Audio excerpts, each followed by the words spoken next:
And we are live. What's up, guys? Welcome to Fed It. We got a very important yet controversial one today, man. Let's get right into it, babe. We're going to talk about the Breonna Taylor shooting and case in general. We got a lot to talk about, debunk a lot of myths. It's going to be a good one. Let's get into it. Move over, Denzel. Okay, guys. I used to be a special agent of Homeland Security Investigations. This is the arrest paperwork, okay? So here is the booking. Cases that I did mostly were human smuggling and drug trafficking. Those are like two crimes that I'm very good agent, very strong agent. I did a lot of big cases. I've done Title III intercepts, which is basically listening to phones. I've written hundreds of affidavits to arrest people. I've been a grand jury and testified a million times. I've done big cases. All right, what's up, guys? Welcome to the Fresh Fit. No, I'm just kidding. Welcome to Fed It, guys. It's been a while since I've been here, man. As you guys know, I had a hair transplant last week, so I was kind of down and out. I got it on last Friday. I recovered somehow. I'm surprised. I thought my face would have been still a little bit swollen, but I'm doing okay now. And yeah, doing a lot better, man. I'm glad to be here with y'all. I'm thinking about giving you guys a second Fed It episode this week, where I'll cover the biggest bank robbery that occurred in U.S. history back, I think it was in 1972 out there in California. So I was thinking about covering that for y'all. I'll give y'all a second episode. Let me know if you guys want that. And if you do, I'll probably make it happen. But anyway, any other announcements I'm trying to think here. Tomorrow, we got Brandon Carter for Money Monday. We had a great week this week, guys. We did an episode with Robert Kiyosaki, George Gammon, as well as Ken McElroy. Three multi-million-dollar investors, real estate, and George Gammon has commodities, everything else like that. He has real estate in Colombia as well. And it was just an awesome show that we did, man. Probably one of my most favorite shows I've ever done, having those three guys on. I was learning myself alongside with you guys, so it was great. And then we had, Steve Will Do It was here. We had McQueen on. We had Rollo Tomasi. We did an episode yesterday with Rollo. Went 4 hours long, man. We're going hard for y'all in the paint, where we covered Roe v. Wade, the overturning of that case, and we broke it down. We didn't really necessarily take a political side. We're not like, pro-life or pro-choice. We weren't really on that type of vibe. We're more about, hey, this is what happened. This is why the Supreme Court came to that decision, and this is what's going to probably happen in the dating world after this. Okay, so we were more concerned with the ramifications that's going to come from Roe v. Wade being overturned, which essentially all it did was say, hey, listen, states, it's up to you guys now. The feds don't want to deal with it. It's on you guys. All right. So, which leads me to today's episode of Fed It. So, obviously during that downtime, I had been, consuming a bunch of content, trying to figure out what's going to be a good episode to give you guys. And I got some plans. Me and Christina, we're looking at some stuff that we think you guys are really going to enjoy. And I'm going to start breaking down documentaries from other crime dramas and breaking it down for y'all, where I'll play it, I'll have my notes ready to go, and I'll just pause it and kind of add a little bit more, how do I say this, insight as to how things are done. Because when you watch these crime documentaries, a lot of times, guys, they don't necessarily tell you how they got to a certain point. So I'm going to be able to connect a lot of dots for you guys and let you know, hey, that's probably bullshit. They did that for dramatic effect, or hey, yeah, that sounds good, or whoa, that's crazy. What the fuck? So I'll be able to kind of add a bit of context to a lot of these things. And one of those documentaries I'm going to break down is this bank robbery one, which I think is going to be really cool for y'all, that we're thinking about doing for you guys. So, okay, let me read some of these chats real quick before we get into today's episode and break it down for y'all. So we got Michael Don PZ goes, great channel, great content. Appreciate the breakdowns, bro. Appreciate that greatly, my friend. We got Michael Canonis here.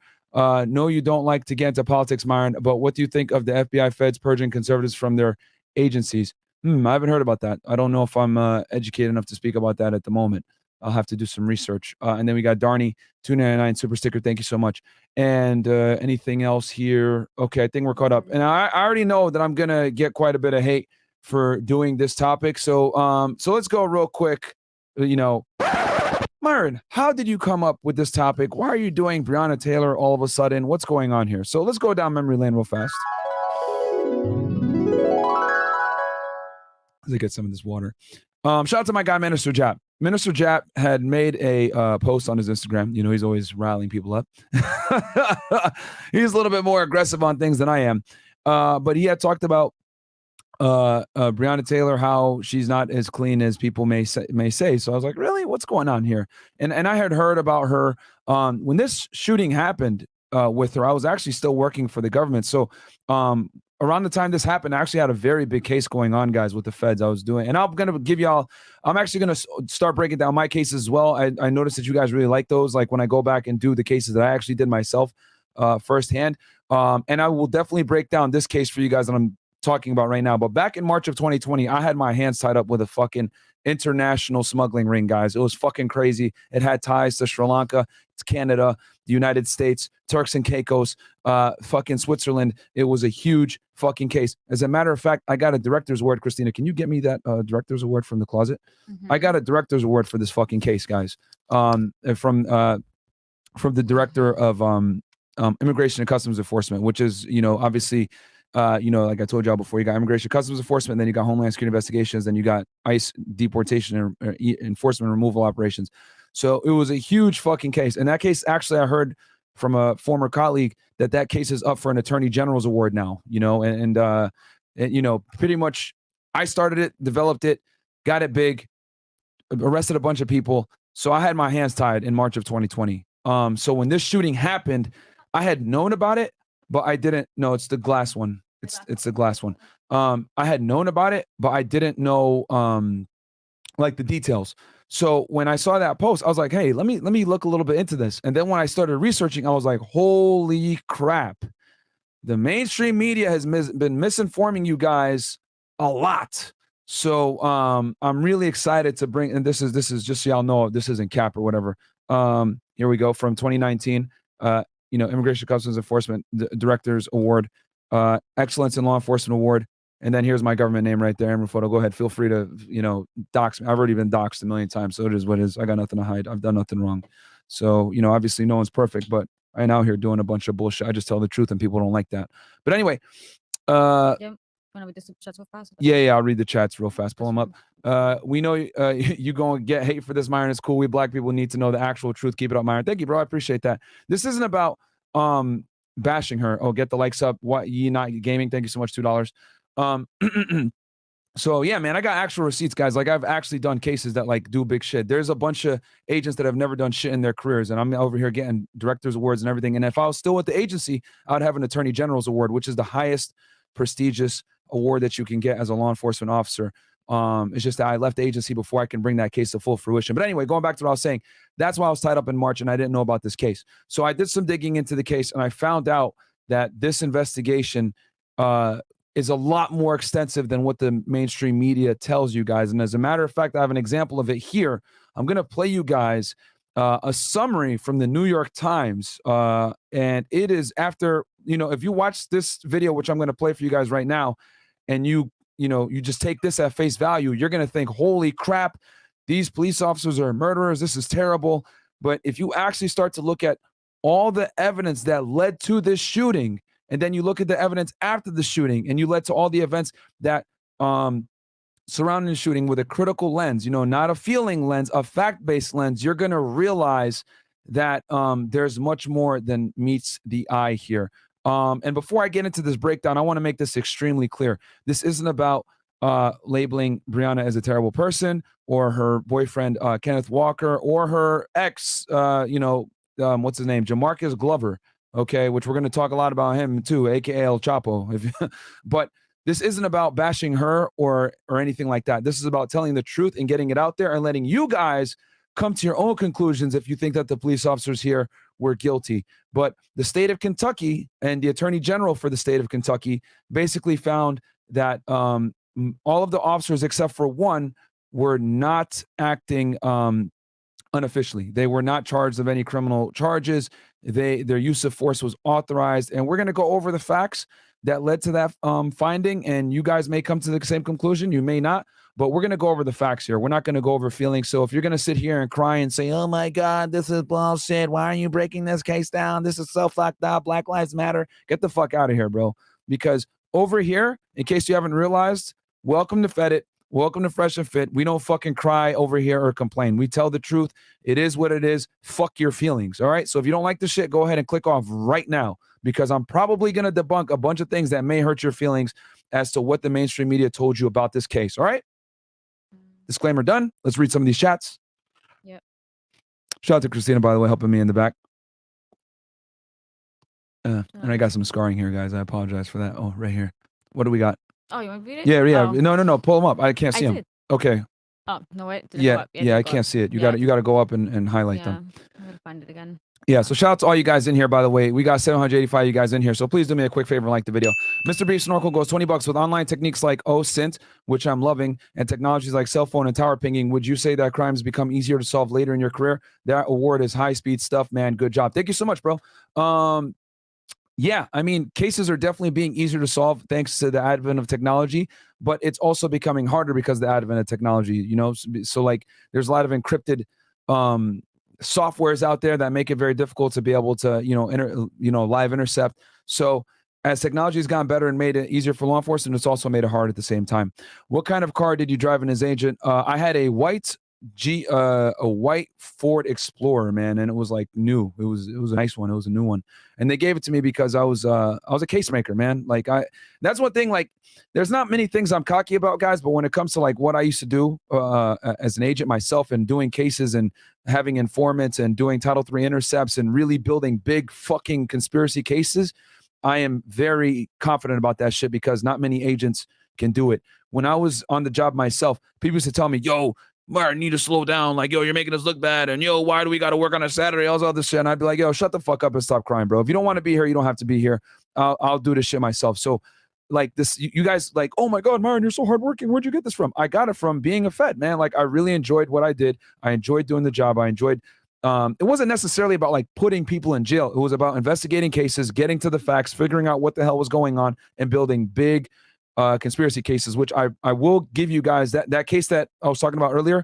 I'm gonna break it down for you. I just need to get everything together. And it's still somewhat active, so I can't talk about everything. So that's another reason too why I'm kind of holding off. I got to make sure I'm going to only talk about portions that are not active, that are already out there. So, okay. So let's get into this breakdown now that we got the disclaimers and announcements, everything else out the way. And then, guys, from this point forward, $20 and up super chats I'm going to read only because I really want to make sure that I get through this and we have a great time. And oh yeah, for anyone, by the way, that might say something about me getting fired or anything like that, I resigned, guys. I resigned. I left on my own accord. I left under good terms. And the reason why I left is because the YouTube channel started to really take off. And as you guys know, you can't be like a public figure on social media while simultaneously being, a special agent of Homeland Security or with the government in general. You know, your job is all about acting in a surreptitious manner. And when you're out there on the fucking internet with 700,000 plus subscribers and a blue check on Instagram, you ain't going to be able to run around incognito, my friends. So I had to pick one. So I ended up going with, the entrepreneur route because I had people that were depending on me and needed me. I'm not going to turn my back on my guys. Even though it was a fantastic career, I was making like $120K per year. I had my, my pension, all that stuff lined up, great benefits, all that other stuff. I loved it. I gave it up, man. I had to give it up because there were people depending on me. And quite frankly, I just can't turn my back on guys. That's really what it came down to. But it was a great experience, and I have zero regrets, man. And shout out to anyone that works in law enforcement. I love you guys. Okay, so we're gonna go ahead and get into this bad boy. Is there anything else I missed? No, I think everything's fine. Oh, you know what? Memphis. Oh, Young Dolph case. Still need someone from Memphis. They're just being. I don't know if you can hear me. Yeah, you got to talk right into the mic. Okay. You should know this by now. What are you doing? I thought that I asked you earlier. No, they're just being really difficult with the courthouse. So if anyone's in Memphis that like wants to help out, just DM Fedit 1811. Yeah, Fedit 1811 on Instagram. I'll put the link below for y'all. Okay, cool. So let's start getting into this bad boy. So Breonna Taylor, let's give you guys a quick little summary on who she is. So you guys are kind of aware on what we're going to talk about, because some people may not know who this is. And for my international viewers, you guys may not know, definitely not, because this was kind of something. So, bam. All right, I'm going to pull this. I'm going to share screen with y'all real fast. Put this right here. All right. Give me 1 second, guys. I added a couple new monitors if you guys been following me on Instagram, and I'm just making sure I don't mess this up real fast. It's a new setup for me too. All right, cool. Bam. So here we go. Breonna Taylor, 26-year-old African-American woman was fatally shot in her Louisville home in Kentucky apartment on March 13, 2020, when at least 7 police officers forced entry into the apartment as part of an investigation into drug dealing operations. See, look at that. Wikipedia is already on the bullshit. No, they had a valid search warrant signed by a judge. Okay, so they did not go ahead. Okay. 3 Louisville Metro Police Department officers, Jonathan Mattingly, Brett Hankinson, and Miles Cosgrove, were involved in the shooting. Taylor's boyfriend, Kenneth Walker, was inside the apartment with her when the plainclothes officers knocked on the door, then forced entry. The officers said that they announced themselves as police before forcing entry, but Walker said he did not hear any announcement, thought the officers were intruders, and fired a warning shot at them. The shot hit Mattingly in the leg, and the officers fired 32 shots in return. So here we go. We're going to go ahead and show you guys who Breonna Taylor is. Bam. And if you guys remember this, she was the one that they were saying, say her name, Breonna Taylor. And this is the photo that they use for her a lot of the time. But this is her, and rest in peace to her, man. No one deserves to die.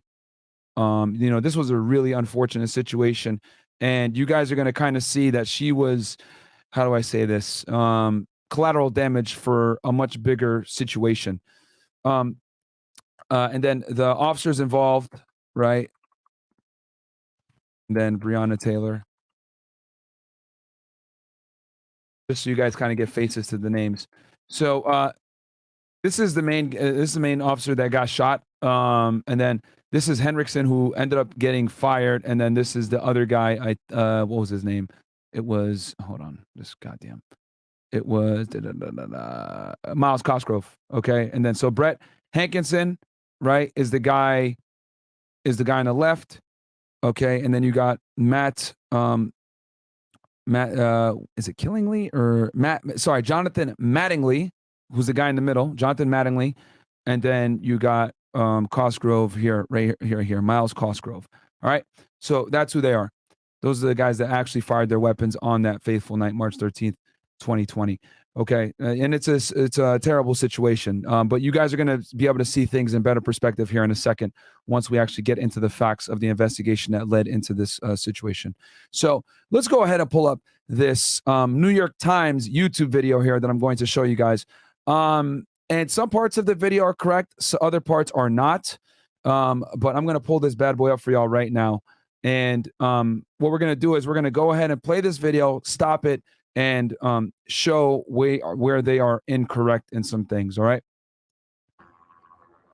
All right. So fair use. Let me know, guys, if the sound is good. We shouldn't be getting any static. We got a new computer upgrades. Do not walk by yourself. This is our city. Fair use. This is our town. And this is after the shooting in Louisville, Kentucky. For months in Kentucky, residents outraged by the killing of Breonna Taylor campaigned. And keep in mind, guys, this was in March of 2020 when these riots started, what also happened? The beer bug. For the police officers who AKA COVID. shot her to face charges.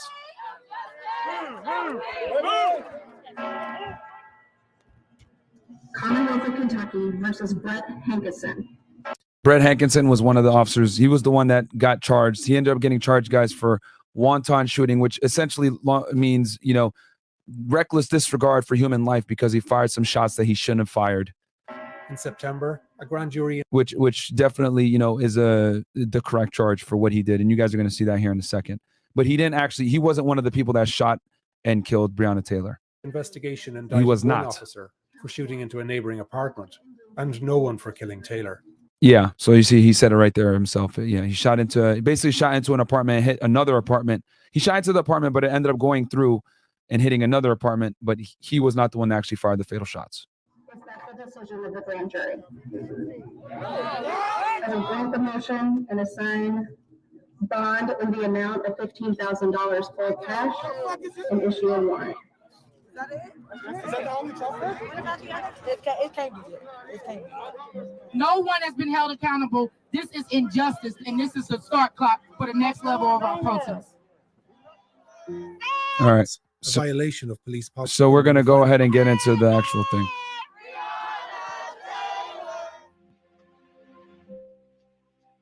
What happened in the final minutes? Now, guys, I need you guys to remember, this is not about feelings. As you can see right now, the New York Times is trying to make it like, hey, you know what I mean? Let's feel really bad. Let's kind of make the police officers look bad, whatever it may be. And they're omitting certain facts from you that are extremely important, which we're going to talk about later. Of Breonna Taylor's life. A full telling of that story has been impeded because none of the 7 police officers who raided her apartment used body cameras, a violation of police policy. But incorrect. When you're an investigator, okay, typically you don't wear body cameras when you're an investigator. It's uniformed guys that wear body cameras most of the time. But when you're an investigator doing narcotics investigations or any type of sensitive investigations where identities need to be protected or whatever it may be because you're dealing with informants or whatever, you're not going to wear body cameras, okay? Special agents don't wear body cameras because they're investigators. A lot of state investigators don't wear body cameras because they're investigating they're plainclothes investigators. So this is incorrect. And once again, the New York Times reporting a bunch of BS. But let's continue on. With the recent release of thousands of documents and images collected during 3 investigations, the Times initiated a fresh examination of the case. What are they talking about? They're talking about this, guys, because I went over these documents as well. And I want you guys to see the difference between having an experienced law enforcement officer break this down for y'all versus a journalist. A lot of times journalists don't know what the fuck they're talking about. So as you guys can see here, the PIU, okay, the Public Integrity Unit for the Louisville Metro Police Department, aka LMPD, released all the documents from the Breonna Taylor investigation. And it just so happens that the New York Times failed to talk about this portion of it, the narcotics case file summary, which we're going to go over in detail, okay? They only wanted to focus on the interviews done with the officers and put it in Teds and pieces, which you guys are going to see here in a second. My thing is, if you're going to look at the investigation, you need to look at it from a holistic perspective. So it's very interesting to me how me and them went through the same exact information, yet they're coming out with this, and you guys are going to see here in a second, to paint it in a certain light. We used crime scene photos to create a precise model of Taylor's apartment. We forensically mapped out and retraced the first bullet fired by Taylor's boyfriend and the 32 bullets that police shot in return through windows. Give me ones in the chat, guys, if the audio is good and you're not getting any static. Walls and ceilings. Using interviews officers gave to investigators, we charted their movements as they carried out the raid. And we... So there's Mattingly right there. Mattingly ended up getting shot during this situation. Analyzed hours of 911 calls. We got ones in the chat. Fuck yeah. I had to give myself a Don DeMarco there, guys, because as you guys know, I've been dealing with this fucking static in the sound for weeks, and we finally got it fixed, and it was a pain in the ass, but we got it done. A bunch of sleepless nights, but we're good. Grand jury proceedings and footage by the SWAT team that arrived after the shooting.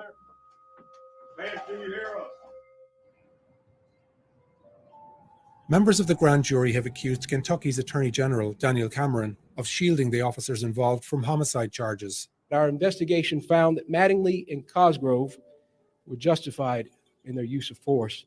Boom, boom, boom, boom, boom. Sergeant Mattingly may have been justified in returning fire when he's fired upon, but our new analysis paints a more complicated... May have been? No, he is justified in returning fire after being shot at. See what I'm talking about when you have these crazy journalists over here saying may have been or whatever? No, it's he was justified in shooting back. That's not a may. It's yes, he is. Okay? You're doing a search warrant and someone shoots at you and you get hit in the leg. Not only did he get hit in the leg, he got hit in the femoral artery, guys, which you can easily bleed out and die from. All right? Matter of fact, I think we got a video to show that for y'all real fast, okay? Because it's all sweet, right? Until people kind of see what happens, all right, in these types of situations where shots are fired. So let's see here. I got the video for y'all right here. Which one is it? Is it Officer Brennan or Zumick? Which one? This one?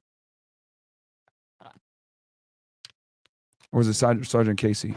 Sorry, guys. I got a bunch of videos here that I'm going to play for y'all. Which one? This one?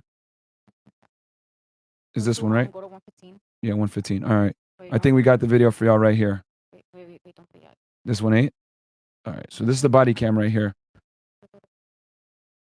That's not it. And it's this one then. Nope, that's the dog. This one?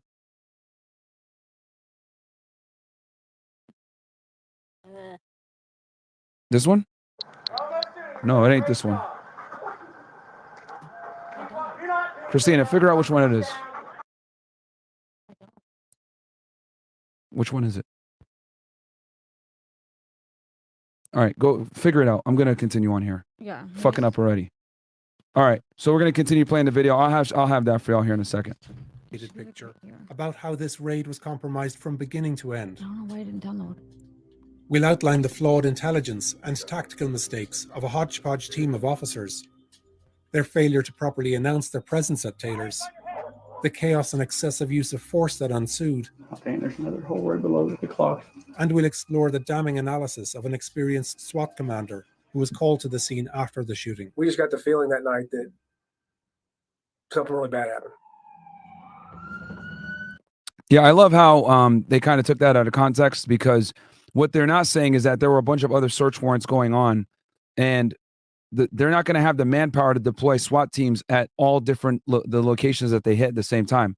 So the reason why the detectives took Breonna Taylor's place is because that was the lowest risk warrant. Okay, that's why. The focus of the police investigation on March 13th is not Taylor's apartment, but properties 10 miles away in West Louisville. Metro Police. Hands behind your back, boss. We're executing a search warrant. Come out. Where dozens of SWAT and police officers arrest an ex-boyfriend of Taylor's and his associates and seize evidence including drugs.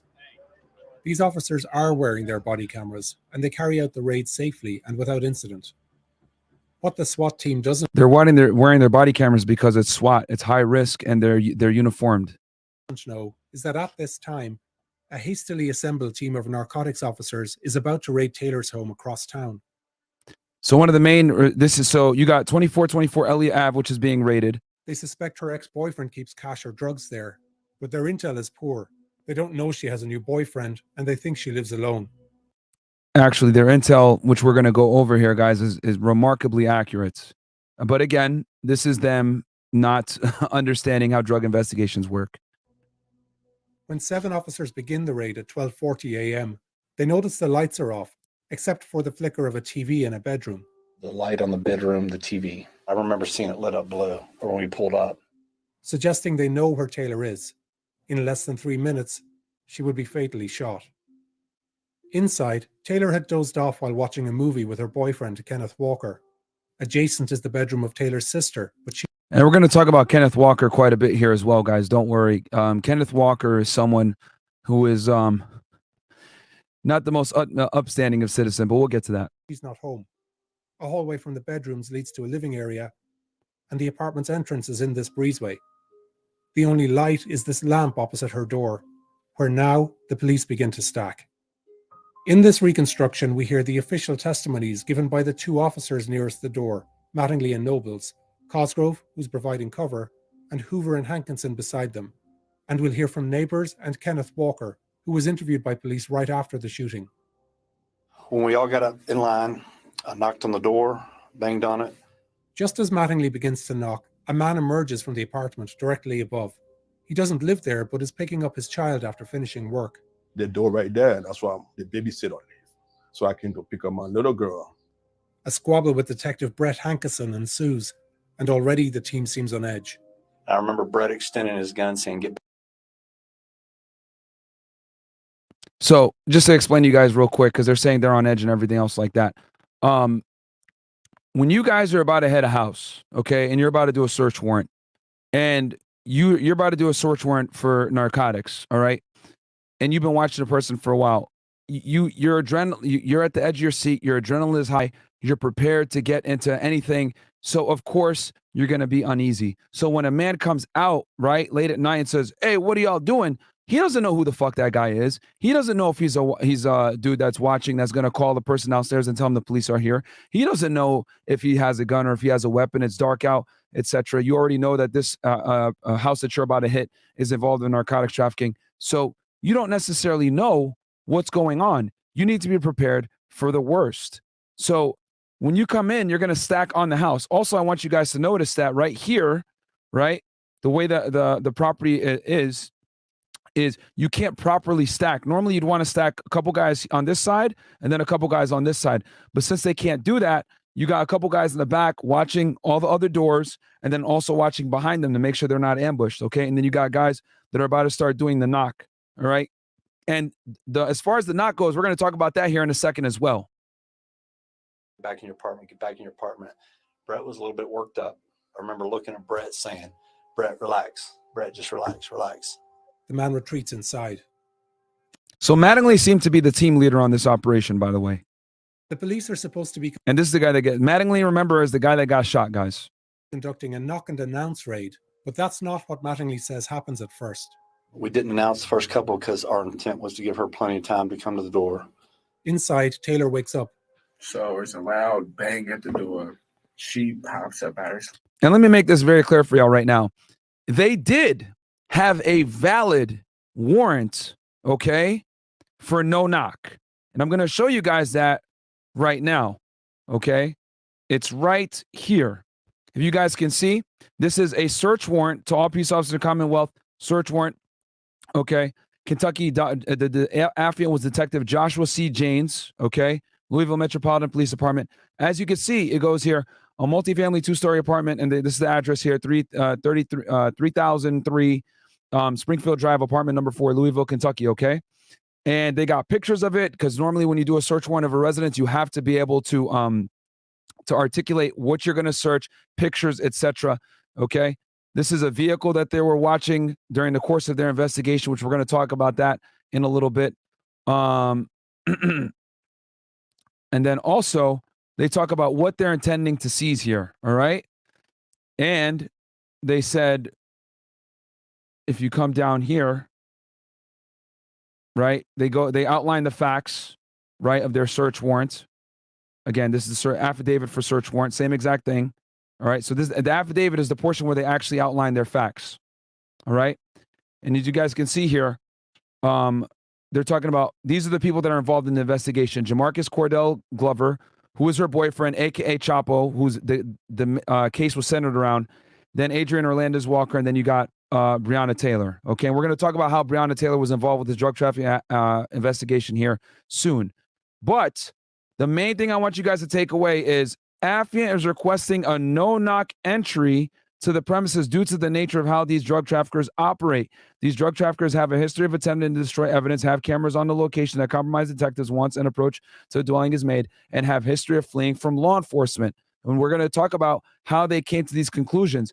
But as you guys can see, all this is probable cause, okay, as to why they ended up getting a no-knock warrant. They were requesting it, and they ended up getting it what? Signed 12th day of March, 2020, 12:37 p.m. So the day before they did the raid. Actually, they got it that day, and then that night they hit the house.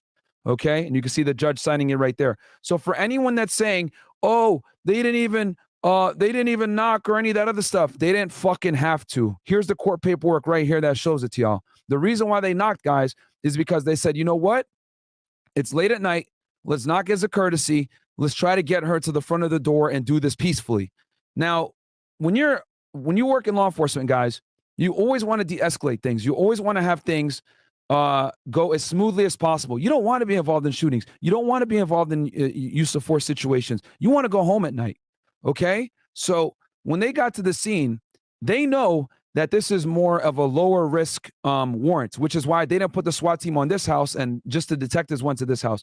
And then on top of that, you got to understand, they don't have enough SWAT for every single house. They're hitting, I think they hit 3 different locations simultaneously. So when you're hitting locations simultaneously, guys, you, especially for drug warrants, you have to hit locations simultaneously. And the reason why you got to do that is because if you hit one house and then say, all right, cool, let's pack up and hit the next house, what's going to happen is they're going to start calling each other and letting each other know, yo, get rid of the drugs, get out of here. The cops are coming. The cops are coming. So they can't hit each house one by one. They have to hit them simultaneously. And you only have enough SWAT guys for a couple of different residences, okay? So the detectives ended up taking this house because it was the lowest risk, okay? This is Breonna Taylor. And in the drug investigation, they were able to identify her as the girlfriend of Glover, where he was re-upping and getting his product from, okay? So they were like, okay, we can probably hit this one and not have too many issues. But again, here's the proof. You guys see it right here in black and white. They did have a no-knock warrant for the home. However, when they arrived on the scene, they said, yo, let's knock. And the thing that's crazy is the fact that they knocked actually is what set everything in motion. And we're going to see that here in a second. Sleep is scared her to death. Me too. Like, who is that? Banged on the door, no response. Banged on it again, no response. At that point, we started announcing ourselves. For the people in the chat that are in their feelings saying, why are they picking on a female, et cetera, we're going to get into that. But get out of your feelings. Understand that we're going off of facts here. And I'm telling you how police conduct investigations and why the SWAT team wasn't there on this particular address and why the detectives ended up hitting this one, okay? Whether the police announced themselves clearly enough is a critical issue in this story that we'll return to later on. But again, they didn't have to announce. They didn't have to knock on the door. Of course, you're going to announce who you are, but they didn't have to knock on a door. They had a no-knock warrant, which is common, actually, guys, for drug investigations. Because when you knock on a door, it gives them time to flush the drugs down the toilet and or get rid of evidence. Not knowing who's at the door this late, Walker grabs his licensed handgun. Another knock at the door. She's like, who is it? Loud at the top of her lungs. No response. So I'm like, what the heck? They rush to get dressed and walk toward the door. We never even made it like mid-hallway. But as loud as we were screaming to say who it is, I know whoever would be on the other side of the door could hear us. Outside, some of the police do hear Taylor. I can hear somebody inside. I kept telling John, I can hear her. But after knocking and waiting for around 45 seconds, they decided they've given her enough time to respond and rammed the door open. And I would argue that's almost too much time, because the thing is that the longer you wait at the door, and again, guys, I'm giving you the law enforcement perspective. The longer you wait at the door, the longer you're giving the people inside the home to either A, gear up and get weapons and shoot at you, or B, destroy evidence. Okay? So they had a no-knock warrant, but they decided to knock anyway, which you're going to see here what ends up happening because they ended up knocking.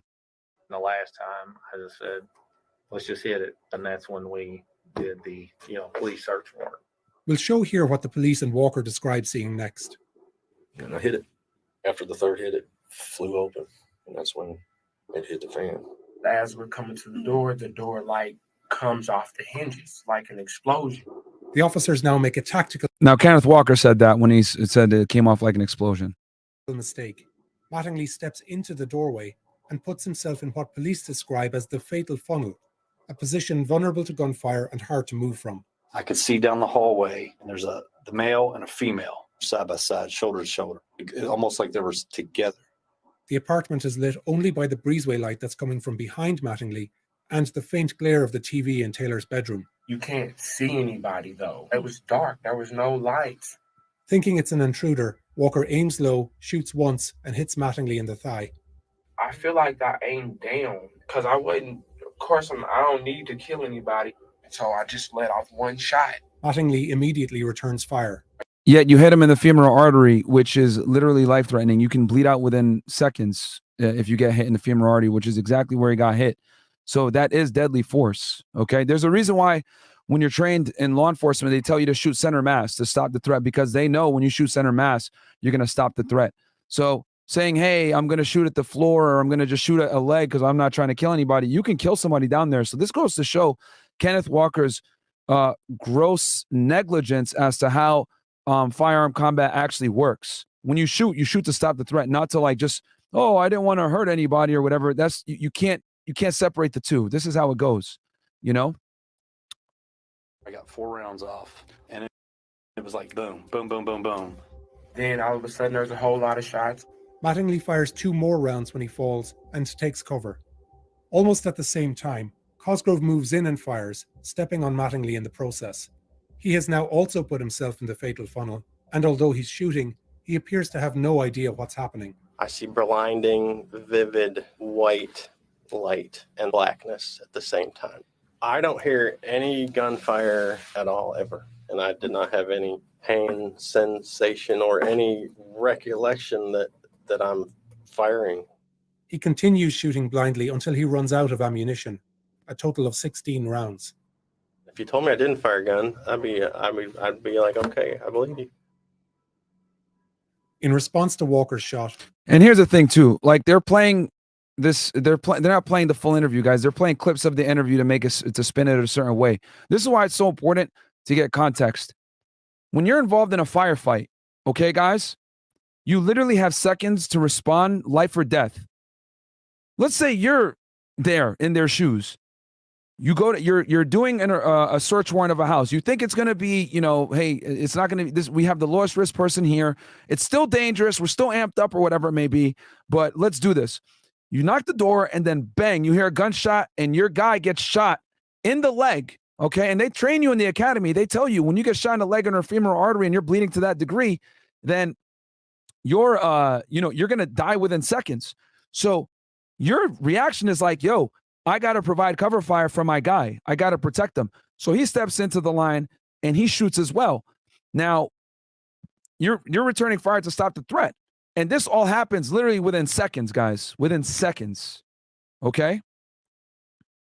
Mattingly and Cosgrove together fire 4 shots into a chair, cupboards, and a stove in the kitchen. 2 bullets go into the ceiling and pass through the living room in the apartment above, where the man, his 2-year-old daughter, and babysitter waited. 3 more shots go into the living room wall to the right. And the officers fire 13 rounds down the hallway where Taylor and Walker stood. Also, I want you guys to make a note that both of them came out of the bedroom together, okay? And Taylor was in front of Walker, all right? Walker didn't get hit one time, guys. He didn't get hit one time.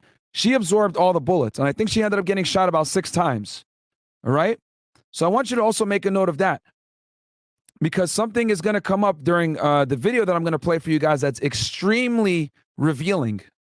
Taylor is shot 6 It's not this one, no. times on both sides of her body, in the abdomen and chest, her arm and leg, and twice in her foot. In all, these 2 officers fired 22 rounds in less than a minute. An FBI ballistics report. It was about 12 seconds they were able to fire those shots off. This is how fast gunfights go, guys. For anyone that trains with firearms, you know how quickly you can get off 10 rounds, 20 rounds, 30 rounds, 40 rounds. Found that both of them shot Taylor, and that one of the 16 rounds Cosgrove fired was the lethal bullet. We both dropped to the ground, but I just hear her screaming, and thinking they're under attack, some of the officers flee when they hear a pause in shooting. There was a little bitty moment of no shots. I was like, here's the time to go. And then it all started up again. We don't know the precise sequence of events, but Detective Hankinson runs to the front. I can hear the firing as I'm making the corner. I can see the... Someone said, why isn't anyone mad at her boyfriend for using her as a human shield? Someone's onto something right here. I'm going to tell you guys are going to find out here in a second why, because it didn't make sense to me either. Why is he using his girl as a human shield? Why is he going out with her with the gun? Granted, this was her address, but wouldn't you as the guy go out to deal with it by yourself? Like, why would you tell your girl, oh, get in front of me while I have the gun behind you and shoot? But it's going to make sense here for you guys in a second. flashes, the muzzle flashes. So this is Detective Hankinson now, what he's going to do, which is very, very stupid, very bad police procedure here. And he ended up getting indicted for this, rightfully so. But the only ones shooting are police. Even though all the curtains are drawn, Hankinson blindly fires 5 bullets through the patio windows. My only option was to return fire, and I did that to the muzzle flashes. He moves and fires 5 more rounds through the bedroom window of Taylor's sister, who isn't home. 2 bullets fly over Walker and Taylor, but none hits them. The bullets that go into the living area pass over Taylor's sofa and kitchen table and smash her clock. 3 penetrate the wall and enter her neighbor's apartment. So see, his bullet trajectories go this way because he's thinking that the attackers are like over here now at this point. Because remember, guys, he's seeing the muzzle flash. Hendrickson is down here, right? He's seeing the muzzle flashes. He's coming from over here, but it's actually the officer shooting. So he thinks, holy shit, they're in a full-on gunfight. He doesn't know whose bullets are whose, right? So he thinks that the guy, okay, let me take a tactical advantage. I'm going to shoot in through here, through this window, because the attacker is probably here because he doesn't want to hit crossfire. Bad move. Very, very stupid because the shooting was actually coming from here. This is where the gunshot, the gunfire came from and hit Mattingly in the leg. So what he did was extremely dumb. And then he shoots, it breaks through, hits her clock, and then goes into the next apartment. Those bullets also smashed the kitchen table, hit a wall, and shattered the patio doors at the rear. A pregnant woman, her son, and partner were home. Hankinson has been charged with wantonly endangering their lives. In total, the police fire 32 bullets, penetrating almost every room in Taylor's apartment. They hit saucepans, cereal boxes, and smash into her shower. They puncture shoes, shatter cleaning equipment, and land in her sister's clothing. And her sister was not home on that night, by the way, guys. Her sister was out somewhere. It was just her and Kenneth Walker.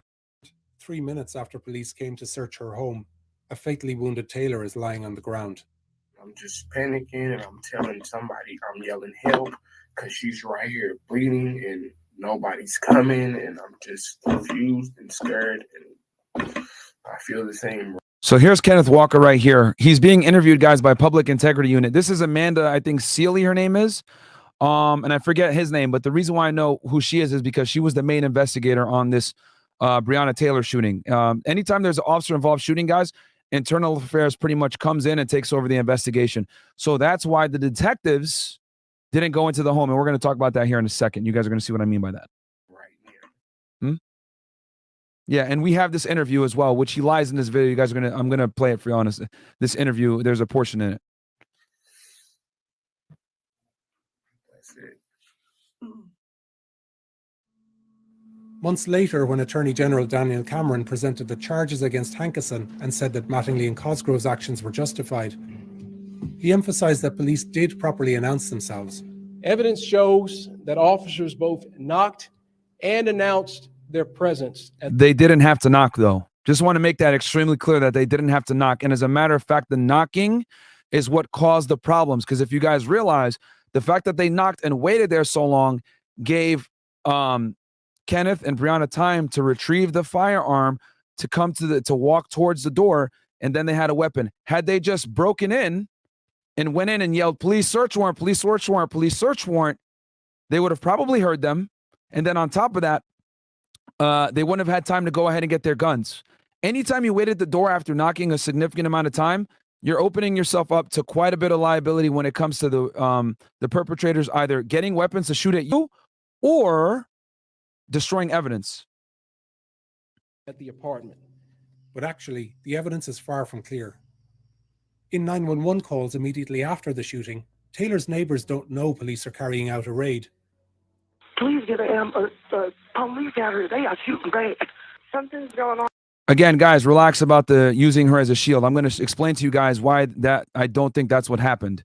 Because I have other evidence here that I'm about to show y'all. I honestly don't think he was using her as a shield. You're going to see her in a second. Next door, and there's bullet holes all the way through the wall, through our glass. I have a 5-year-old in here, so something needs to be explained to me. Those were from the gunshots from Henriksen. And in statements police took afterwards, none of Taylor's neighbors heard the officers announce. This apartment's patio door was open. I mean, I was completely unaware that it was cops. 2 teenagers in this apartment heard a commotion, but didn't hear police announce through their open window, their mom said. They told me that nothing was said, that they just beat on the door. I said, so y'all don't know if it was them? She was like, they didn't say nothing. They just beat on the door. And the family who lived directly above Taylor also heard nothing. Before the gunshots come out, did you hear anything? Conversations or anything like that? People talking? No. So he says no at first. In their statements and in interviews with the Times, over a dozen neighbors say they did not hear the police. Attorney General Cameron's assertion rests on the accounts of police officers and a single witness, Aaron Sarpy, the man collecting his daughter that night and who saw the police when he came outside. In his first interview with investigators, Sarpy was asked what he heard when he went back inside. Did you ever hear anyone identify themselves as police? No, nobody identified themselves. Months later, he told police his memory was foggy, but that he thought officers did announce. So he contradicts himself. And beyond what the police said, this critical grand jury conclusion rested on his entirely inconsistent account.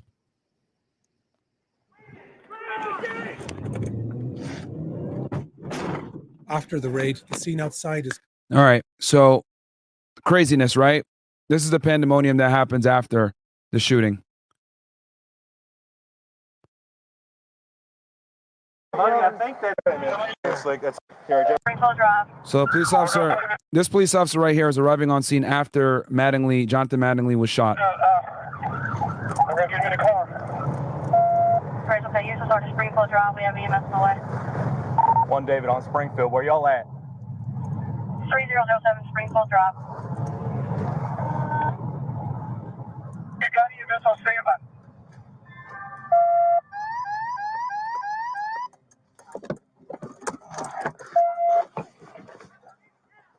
So this is a gated community, guys, by the way. This is why you can't really see.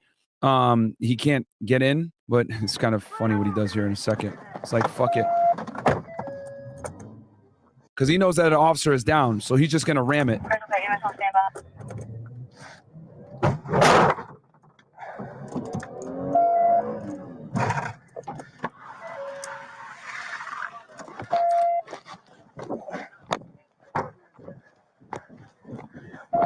Here, quick light.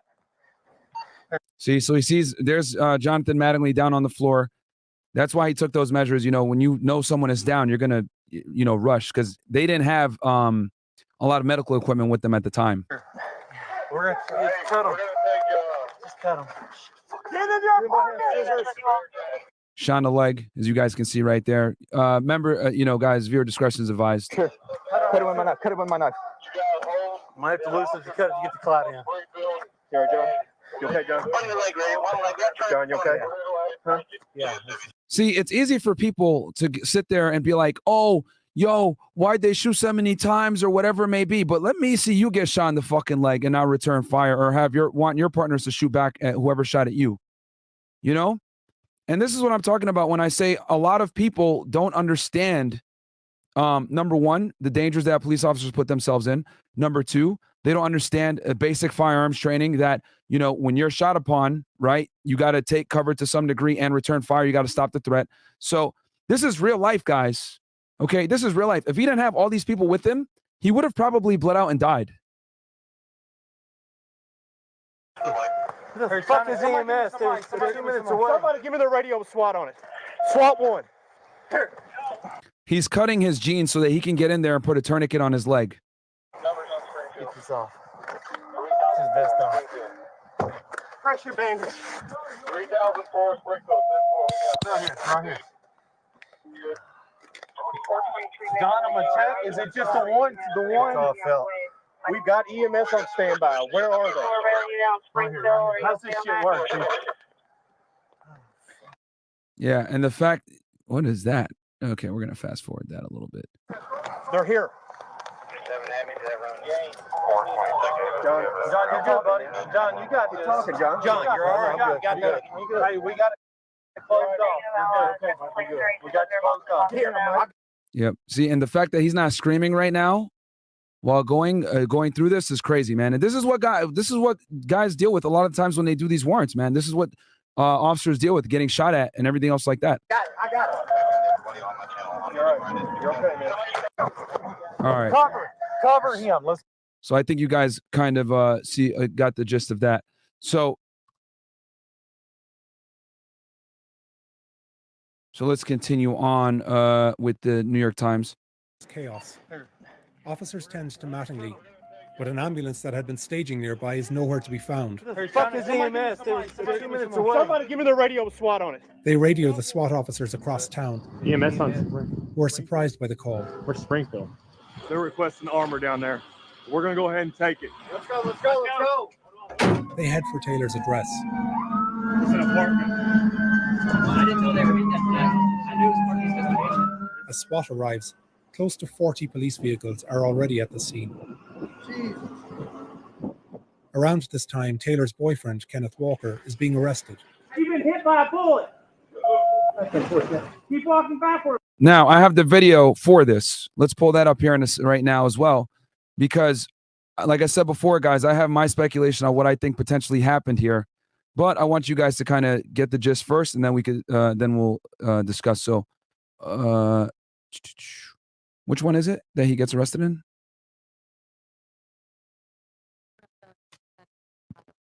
Okay, the Affidavit file. Give me 1 second, guys. I have it right here. We have a bunch of vids. I think there's this one. All right. You're not doing anything else. You're not reached down.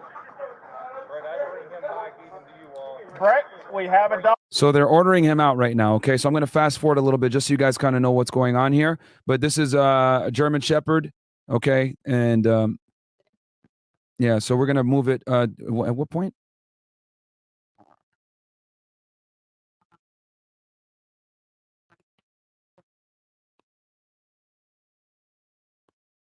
Where at? Sorry, guys, we're getting it so that you guys don't have to watch the entire thing. Is this it? Is this Dog engages. Okay. You're up there with me. Okay. You're. Which one? Where is it? Down here? Where? At what time?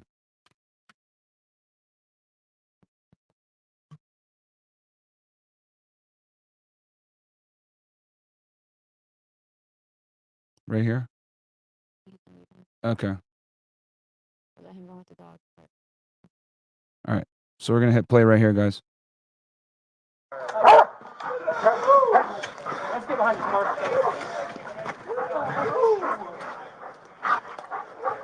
Who else in the apartment? Nobody. My girlfriend's dead. Tell them we have 11015. What is? I don't know. Inside? Yeah, somebody. When I was banging at the door, and she said, "Who is it?" Okay, so that's Kenneth talking right now, guys. He's explaining, hey, who is it? So that's his voice right now. Sounds like he's sobbing. Yeah, they started shooting. No, we down 3 times. Please search warrant. There's somebody in there dead? Yeah, my girlfriend. It's her house. Shooting at us? It was her house. Who was shooting at us? We have to go in if there's somebody. What is So the police asked him who was shooting at us. this about? We don't. We're both just regular working people. Where is she at in the apartment? She's on the ground. Where at? In the hallway. What kind of gun did she shoot? It's a 9. It's the regular 9 He asked, what kind of gun did she shoot, right? millimeter. Did she shoot or you shoot it? It was her. She was scared. It was her. She was scared. Guys, I mean, no one talked about this. Okay, now he's scared, obviously. He's worried, whatever it may be. But when he's in the interview room, he goes and says, he shot. And everyone else in the mainstream media is saying that he shot. But when asked here, hey, who shot? He's saying she shot. And that makes a little bit more sense because why would you go out with your girlfriend behind her, okay? And she ends up getting all the bullets. Yeah. This is what I'm talking about when I'm saying I'm about to debunk a bunch of stuff here. Let's rewind that real fast for y'all. Only on fucking Fed it, man. Do not believe the propaganda, man. Where is she at in the apartment? She's on the ground. Where's she at in the apartment? She's on the ground. In the hallway. What kind of gun did she shoot? It's a 9. It's the regular 9 millimeter. Did she shoot or you shoot it? It was her. She was scared. It was her. She was scared. Now it's starting to make sense why she was in front of him and he was behind her. But they're not going to talk to y'all about that, are they? Now, am I saying that she deserved to get killed and shot back the way that she did? No. But now it makes sense as to why she was in front of him and got all the bullets shot at her and he didn't get one shot, guys. He didn't get shot one time. You saw all the shots that were going down the hallway. If he was behind her, actually, and he shot his gun like he claims he did, he would have been shot too.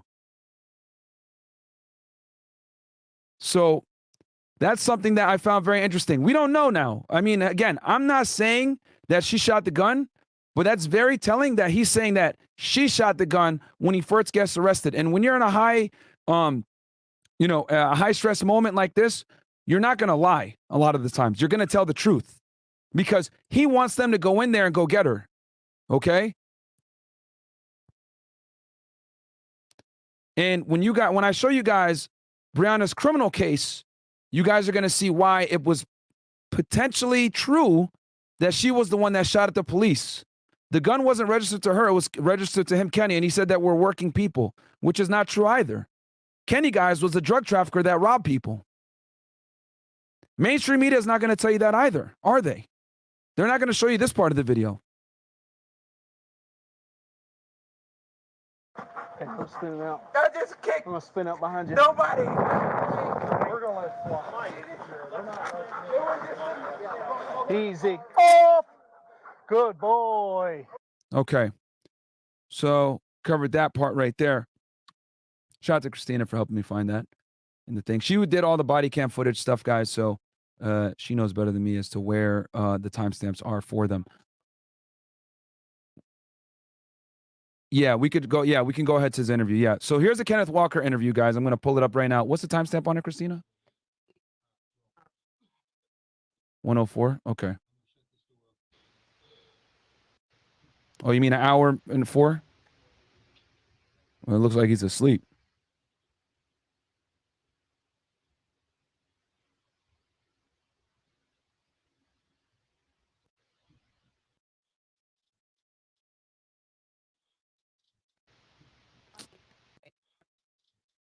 Okay, so it doesn't let you fast forward.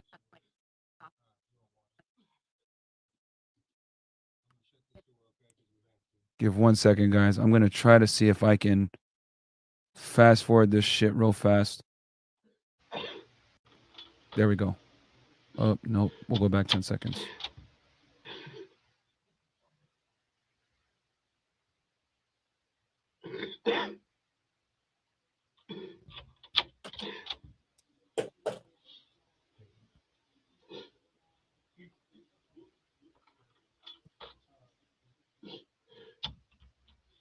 So he's crying.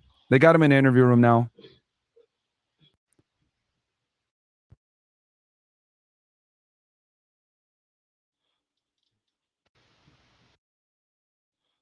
No, you got to do it by the 30 seconds. So yeah, I'm just going to go forward. Sorry, guys. This media player sucks. Does he say it here?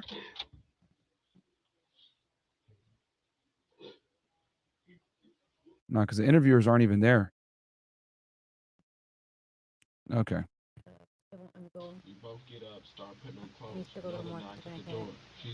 All right, so let's go back 10 seconds. All right, so this is the interview, guys, that he did with the, and sorry for that, but here it is right here. This is the interview he does with the Public Integrity Unit, PIU, okay, Internal Affairs for the LMPD, Louisville Metropolitan Police Department, after the shooting, okay? So you guys just heard on video where he was like, she shot, she was scared. Now he's going to say something different. So it's a loud boom at the door. First thing she said was, "Who is it?" No response. So we're like, "What the heck?" And I apologize that it's low volume like this, guys, but this is what they gave. This is kind of them uploading it. We both get up, start putting on clothes. Another knock at the door. She's like, "Who is it?" Loud at the top of her lungs. No response. So I'm like, "What the heck?" So then I grab my gun, which is legal, like I'm licensed to carry everything. I've never even fired my gun outside of the range. I'm scared to death. So she says that there's another knock at the door. She's yelling at the top of her lungs, and I am too at this point. Who is it? No answer, no response, no anything. So we're like, what the heck? We both just see what I have on. Grab the nurse, saying these aren't even mine, it's hers. Like, so we both are just putting on something to go answer the door and see who's knocking at the door. It's late at night. So when we get out of the bed or whatever, like walking towards the door, the door comes like off the hinges. So I just let off one shot. Like I still can't see who. So he lets off one shot. So he's behind her and he lets off the one shot because she goes out first. We know that for a fact because that's why she got shot with all those shots. If he was in the front, he would have got hit. Okay? So it just doesn't make sense. It is or anything. So now the door's like flying open. I have one shot, and then all of a sudden there's a whole lot of shots. And Okay. So contradicts what he said earlier. Okay. And then also, let's see here. I got a couple other videos, but I think that we'll keep going here. Hey, come on, we need to get moved because there might be a victim inside. Keep walking backward. You're scared, right? Walk back, I don't send this dog! Walk back to me! Walker had called 911 and neighbors had heard his pleas for help. You wanna fucking prison? That's what's going on. But at 1 a.m., almost 20 minutes after the shooting, the police still don't know Taylor is critically injured inside. There's somebody in there dead? Yeah, my girlfriend. It's her house. Okay, so I actually have the body cam footage of that girl. See that woman? I think it's the woman right there. Here it is. They're bringing him back.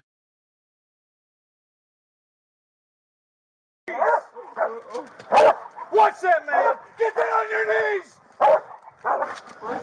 So you get the full thing here. Put your hands behind your head. I'm going to come.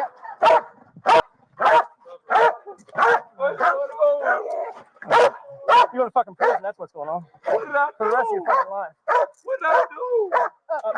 What did I do? Let's get behind this car for cover. What did I do? Who else is in the apartment? Nobody. My girlfriend's dead. Tell them we have 11015. What? How's your girlfriend dead? I don't know. Inside? Yeah, somebody. I was banging at the door and she said, "Who is it?" And the other store. So this is him right here. That's Kenneth. That's one of the officers. And then this is, I think, the female's body camera. No, we down 3 times, 3 search warrants. This pocket's clear. There's somebody in there dead? Yeah, my girlfriend. It's her house. It was her house. Who was shooting it up? We have to go in if there's somebody. Yeah. What is this about? I'm with you if you want to go. We're both just regular worker people. Where is she That's not true. He's a drug trafficker and robs people for money. And I'm going to show you guys that here in a second. at in the apartment? She's on the And Breonna was also a member of a drug trafficking organization, which we're going to get into that here in a second as well. Where at? In the hallway. What kind of gun did she shoot? It's a regular 9mm. Did she shoot or you shoot it? It was her. She's scared. I just kicked. Nobody, like. We're gonna let SWAT. We're not rushing. It was just him in a car. So he's either lying to protect himself, right, and say that she shot it, or I mean, hey, either way, man, this guy isn't necessarily the most upstanding of citizens. I'm going to show you guys here in a second. That's not mine. It's not mine. Sure. I got him. Oh, yeah. I'll walk him to the What is this about? Walk. We gotta get him in the car. All right. So they take him into custody, right? So this is, again, this is the New York Times version. They don't talk about all this other stuff behind the scenes, but we're going to keep playing their video. What is this about? My girlfriend is dead. I don't get. Keep walking. As Walker is being led out, SWAT gets ready to secure the apartment. Hey, there's a kid upstairs. He's not. It's a kid upstairs, little kid. What the? Hey, front door, front door. See how they clip it, guys, and make it look like, yo, the police are crazy. Like they put him on the thing and everything. But what they don't realize is this guy, Kenneth Walker, is a drug trafficker, okay, robbing people, does a bunch of criminal activity, but they're not going to show you all that. So this is the SWAT going into the home now. Short. Clear. Left side clear. Go ahead and get EMS in here. Check her pulse. Only now, half an hour after the raid began, does an EMT finally check Taylor. Yeah, there's a hole right there. And later, as two officers stand guard, they take in the scene. They see Taylor's uniform. She worked as an emergency room technician in city hospitals. No, she was fired. Okay. She lost her job, guys, because, and we're going to talk about that here in a second, why she got in trouble with her job. They note the bullet holes. Body level. Hey, can anybody advise if we talk to the neighbors directly about this apartment? There's gunshot holes in it. Outside, the SWAT officers debrief on what they've seen. Hey, camera's off there, Mike. Yeah, mine's off. This is the fucking one that said it in yesterday. The SWAT commander who was called to Taylor's home after the raid was later interviewed by investigators. We just got the feeling that night that something really bad happened. Dale Massey, a 20-year police veteran, was highly critical. FYI, they interviewed everybody. The PIU interviewed every single officer that was on the scene. Okay. So this doesn't make it special. Of course, they're going to try to spin it that way make it look like that. But if you look over here, just so you guys, so I can prove to y'all that I'm not capping here. Here is the PIU, Public Service Integrity Unit, Special Investigations Division. Here's the lead person, Amanda Seal. Okay. Literally pages upon pages of investigative reporting. Okay. Pictures, everything else like that. And then we get into all the people that they interviewed. So the first interview with Kenneth Walker, okay, which we showed you guys a portion of that. Then they go ahead and start interviewing all these officers that were involved. You can see their pictures there. This is how you guys know. Okay. More officers that were there at the scene. More officers that were there at the scene. These are some consent searches that they did. See, more officers. Bam. They pretty much interviewed everyone that was there. And this is all on their website. Critical of what unfolded. He said there was no coordination with SWAT. We had no idea they were going to be at that apartment that night. I would have advised them 100% not to do it. And that executing another warrant at the same time may have compromised Taylor's safety. We treat safety very important, right? So like simultaneous warrants, bad business. Okay, that guy doesn't know what the fuck he's talking about. He really doesn't know what the fuck he's talking about. And the reason why, and I got to make this clarification for you guys. I got to make this extremely clear so people understand.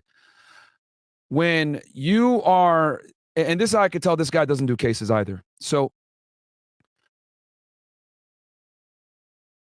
in police departments and law enforcement in general, you got guys that make cases and you got guys that just sit around and don't do cases, or you got guys that only do warrants and nothing else. Not all, but a lot of SWAT guys don't necessarily do their own investigations. What do I mean by this? Typically, guys, when you have a big case or you have something where you need search warrants done or you need simultaneous search warrants done or whatever it may be, there's a case officer or a lead detective or a lead investigator or a lead case agent, whatever it may be, right? That person is responsible for the success of the investigation, okay? You don't have time when you're the main case agent to sit there and be hitting house after house one by one. You have to do the thing simultaneously. And the reason why is because when you do houses simultaneously, you prevent, number one, the destruction of evidence, and then number two, the alert of co-conspirators. Drug trafficking is an inherently dependent crime upon other co-conspirators, okay? You need to depend on other people to facilitate the transportation, manufacture, distribution, and production of drugs. That's just how it goes. And this is coming from a guy that did investigations in the drug world at the highest level. I was seizing thousands of pounds of marijuana, hundreds of kilos of cocaine, methamphetamine, etc., dealing with Mexican cartels. When you do search warrants for drugs, okay, and you have multiple stash houses identified, or you have a stash house identified, but you also have a courier house identified, or you have another location identified where criminal activity is going on in the drug trafficking organization, you need to hit all the houses up at the same time. And that is to prevent the detection of law enforcement, the destruction of evidence, and to also promote safety. Okay? Because guys are going to flee when you hit it one by one. So simultaneous search warrants are just the way you got to do things when it's, especially in drug trafficking. Okay, so this SWAT guy doesn't know what he's talking about. And the reason why he doesn't know what he's talking about, and I already know by just him simply saying something like that, is because when you're an investigator, you think that way, where I need to go ahead and get all my evidence, get all my targets in custody. SWAT guys, a lot of the times, don't do cases. They just do SWAT. They just do SWAT. Their specialty is being involved in SWAT. They're not necessarily involved in the investigative process, and they don't need to understand the importance of gathering evidence in an efficient manner and minimizing and mitigating risk when it comes to the destruction of evidence. Okay, so in this case, what should have been done, and of course we can all be 20/20 hindsight here and Monday morning quarterback, is they should have had SWAT hit all the houses at once. Okay, however, the issue here is that, like I told y'all before, they knocked on the door, which they shouldn't have done. All the other residences, I'm pretty sure, were no-knock warrants. Okay, and that gives SWATs the advantage to get in there. Bam, police. They kick the door in. Police. Bam, they feel overwhelmed because you got SWAT guys going in there. All right, but it's just that Breonna's house was identified as a stash house. It wasn't necessarily identified as a trafficking house. So in their eyes, the probability of a firearm being on scene or a bunch of other guys being on scene wasn't going to be as high. But what they should have done was definitely put SWAT there. But to say simultaneous search warrants at the same time is bad business is ludicrous. It tells me that he is not well versed in how drug investigations work. Period. All right. And I can say that with 100% confidence. He don't know what he's talking about.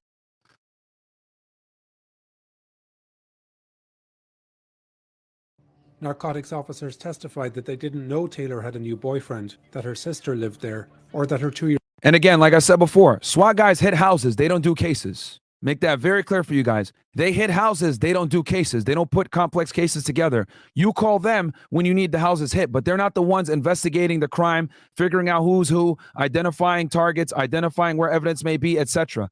That's another thing too I want to let y'all know. They keep saying that they didn't find any evidence in the house. The reason why they didn't find any evidence in the house, guys, is because the narcotics didn't search the house. Okay?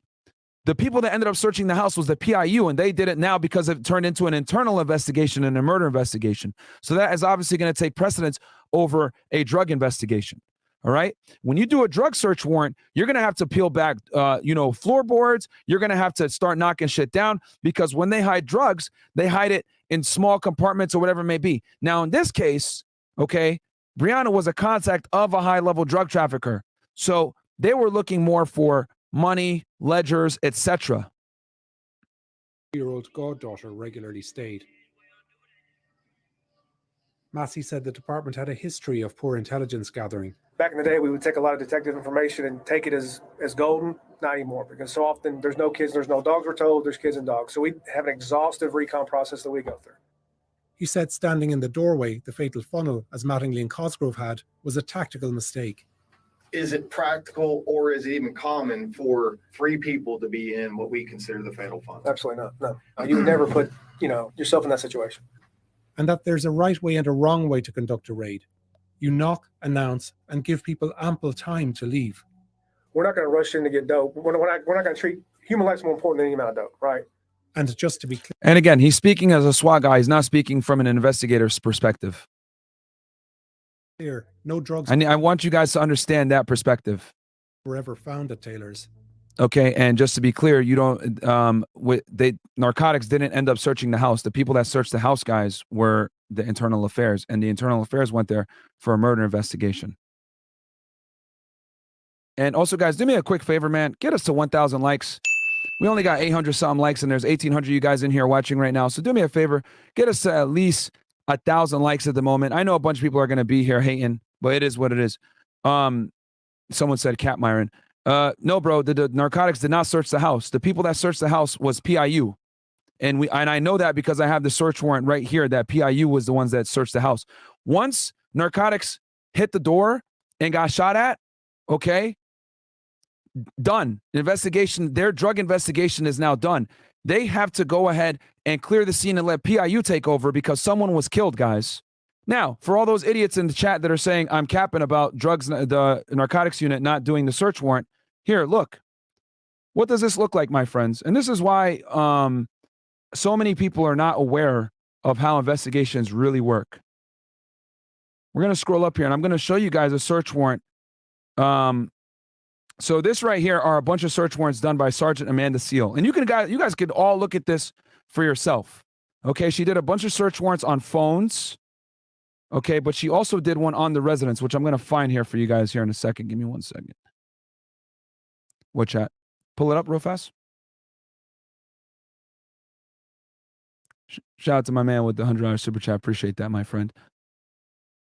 It goes, Big Boss, $100. Thank you for the fact-based investigation of this case. It is sad to see she had to pass, but the facts need to be all out there and not what they want society to see so they can paint a narrative to control people's point of view / thoughts. Thank you for all you do. Fuck the haters. I appreciate that, my friend. And all I'm doing is presenting y'all the facts and giving you guys the what's going on here. So here we go. Affidavit for search warrant. Affiant, Sergeant Omar Ali. By the way, this guy was the first person that was involved in this case from the public integrity unit, okay? And he basically goes ahead and says, any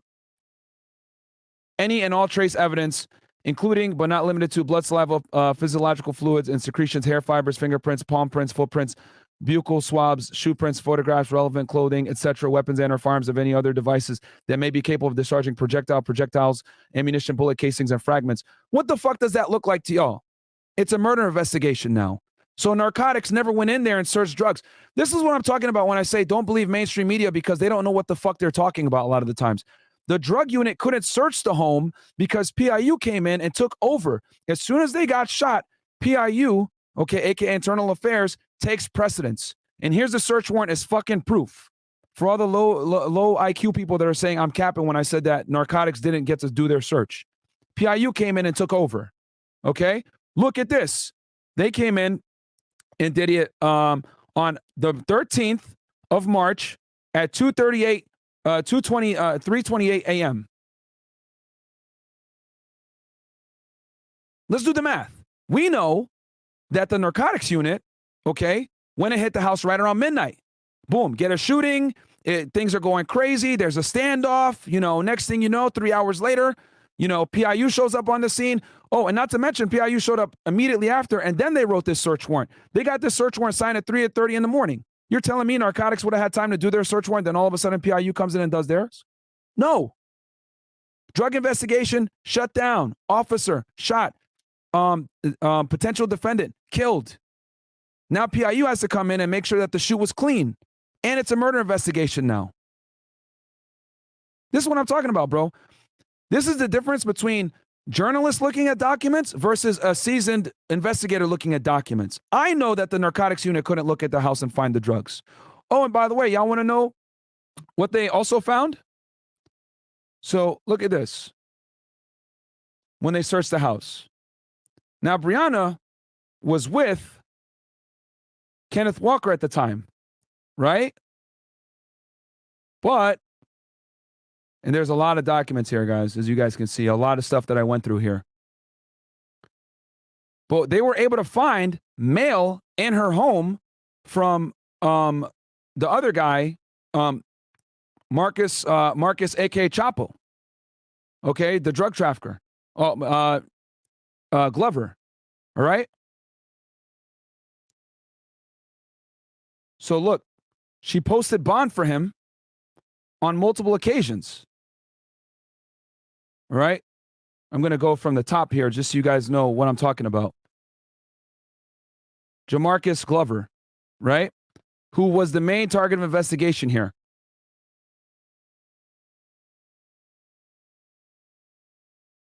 See, and this is the thing that's strange, that New York Times did all this investigating, as they would say. They went through all the documents, but they're not telling you guys about this, why the police were there in the first place. Okay? So here you guys could see, okay, money put, bail bonds, payable, ledger card. Okay? Here's your guy right here. Marcus Glover. All right? Here's his cases. Okay? Here you go. Breonna Taylor, payable ledger card. Putting up bond for him. Get him out. Right? More stuff, receipt. And this guy's a known drug trafficker. Look at her putting more money up, bailing him out. And they also found a letter from Jamarcus to her in the home. All right? So like I said before, they couldn't search the home, guys, because PIU took over. His harshest criticism was of Hankinson's blind shots into the apartment. You have to know, A, what you're shooting at, B, what's in front of it, and B, what's behind it. There's no other way you can operate. It was just an egregious act. All right. So I think that's enough of that. We went through the New York Times thing. Now let's get into the real facts. All right. Now, warning. If you're a snowflake, if you really, get offended by the truth, or you think I'm an asshole, or I'm a police defender, or any of this other stuff, great. Go ahead, get the fuck out of my chat, get the fuck off the channel. You don't got to watch this stuff. I'm telling you guys why the police responded the way that they respond. I'm giving you guys a law enforcement perspective that no one else on YouTube can give you guys. I'm giving you guys the facts. Am I saying what they did was right? No. But what I am saying is that their response, given the circumstances and the evidence I'm about to present to you guys right now, was 100% justified.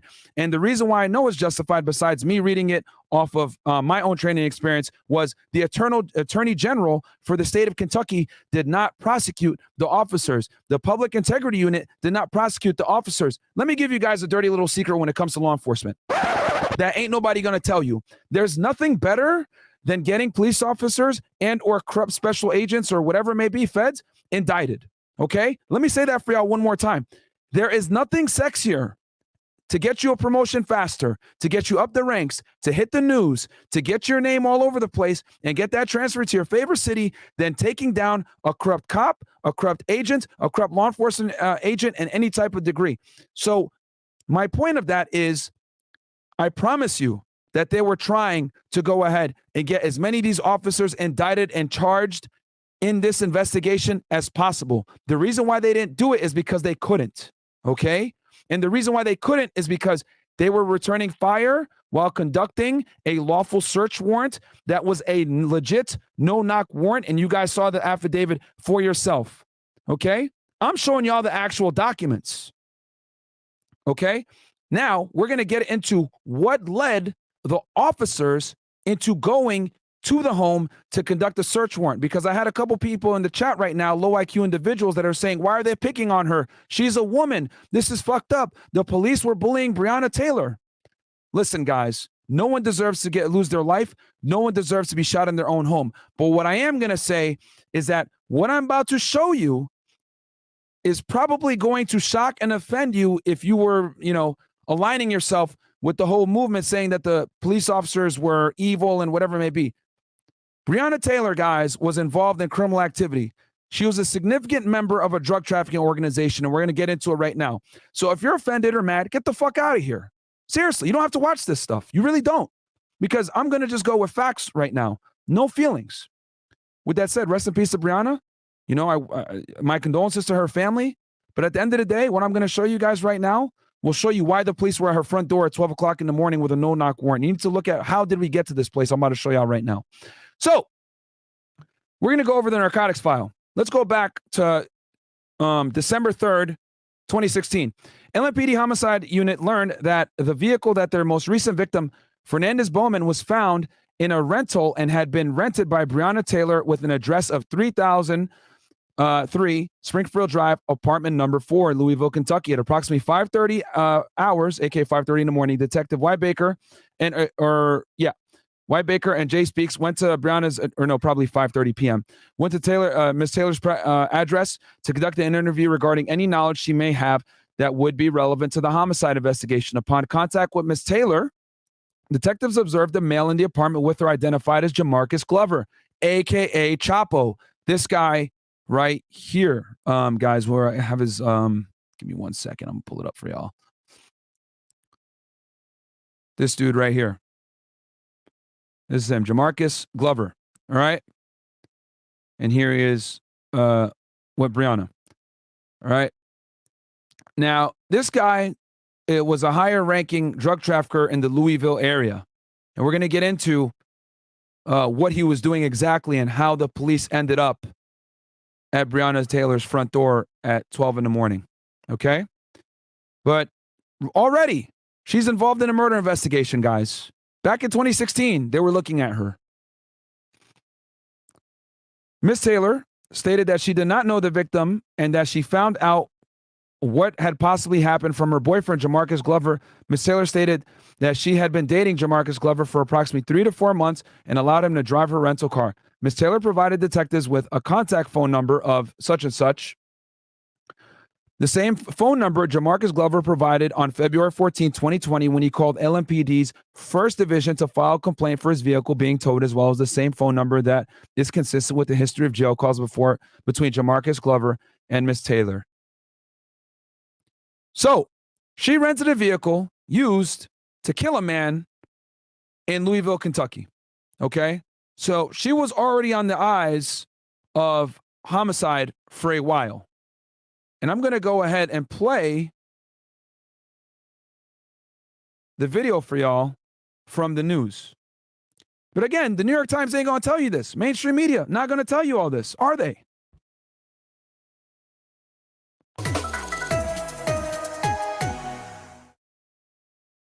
enhanced trafficking in controlled substance, first-degree, second-degree offense, heroin, convicted felon in possession of a handgun. Quentin Hall didn't say much as his charges were read in court. Quentin Hall. Do I not have a no contact order on this? Why is it so familiar? Because it was a murder. Police say Hall shot and killed Fernandez Bowman on South 25th Street in December.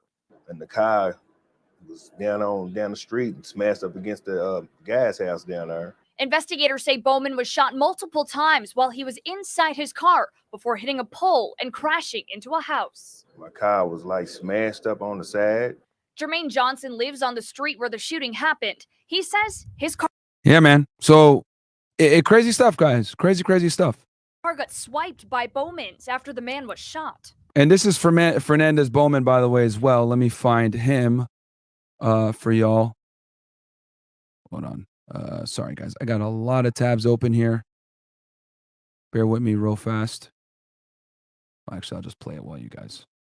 Hubcap was all tore up, and I really didn't know much, but I had seen it on the news that somebody got killed out here in front of my house. Tuesday night, narcotics detectives say they recognized Hall's 2011 Dodge.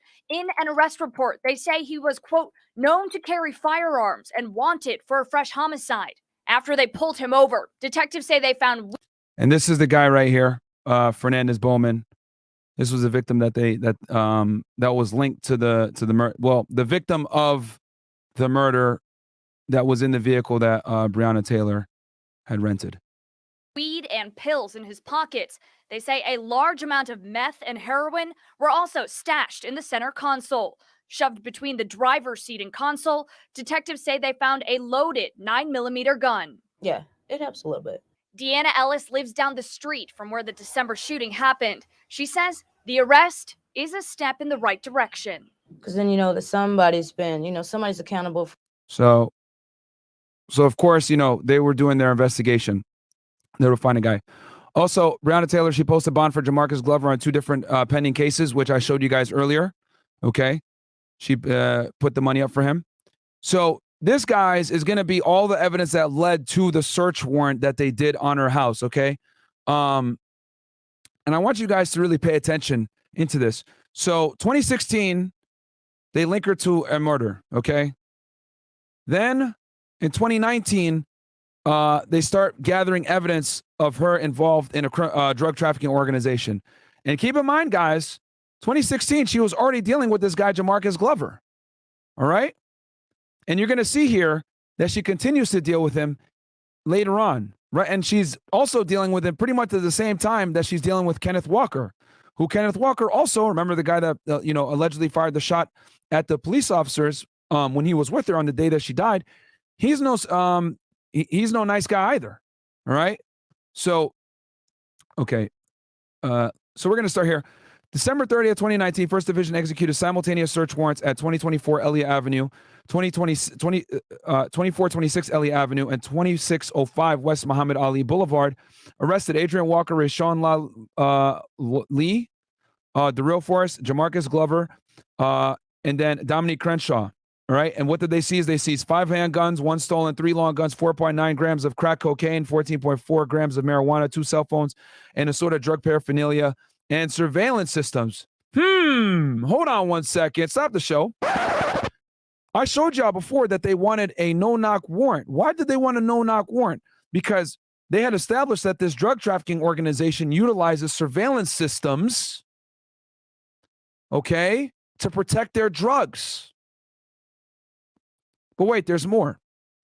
December 31st, 2019, the Place-Based Investigation Unit, okay, PBI team, which is a member of the team, okay, which is the team that basically Mattingly was a part of when they all got shot at, go ahead and selected their first microcell location, with the parameters being South 24th Street to South 28th Street and West Broadway to Magazine Street, based on an increase in violent crime reported in the area, aggravated assaults, and narcotics-related offenses. PBI detectives started to gather research within the designated areas, such as calls for service, incident reports, or narcotics-related crime tips. A lot of the call volume and narcotics-related crime tips led detectives to 2424 Elliott Avenue. And what I'm going to do for y'all right now is I'm going to pull this address up for you guys. 2424 Elliott Avenue. Louisville, Kentucky. Right? Tell me this isn't a trap house if you've ever seen one.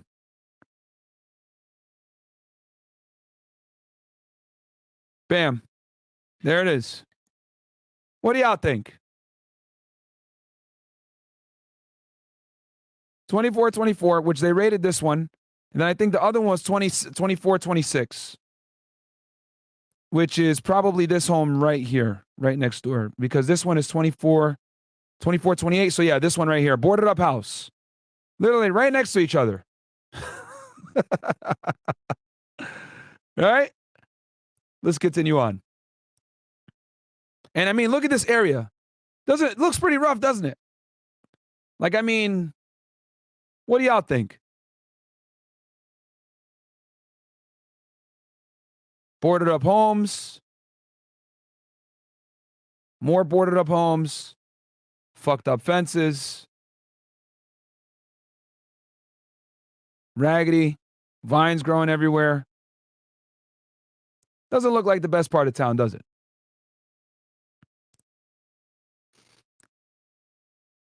So, a lot of call volume and narcotics-related crime tips led detectives to 2424 Elliott Avenue. Additionally, through physical surveillance, detectives observed that vehicle and foot traffic had picked back up at 2024 Elliott Avenue within a couple of days of the 1st Division executing their search warrant.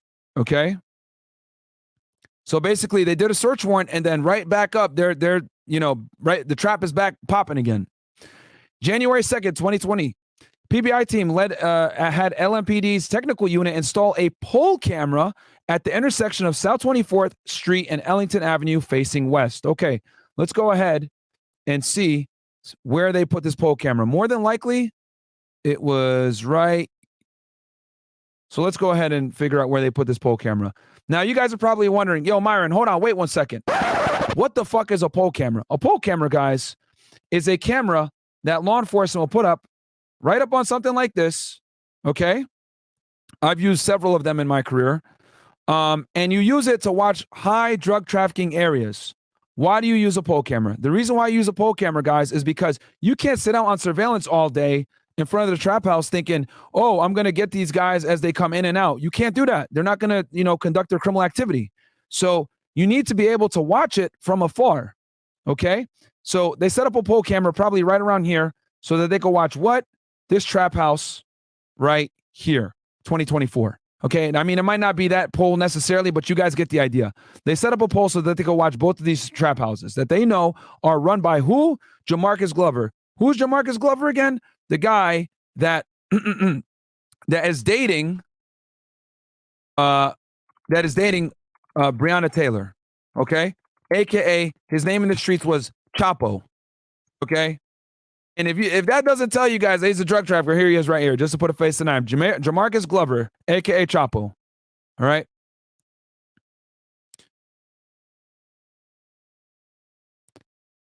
So they set up a pole camera.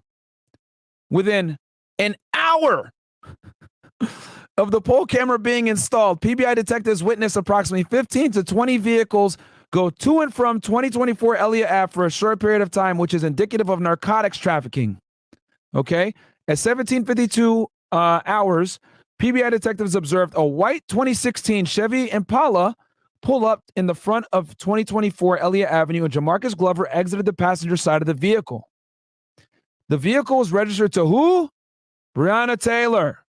All right, same address, 3000 Springfield Ave, number 4, apartment, Louisville, Kentucky. Here he is, pole camera catching him in fucking 2K. Jail calls, January 3rd, 2020, Jamarcus Glover calls Breonna Taylor from booking. Jay Glover says to B. Taylor, call such and such on Facebook to see where the fuck such and such at. He's got my fucking money riding around in my motherfucking car and he ain't even where he's supposed to be at. Breonna Taylor responds, you said who? Jay Glover's response to her, yeah. And we don't know the guy's name. But more than likely, that could be an informant, which is why they're blocking out their name. Breonna Taylor says to Jay Glover, I'll call him.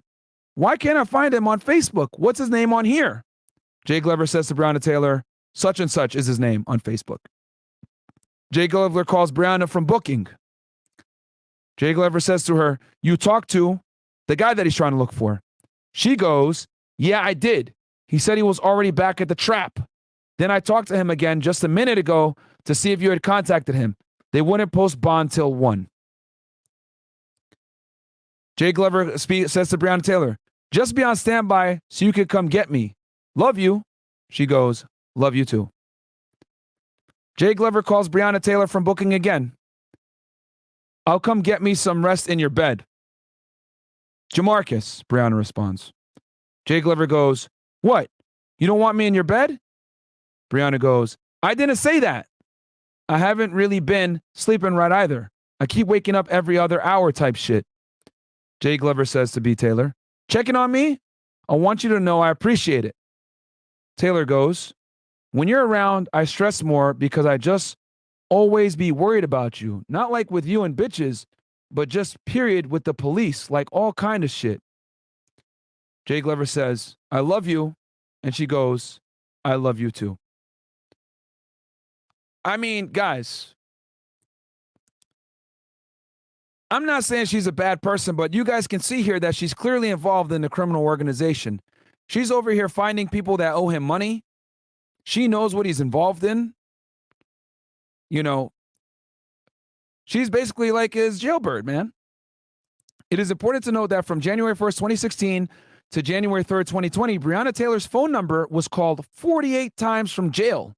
Unfortunately, several of the calls are no longer available to listen to, and when the number is called from booking, it does not provide an inmate's name. However, once the inmate is booked and assigned to a dormitory, the system is able to track the inmate that is making the call.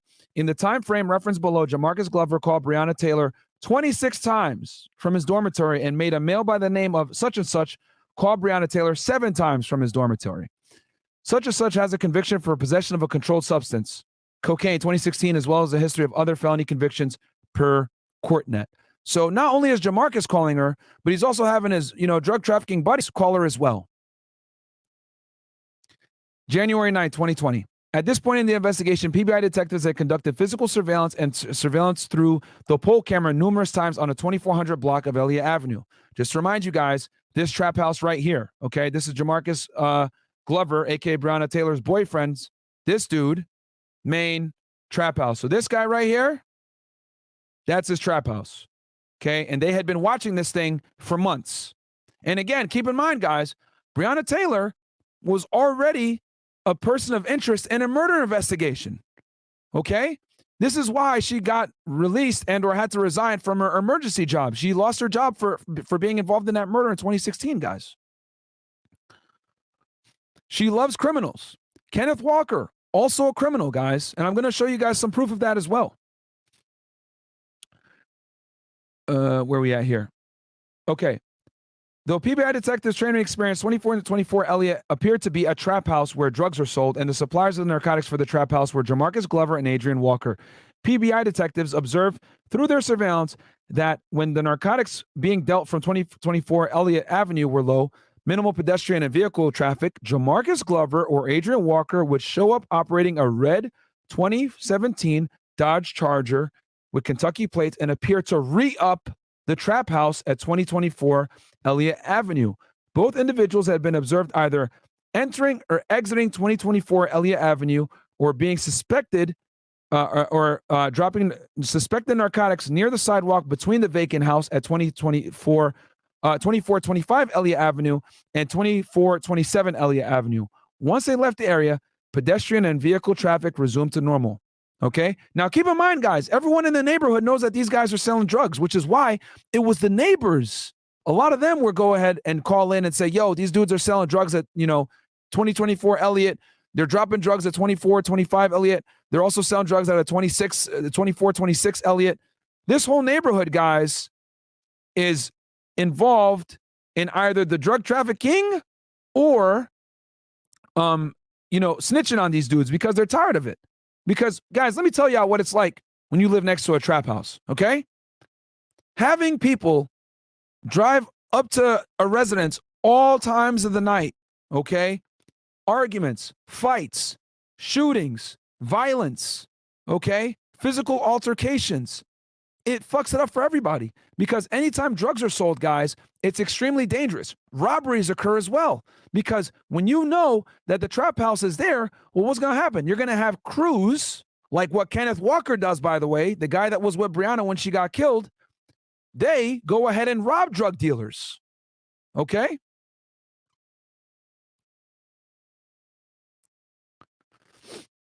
Once they left the area, pedestrian and vehicle traffic resumed to normal. So what does that mean? Anytime Jamarcus Glover or the other guy, Jamarcus Glover or Adrian Walker would walk in and, you know, make a drop off or whatever, guess what? A bunch of cars start coming back to the house. 2424 Elliott. During the early afternoon hours of January 9, 2020, PBI detectives observed the red 2017 Dodge Charger, Kentucky plates, leaving 2424 Elliott Avenue. PBI detectives attempted to follow the vehicle to further the investigation into Jamarcus Glover and Adrian Walker's criminal enterprise. So they start following this vehicle. PBI detectives had a difficult time following the vehicle as the operator was conducting heat checks by driving around the same city block twice using evasive maneuvers by making abrupt turns and unsafe lane changes. Due to the fact that PBI detectives had exhausted all conventional means of surveillance on this vehicle, a search warrant for a GPS tracking device to be installed on the vehicle was applied for and signed. See attached. So these guys were trafficking drugs so goddamn much that they started to realize the police are on them. So what did they do? They start doing heat runs, or AKA also known as counter surveillance. Guys, this is very common with drug traffickers. I've had guys do counter surveillance on me a million times, which is why I know about using poll cameras. Poll cameras are a fantastic way to figure out when your guy shows up, re-ups, etc. Okay? And then at the same time, it allows you the ability to see when they're there so that you can find them. Now, when you find them a lot of times and you follow them, it's only a matter of time until they're going to start to make your car or start to do burn runs or they're going to start circling shit. So you can't follow them because you're going to at some point get compromised. So what do you have to do? You got to get a tracker, okay? Which is what they're talking about here with a GPS tracking device, all right? So they went ahead and got a search warrant for a tracking device and was able to put it on your boy Jamarcus Glover's vehicle. LMPD Tech Unit installed the GPS tracking device on the red 2017 Dodge Charger from January 12th and January 31st, 2020. The data from the GPS tracking device shows that the vehicle went to 3003 Springfield Drive 6 times. January 12th, January 14th, January 16th, January 20th, and January 26th, 2020, and January 31st, 2020. 6 times, guys, in one fucking month.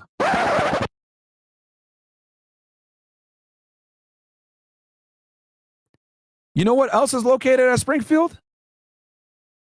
That's where your girl, Breonna Taylor, lives. 3, 2, 3. So I'm going to show it to y'all real fast.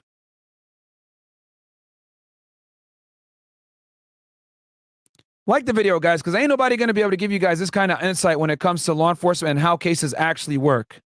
All right. 3003 Springfield Drive. So let's drop the man on here. Now, as you guys know, remember I showed you guys that body cam footage and the police officer had to break this gate? This is the location right here. Okay. It's gated off. But this is the neighborhood. Okay. Looks a little, not like the best place to be, but this is it. Okay. So here it is. You can see right here on the map, guys, from the tracking device that he stopped several times here in Springfield. PBI detectives observed Jamarcus Glover operating the red Dodge Charger pull up and park in front of 3003 Springfield Drive. PBI detectives then observed Jamarcus Glover walk directly into apartment number 4. That, guys, is where Breonna Taylor lives. After a short period of time, Jamarcus Glover was observed exiting the apartment with a suspected USPS package in his right hand. Detective Kelly Goodlit was able to take photographs, see attached. Jamarcus Glover then got back into the red 2017 Dodge Charger and drove straight to 2605 West Muhammad Ali Boulevard. Okay, so let's have some fun here. Okay, we're going to go ahead and type in that address. Or actually, see if we can do directions. Okay. It was 26. Hold on. What's the address? It was 2605 West Muhammad Ali Boulevard. 2605.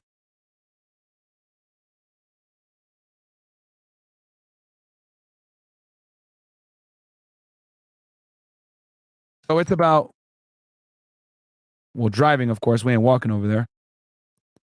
About a 21-minute drive. Okay. So he went here and then he drove all the way up here. Okay. Up north.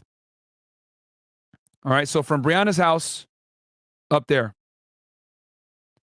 Now, through surveillance, PBI detectives observed numerous short stays. Hold on. Boom. Okay. So he drove to 2605 West Muhammad Ali Boulevard. Through physical surveillance, PBI detectives observed numerous short stays, both pedestrian and vehicle, at 2605 West Muhammad Ali Boulevard, as well as Jamarcus Glover and his associates come and go from that location. PBI detectives believe that 2605 West Muhammad Ali Boulevard was a secondary trap house and their narcotics trafficking organization. So let's go ahead real fast and we're gonna go ahead and take a look at this place. Hold on. Fuck. My bad, guys. We're gonna zoom in and drop the man here and look at this other trap house. Right here. Bam. Okay. So the second one here. So this is West Muhammad Ali Boulevard right here. 2605. This is 2603. This is it right here. 2605 is the second trap house. Bam. All right. So now the police guys have what? They've identified two different trap houses. Wait, because this one was 2603. Yeah, it's got to be this one. So yeah, guys. So they've identified two different drug homes, right? Shit. My bad, guys. I'll load this bad boy again. All right. And here he is. There's his charger, which, by the way, this charger was registered to Breonna Taylor, by the way, as well. Okay. There's Jamarcus. He goes in, comes out, UPS package. February 4, 2020. PBI detectives applied for a second GPS tracking device on the red 2017 Dodge Charger because the first warrant was expiring. See attached. Now, what do they mean by that, guys? So when you do a tracking device, guys, you can get it for about 30 to 60 days. So at some point, you have to re it up. So they went ahead and got a reauthorization on the tracking warrant by a judge. By the way, are you guys liking this, by the way? Give me ones in the chat if you guys are enjoying this in-depth breakdown, because like I said before, nobody can really give y'all this kind of sauce on YouTube, period. No one's going to be able to look at these documents and be able to give you guys the insight. Give me ones in the chat if you guys are having fun. If not, give me twos. That way I'll know I can just end the stream early. What was that? Yeah, we need more likes. Go ahead, Christina. What we need to get more likes? Yeah, we're like at 2K watching and 1.2K likes. Guys, get me to 2,000 likes if you can, because I know I got a bunch of haters right now watching me that are probably thinking I'm an asshole or something like that just for telling y'all the truth about how the police really did this investigation. Go ahead. But you're showing the evidence and people are still not taking it in, so. Yeah, it is what it is. You have a, My feelings! You have a super chat. I have a chat? Okay, what does it say? You go ahead and read it. Oh, okay. I knew it. I freaking knew it, bro. See, Myron, it's just like what I sent you on IG, DM, Breonna, because of what most Black women have a problem with nowadays. The obsession with pookies and Ray-Rays. And did it to herself. Yeah, I mean, like I said before, man, it kind of sucks that she associated herself with, with such a scumbag. I'm not going to lie. Why is that such a common name? Pookies.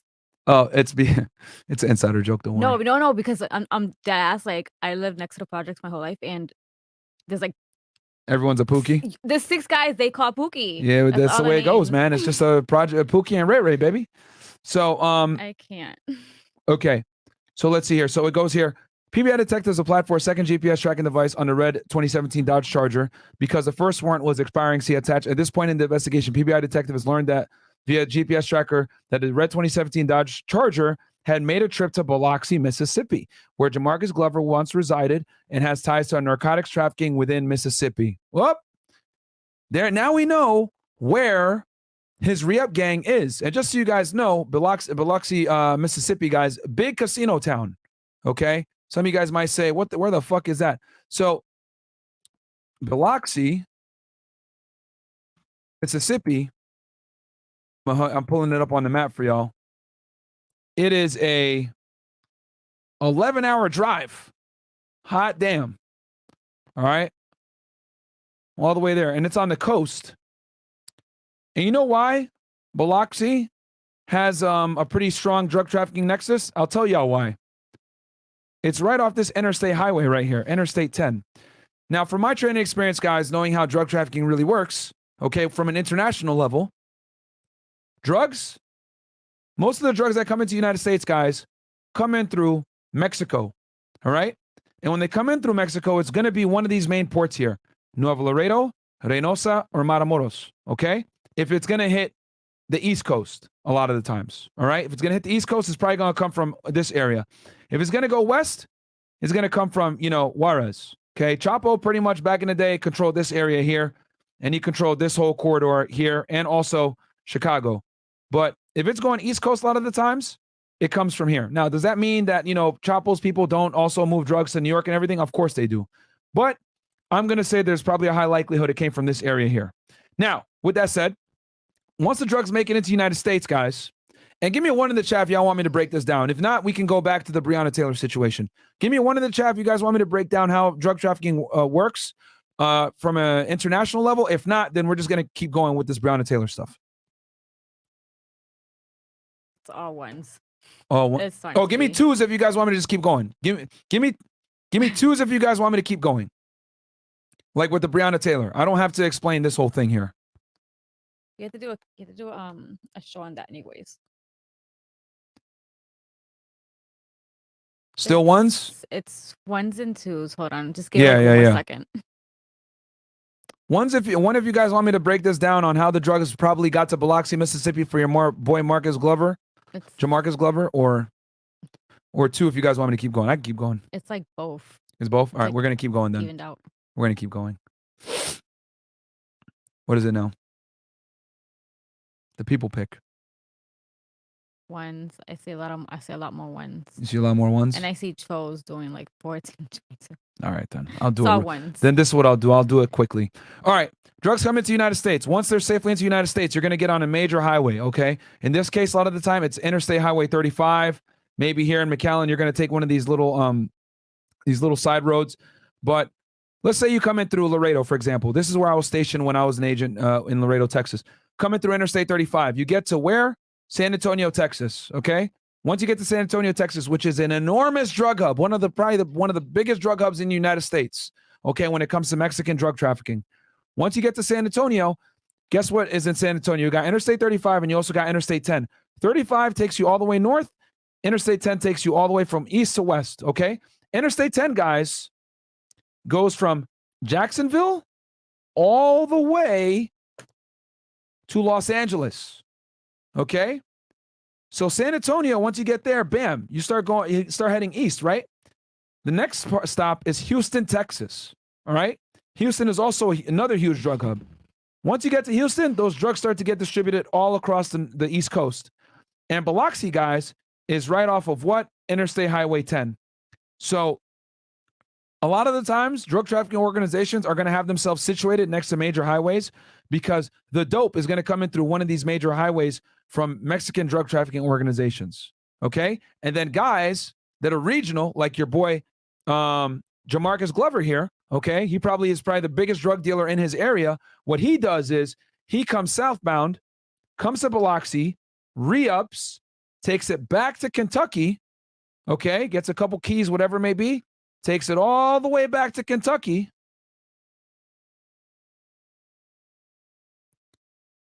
And he brings it back up here. Okay? Now, is he actually stashing all the drugs at Breonna's place? Probably not, but he's probably stashing a considerable amount there since he's taking packages and bringing in there, probably chopping it up, whatever it may be, and then dropping it off the stash houses. Because here's the thing you guys got to understand with how drug trafficking works. You can't keep a lot of drugs at one location where the drugs are actually being sold. One more time for y'all. You cannot keep a lot of drugs on location where the drugs are actually being sold. So the trap house and the stash house are two different things. So he picks up the drugs in Biloxi, which is on a major drug trafficking corridor highway, drives up north, goes back up to his place in Louisville, Kentucky, leaves the dope at Breonna's house, takes the dope out of the Breonna's house, and he needs to re-up his stash houses at 2024 Elliott and or 2605 West Muhammad Ali Boulevard. Goes there, drops off a couple of ounces, leaves it, and then bam, they start going ahead and making sales again. And the reason why, again, guys, is because there's a couple reasons for this. Number one, if you get raided by the police, there's a lower chance that they're going to find the drugs, or it's going to be in smaller amounts, and you can easier conceal it, or most importantly, you can flush it down the fucking toilet. Okay, which is why cops do no-knock warrants on stash houses all the time.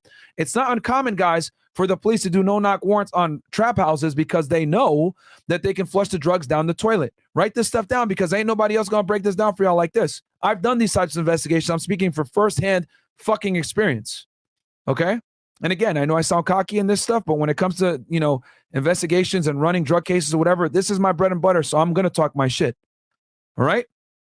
So anyway, so they go ahead and he drops the drugs off at the smaller places, but he keeps the main stash at Taylor's house, which is why he's able to go there, get a package, break it down, whatever it may be, give it to his dealers or whatever it is at the stash houses. So if it does get raided, no problem. All right. Drug trafficking 101, gentlemen. All right. So let's keep going here. So he goes down to Biloxi, Mississippi. Next, February 6, 2020. And remember, guys, this is all probable cause. They're watching him. Okay? PBI detectives submitted a grand jury subpoena for Jamarcus Glover. And guys, this is the state. This isn't even the feds. This is like a lot of great police work that these guys are doing. I can't even cap. Like they're doing a lot of work. They're putting GPS trackers. They're actually out here on surveillance. They got pole cameras up. They're doing physical surveillance, following them around and shit. They're taking pictures. Like this is a pretty extensive drug trafficking investigation. They're doing grand jury subpoenas. Okay. So they go ahead and they do a grand jury subpoena for Jamarcus Glover, Adrian Walker, and this woman. Okay. Who is this woman? Is Jamarcus Glover's child's mother, Chase Bank Records. Okay. So they went ahead and got her bank records to see what kind of money she's getting. Okay. At approximately 14:27 hours, PBI detectives observed through the poll camera Jamarcus Glover operating a black Dodge Charger pull up in front of the 24 Elliott Avenue and go inside the residence. The vehicle is registered to who? Breonna Taylor at 3003 Springfield Drive, apartment number 4.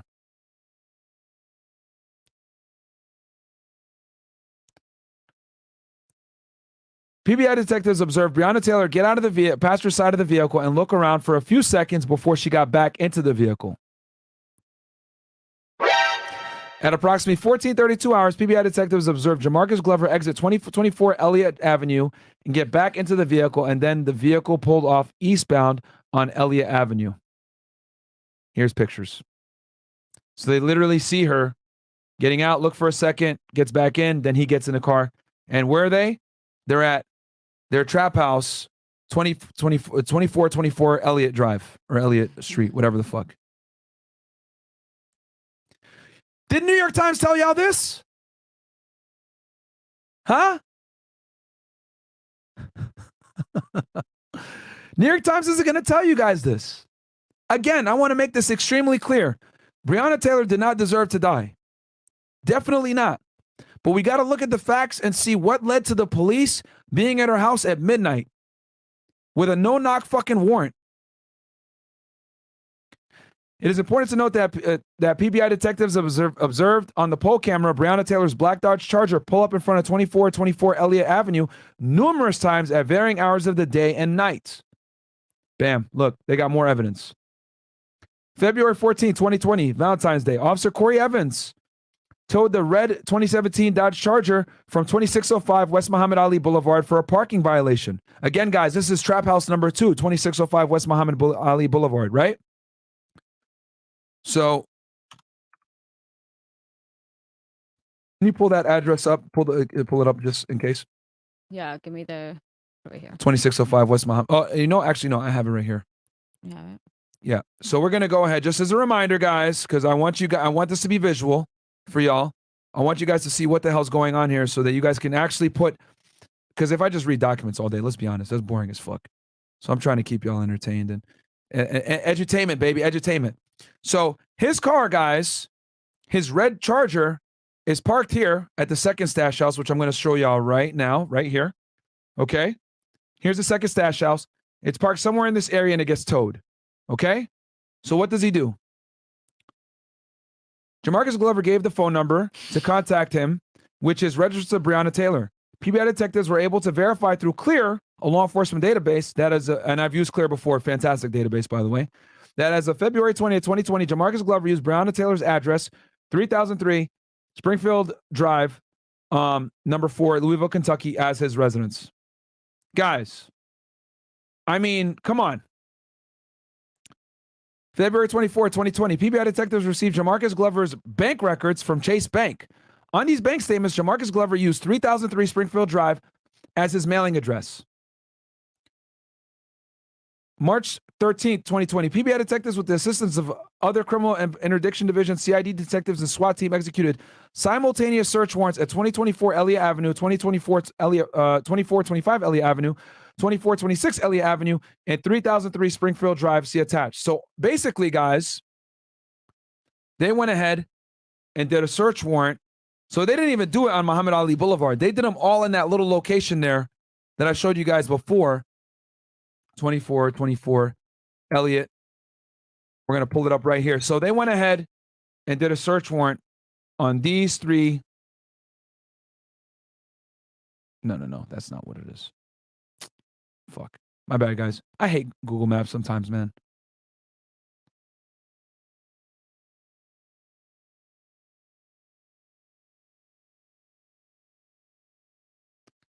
All right. So we're back in the trap. So they did a search warrant right here. 2424, the main stash house. They did it right here. 2426 Elliott. And then they also did it across the street, which is probably here. I think this is 2625 Elliott. Okay, or this one of the two. So they did 3 search warrants. Okay.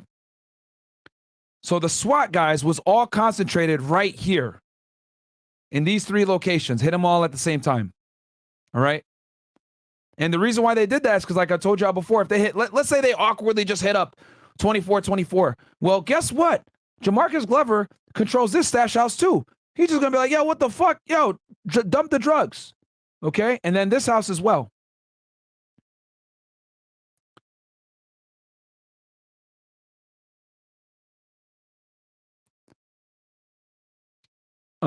Let's see here. During a search of 2424 Elliott Avenue, PBI detectives were able to recover a large amount of suspected crack cocaine and suspected fentanyl pills inside a Crown Royal bag in a tree in the backyard of the property that was hidden in order to avoid detection from law enforcement. K9 Maverick alerted to the bag containing the narcotics. PBI detectives also located a large amount of U.S. currency, digital scales, and other evidence of narcotics trafficking within the residence.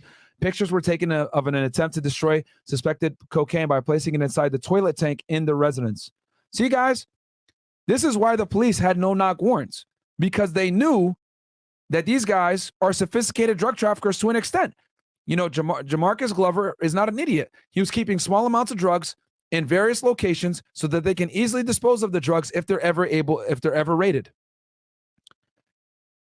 3 firearms were recovered from the glove box of a beige 2001 Crown Victoria, and 1 firearm was recovered from a gap to the right side of the front porch steps at the vacant house at 2426 Elliott Avenue. This house right here, this boarded up joint, okay, which is obviously vacant. This house is what they're talking about. Mm-hmm. Jamarcus Glover, Demarius Bowman, Rayshawn Lee, and Alicia Jones were located at 2024 Elliott Avenue at the time the search warrants were executed. PBI detectives were able to seize all of the individual cell phones and execute search warrants on them. PBI detectives also obtained an LGE bill from inside the 2424 Elliott Avenue that had Adrian Walker's name on it. When the search warrant was executed, and remember, Adrian Walker, guys, is your boy El Chapo. Okay, this guy right here, Jamarcus Glover, once again, his right-hand man. When a search warrant was executed at 3003 Springfield Drive, number 4, which Breonna Taylor was listed on, and an officer-involved shooting occurred, and as a result, Breonna Taylor was killed. The president inside the apartment at the time of the search warrant was executed was Breonna Taylor and Kenneth Walker. The Public Integrity Unit responded to the scene and took over the investigation. Hold up, what? You guys think I'm just talking shit when I say the shit that I say. The New York Times isn't going to report that. They're going to say, oh, well, they went to the house and they didn't even find drugs, not knowing the fact that as soon as that shooting happened, PIU takes over, guys. The drug unit could no longer do a search. Now PIU is going to go in there and they're going to do what? A murder search. They don't give a fuck about drugs or money anymore. Now they're going to do is I need to make sure that this guy, Kenneth Walker, didn't try to kill the police, that the police weren't involved in to see if the police were involved in some kind of wrongdoing or whatever it may be. So that is why PIU took over and no drugs or money was found, guys. However, when PIU did their search, they did find a letter from your boy, this dude, okay, Chapo, a.k.a. Jamarcus Glover. And yes, his nickname in the streets was Chapo, guys. I'm not trying to be funny here. His name really was Chapo, okay, because he was the main guy. They found a letter from him to Breonna Taylor in her home, okay? It is important to note that PBI detectives had a signed search warrant for 2605 West Muhammad Ali Boulevard, but due to the OIS and limited resource available, the warrant was unable to be served. Okay, so there you go. Because I was wondering why they didn't hit up 2605 Muhammad Ali Boulevard too. So there you go, guys. There's your proof right there that they didn't have the manpower. Like literally, it's all here for you guys. Okay? So SWAT was already stretched out doing 3 search warrants at one time. They couldn't do SWAT at the other location as well, at Breonna's place. But they needed to go ahead and do the search warrant, so they wouldn't. So Jamarcus would notify her and tell her, yo, the feds, the police are here. So they did Breonna's house, and they had to scramble a unit to do it. But hey, man, they got to get the investigation done, right? Now, what happened was terrible. No one deserves to die. But now you guys understand that they were short-staffed. So that SWAT guy saying, doing simultaneous search warrants is not good. No, you're a dummy. That's how you got to do drug investigations. That's how I know you don't do any types of investigations, that guy. Ask anyone that does narcotics investigations that you know, whether it's your uncle, friend, cousin, whatever, ask them, is it smart practice to do simultaneous search warrants when you're doing a drug investigation? And they're going to tell you yes. Hell, if you look at a regular investigation, whether it's, document benefit fraud, any type of fraud where they're doing some type of shit. Anytime there's co-conspirators involved, you need to do simultaneous search warrants, guys. You need to do simultaneous search warrants because the destruction of evidence or the alert of other people is simultaneous. The alerting of other conspirators is the likelihood is extremely high. Also, guys, do me a favor, real quick. Get me to 1.5K likes.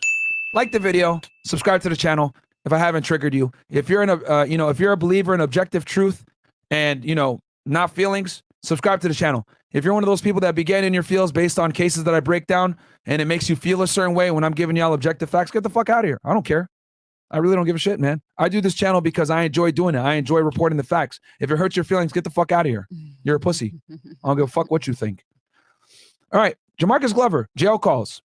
Jay Glover calls who? His baby mama. And he goes, she says, Chop that girl got killed over you. Remember, guys, his nickname is El Chapo, right? So she called him Chop. She's referring to Breonna Taylor. And this is on March 13, 2020. Jay Glover says to her, why would you say that shit over me, though? All my mailing shit, it ain't got nothing to do at Bree's house. Okay, because he gets his mail sent to her house. The baby mom goes, but no, remember, you had that bank statement in that other box and you leave that shit behind for them to hit your house and that. Putting 2 and 2 together, come on, Chop, the way you move, period. So his baby mom is even saying, bro, you moving too sloppy. So Jamarcus goes, dude told me I just seen you leave your baby mama house. The girl says, they know where we live at? Jay Glover says to her, they've been knowing where we live at.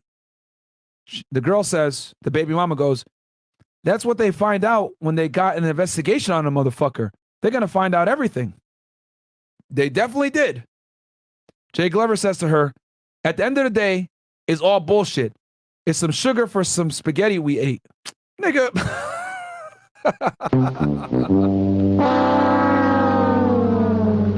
Bro. It's some sugar for some spaghetti we ate. What? Who put sugar on their spaghetti? I've heard of that though, but that's disgusting. What? I've heard of that. Bro, I have not heard that shit I've ever. heard of that though, but that's like weird. Yeah, that's crazy. Hey, can you grab me a Monster real quick? Mhm. Jay Glover calls his baby mom again from booking. They know that me and you hadn't been fucking around. That's probably why they didn't come to my house. But I feel like, Chop, if they know it's my house. Oh, this is his girlfriend, his baby mama, by the way. Sorry. If they know it's my house, why the fuck wouldn't they have a search warrant? And again, guys, this is Jamarcus Glover right here. Is this nigga, aka Pookie. He goes, they know I was there before. They would have came in there. Baby mom says to him, did you tell them it was your baby mama's house? Well, then why the fuck are you putting me in this motherfucking case, my nigga? Because you the one that they want. I don't know how much it's going to take for you to know that you the one they want, Chop. Yo, that's his baby mom talking to him, by the way. God damn. Oh, Lord. The masculinity is strong in this one. Jay Glover says, AK Chop, I'm hurt. My name getting called about Bree's death. This nigga Kenneth Walker in jail. This nigga got Bree dead. At the end of the day, it was not my fault. It's this nigga's fault that's in here. The reason why it happened, the nigga is sitting right here. So Kenneth Walker, guys, gets arrested and gets put in the same jail as him. And he's saying that it's his fault that Breonna got shot, which I would argue it is his fault. Because whether she shot the gun or he shot the gun, it's his fault because, yo, bro, someone breaks into the house. What are you doing? You're the man. Let her stay in bed, call 911, and then your dumbass goes out and investigates. What the fuck? Which makes me believe, again, this is just my speculation here. I personally think that he got the gun, he gave it to her, she walked out front, she popped one at them, and then they started returning fire. Because it just doesn't make sense that he would have the gun, she will be in front of him, he shoots the gun like over her shoulder, awkward, the hell, and then they just return fire and she's in front of him as like a body shield. He didn't get shot once, guys, so it doesn't add up. Let's continue on. The baby mom says to Chapo, okay, did y'all talk or is he still on some defensive shit? Jay Glover says to her, he said they were beating on the door. So he talks to him in jail. Baby mom says to him, yeah, so I would shoot too. Like I got a gun up under my bed. If someone would come in my house at 12 o'clock at night, I would shoot too. I got to protect my kids. Baby mom says to Glover, you had to stop moving so messy. You are the one that they want. Goddamn. He probably feels like shit at this point. Now, Jay Glover calls his baby mom again from his dormitory. As soon as what's-the-such answers the phone, Jay Glover tells her to call this guy. Call such and such. The line then goes silent for a bit. Baby mom comes back on the line and says, Chop, he's on there. Jay Glover says to unknown male, what up? Kenneth just got her killed, nigga. Sitting in this jail like it's all good, like he's straight, like it ain't his fault. Baby mom says to Jay Glover, so he the one shooting the gun? Jay Glover says to her, yeah, he shoots at the police, they shoot back, Bree in the hallway, and she gets killed. Then gets off the phone. They search that Crown Vic. You had 20,000 in that Crown Vic? That's his baby mom. He goes, hell nah, I ain't been in the Crown Vic. She goes, that's where you been hiding shit. Where your money at? So she knows where he stashes his fucking money. She goes to him, such and such wants to talk to you. What's his number so I could three-way? Jay Glover says to her, the baby mom, the line then goes silent for a bit. So he gives her the phone number. Jay Glover says to the baby mom, they hit the house last night. Bree got killed last night. Such and such says Jay Glover, I just got off the phone with such and such. I'm fixing to come back up there. Jay Glover calls such and such, his baby mom, from his dormitory again. Everybody's calling because they're saying your baby mama got killed. Such and such speaks to Jay Glover. Her baby mom, Bree's mother, and the No Limit crew, they basically like the nigga that she was fucking with, got her all caught up. The No Limit, they don't play. Jay Glover says to such and such, man, I don't care. The baby mom says to Jay Glover, I know you don't care. You don't care about shit. The baby mom again says, motherfuckers putting it to me like it came from you. Of course I'm going to think that. And I know that I found mail and shit. So she's mad at him about him fucking with Breonna. Jay Glover says to her, me and Bree ain't been around each other in over 2 months. I ain't got nothing going on with Bree no more. Wait, hold up, bro. What? Cap, we saw on video that they were together like earlier in the year. Oh wait, I think there's a video of like an interview. What? Where, Go ahead. her boyfriend says that like he showed up to the house when they were there at night before. Let me find it. Okay. So, Jay Glover calls someone else, unknown female, possibly such and such per accurate from his dormitory. Jay Glover says to unknown female, referencing the OIS at 3000 Springfield Ave, basically the shooting. He, Kenneth Walker, said motherfuckers knocked on the door, but he didn't know who it was. They asked who it is, but don't nobody say nothing. He said they kicked that door and he balked on them. He said they started shooting back and Bree was in the hallway and she caught bullets. Scott Barton, Jay Glover's attorney, know Bree. He know her.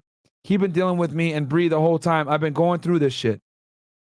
Jay Glover calls such and such his baby mom again. So as you guys can see, he's calling his baby mom all over the place. Oh, my bad, guys. Let me call it. Switch the camera back.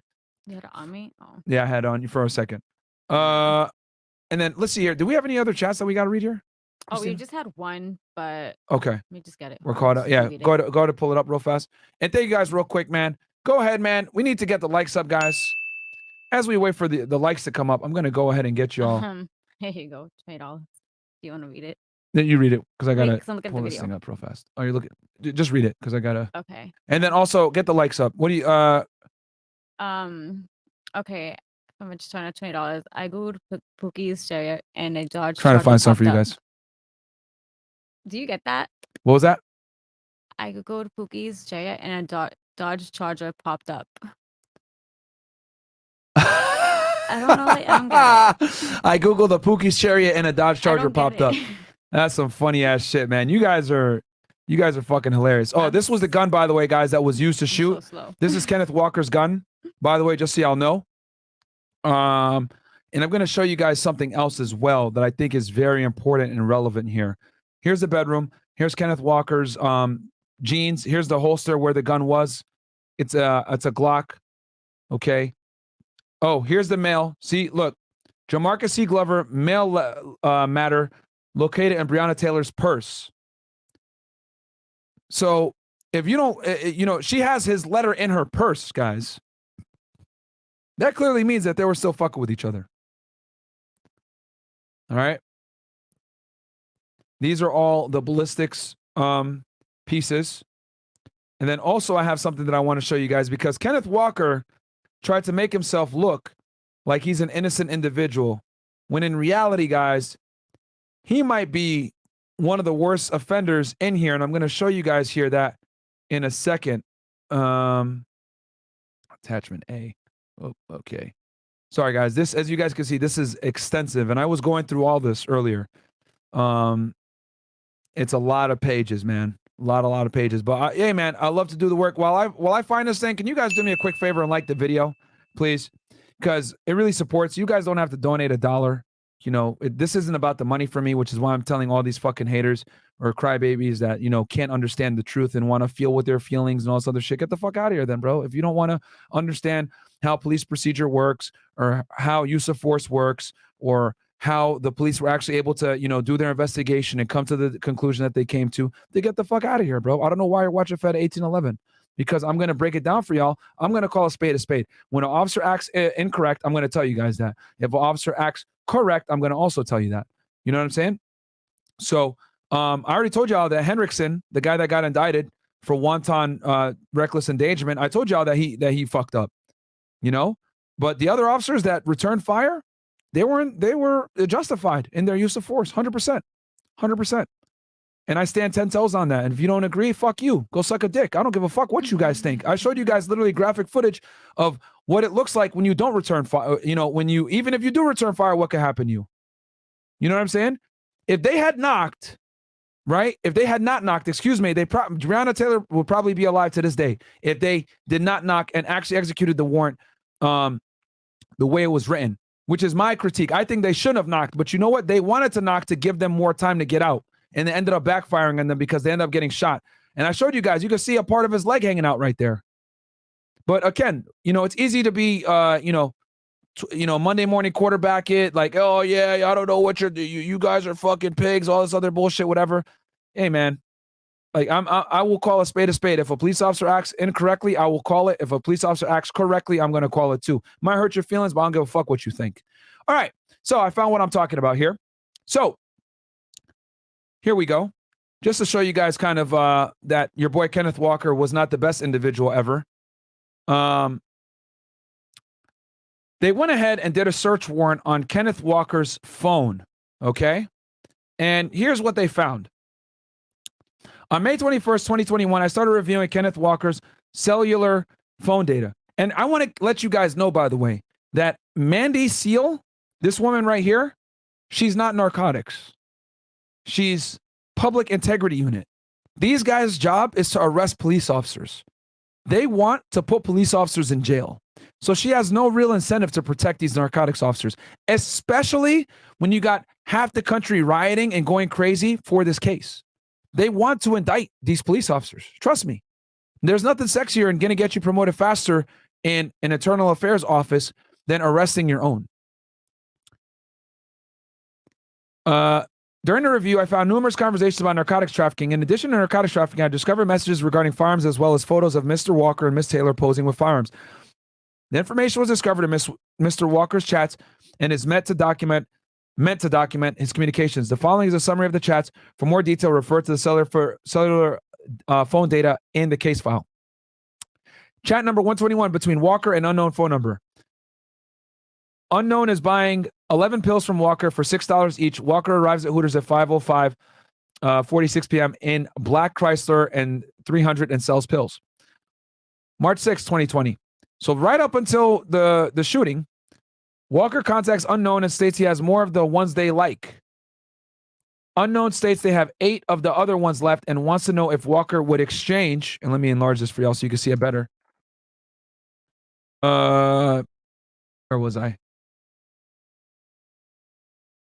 Okay, Unknown states they have 8 of the other ones left and wants to know if Walker would exchange them for 4 or 5 of the new pills.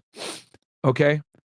And they tell Walker they want 5 of them tomorrow. Walker responds back asking if they still want them and they want 4 pills. Walker makes a deal with Unknown and specifically texted pills and tells them that he is contacting such and such to see how many she wants so he can bring them all together. Walker arrives with pills and asks Unknown to come to the front door at 9:06 p.m.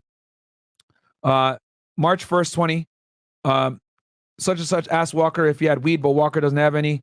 Walker, they have someone who wants 11 of them from him, going to give Walker their old plays. Walker doesn't have 11 left, but he's going to try to get them.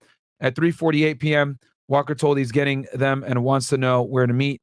Sent text. So as you guys can see, this dude is involved with criminal activity too. Walker told such and such he has the fire ones if she wants some. Walker told her bring 7 to her job, Hooters. He's over here trapping in Hooters. And then also I want to direct you guys to this one. So more drug trafficking. As you guys can see, Cali high grade, $25 for half a quarter. More weed, pills. Okay. And then saying he had smoke, 2 zips. He's selling drugs on Facebook Messenger, iMessage. This guy is jumping. Walker asked such and such if he got some bullets. Walker trying to buy 223 ammo, but Walmart didn't have any. Asked Walker for 223 ammo. Okay, so someone asking him for ammunition. Let's see here.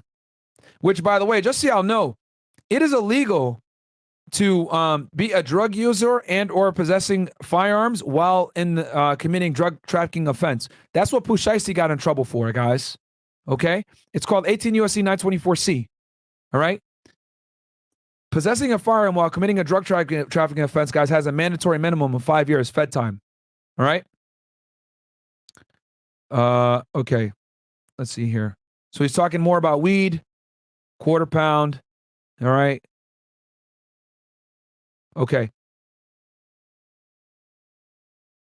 Okay. So Breezy, all right?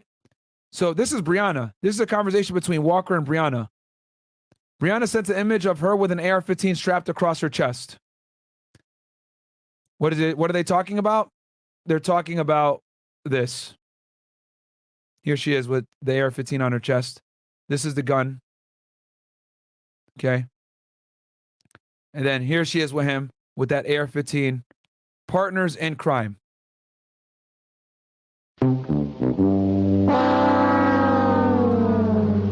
How he coming behind me.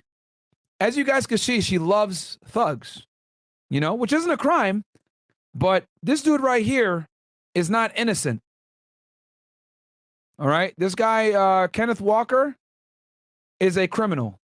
Breonna Taylor, also, guys, I hate to say it, criminal. All right. Breezy sent an image of her with an AR-15 strapped across her chest. Breezy asked Walker to send a picture of his gun so she could show it to a white boy at her work. Walker stated it was a Springfield Saint AR-15 pistol and sent a photo of it. Breezy and Walker talked about how he would switch the gun out of his name if he sold it. Walker stated he bought his Glock from a white boy and it wasn't registered to him, but he had a bill of sale. Yeah, you can't switch. Well, guys, by the way, just so you know, you can't take your name off of a gun once you buy it. Even if you have a bill of sale, they're always going to be able to trace the gun back to you if you were the original purchaser, which is why, in my opinion, I don't think you should ever sell a gun, guys. Don't ever sell a gun, in my opinion. It's not a good move. Like, do you really need the money that bad? Because let me tell you what's going to happen. Here's some game for y'all. If someone commits a murder, okay? Let's say I have my Glock and I sell it to Christina, all right? She goes ahead and kills someone, right? Maybe they made fun of her for being short or some shit, or her inability to get body cam videos correct. Who knows? They make fun of her and she's like, hey, fuck you. She uses my Glock and shoots them, okay? She ditches the gun, hides it in a drain somewhere. Well, the homicide investigators show up and they find the gun. They find the gun, get the serial number, and they're going to give that serial number to the ATF. And they're going to run something called an E-trace, okay? They're going to trace that gun back, and guess who's going to come back on that fucking list? This guy. Then the next thing you know, those homicide investigators are going to come to me and say, hey, this gun right here, this Glock, we found it, all right? Can you grab my Glock for me for some dramatic effect? Which one? Oh, shit. The one in the bathroom. So, sorry. I had to remember which one. So anyway, they go ahead and they're like, this Glock right here. And I'm like, sir, I don't know what you're talking about. And then they fucking pull out the Glock and like, this one right here. All right? Or they show me a picture of it. All right? And they're going to ask me questions. And now I'm in a situation, right? Is this gun right here, Mr. Gaines? This Glock right here. We found it, and it's in your name. We found the serial number. Which, by the way, guys, if you ever want to find the serial number of a gun, I'll show you where it is. Stop screen. Obviously, you got to make the gun safe. This is how you got to make it safe. Bam. Drop the magazine. Get the round out. Make sure it's safe. Always point it in a safe direction. Never at someone else. Because Christina's over here, by the way, guys. She's not over there like you guys think. Okay. Bam. Safe. All right, cool. Serial number, guys, is right here. I'm going to block out a portion of it so y'all don't. Bam. Right? So y'all see that? You can see a portion of it, but it's on the top of the slide. Can y'all see that? Maybe two. So that's like. It's too right blurred? there. Yeah, like right there. There you go. You can see a bit of it. But there you go. That's where you get the serial number on a gun. So when the police find the gun, guys, okay, and it's also on the barrel too. And it's etched in there. So when they find the gun from Christina shooting that guy for making fun of her because she can't get shit right on the body camera stuff, they're going to come to me and they're going to be like, yo, Myron, what the fuck? Where is this goddamn gun? Or you bought this gun. What the fuck is going on? And then they're going to ask me questions. So in other words, guys, don't sell your gun. All right? That's the moral of the story here. Don't sell your gun. Because then you'll end up as a part of an investigation if the person that you were talking to decides to be an idiot, or the person you sold the gun to, excuse me, decides to be an idiot. Of course, you could show your bill of sale and say, hey, I sold it, whatever it may be, to this guy, but why do you want homicide detectives at your house? Like, seriously, why? All right, let's continue on. And guys, like the goddamn video. What are the likes at, by the way, Christina, right now? I don't want to have to stop the show, guys. We got 2,000 plus y'all in here. You guys could be anywhere else in the world, but you're here with me. So I really appreciate that. It's about to be fucking midnight in this bitch. Is it really? Oh, yeah, it is. Mm-hmm. Okay. So, like, right now, we have. What? You're on camera. Oh, yay. 2K watching. We have 1.6K. Guys, can you get us to 2,000, please? Get us to 2,000 fucking likes. I really appreciate it. But anyway, let's continue on with this bad boy. So, where were we? So he sends the gun of her. Walker stated he bought his Glock from White Boy. Okay, so this one is a big one right here. So here's chat 690 between Walker and a bunch of other people. Okay, 1, 2, 3, 4 different individuals, it looks like. So in 2019, they're talking about robbing someone. Such as said his homie go to the bangers guns for them if they didn't have guns or didn't want to take theirs. Talk about sliding through to see the layout and talk about dude having 2 dogs.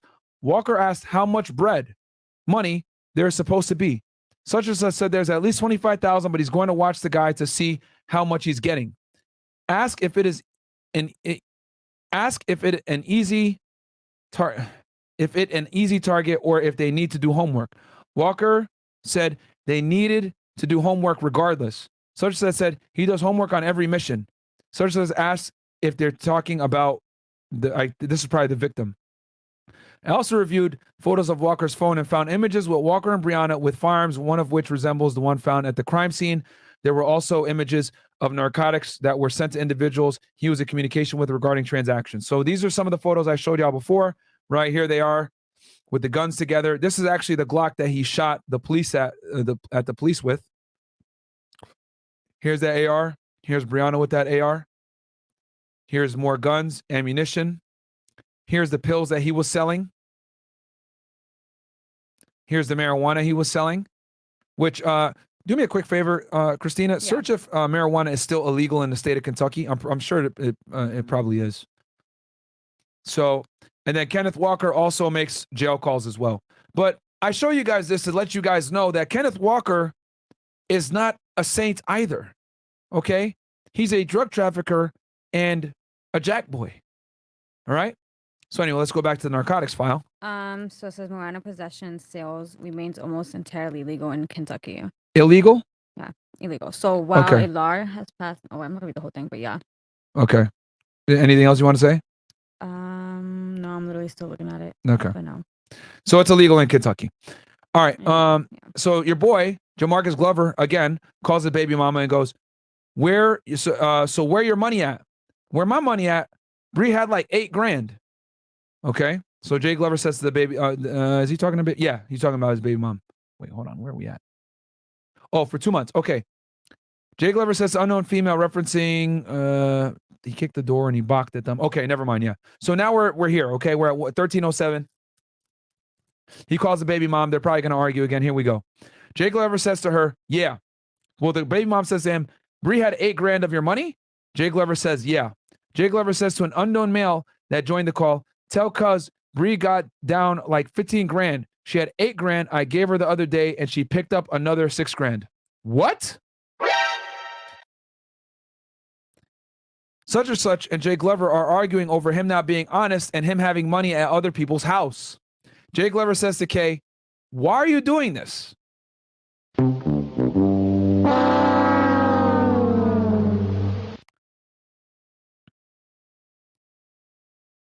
What do the haters got to say right now? For everybody in the fucking chat earlier, Myron, you're fucked up for covering this. Myron, you're an asshole. One more time for y'all niggas, bro, because I really hate you sensitive pieces of shit, man.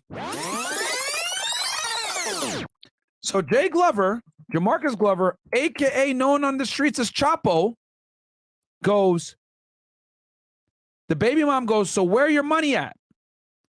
He goes, where my money at? Bree had like $8 grand. Bree had $8 grand of your money? Chapo, yeah. This is a baby mom that he's talking to. Jay Glover says an unknown male that joined the call. Tell cuz Bree got down like 15 grand. She had $8 grand. I gave her the other day and she picked up another $6 grand.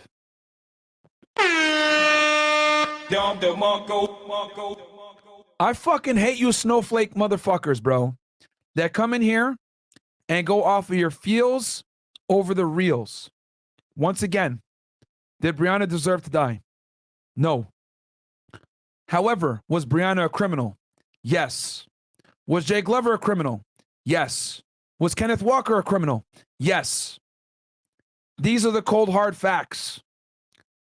I'm not saying criminals deserve to die, but what I am saying is that criminals deserve to go to jail. All right? She was a financial career and stash house operator for a sophisticated drug organization that was dealing a significant amount of drugs in the Louisville, Kentucky area. Based off of my training experience extensively with narcotics investigations, I know for a fact that your boy Jamarcus Glover, this fucking clown right here, this dude, was more than likely a high-level area distributor, okay, and supplier of narcotics in the Louisville, Kentucky area. His travels to Biloxi, coming back up north, moving packages around, etc.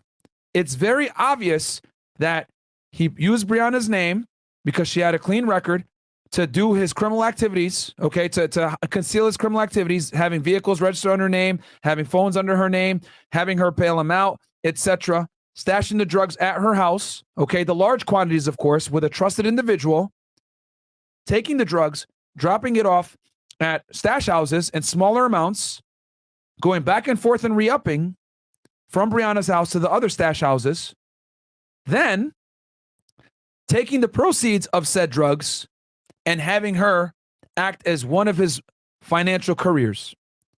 You're not going to give someone $15,000 that you don't trust. You're not going to be making $15,000 through drug trafficking unless you're a mid to higher level area distributor. I don't make the fucking rules. I just tell y'all the truth. That's the painful truth. Let's keep going. So all you snowflakes, get the fuck out of here, man. Jay Glover says to an unknown male that joined the call. Nope, sorry, we read that part. So the baby mom says, the baby mom and Jay Glover are arguing over him not being honest and him having money at other people's houses, okay, aka Breonna's. And she goes, why are you doing this? Because my feelings are hurt. Jay Glover says, why? Because the bread was at her house? Jay Glover says to the baby mom, this is what you got to understand. Don't take it wrong, but Bree been handling all my money. She been handling my money. She been handling shit for me. And cuz it ain't just me.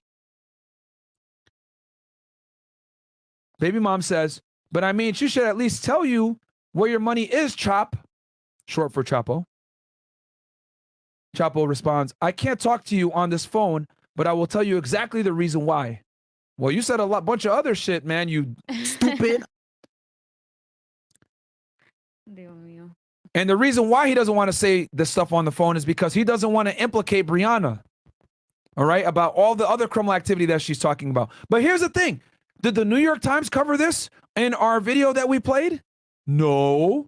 They just talked all about how the police showed up at 12 o'clock in the morning. They had a warrant or something like that. They shot a bunch of shots. They didn't talk about all the things that led up to this. Breonna Taylor was a member of a sophisticated drug organization, and she was facilitating a conspiracy.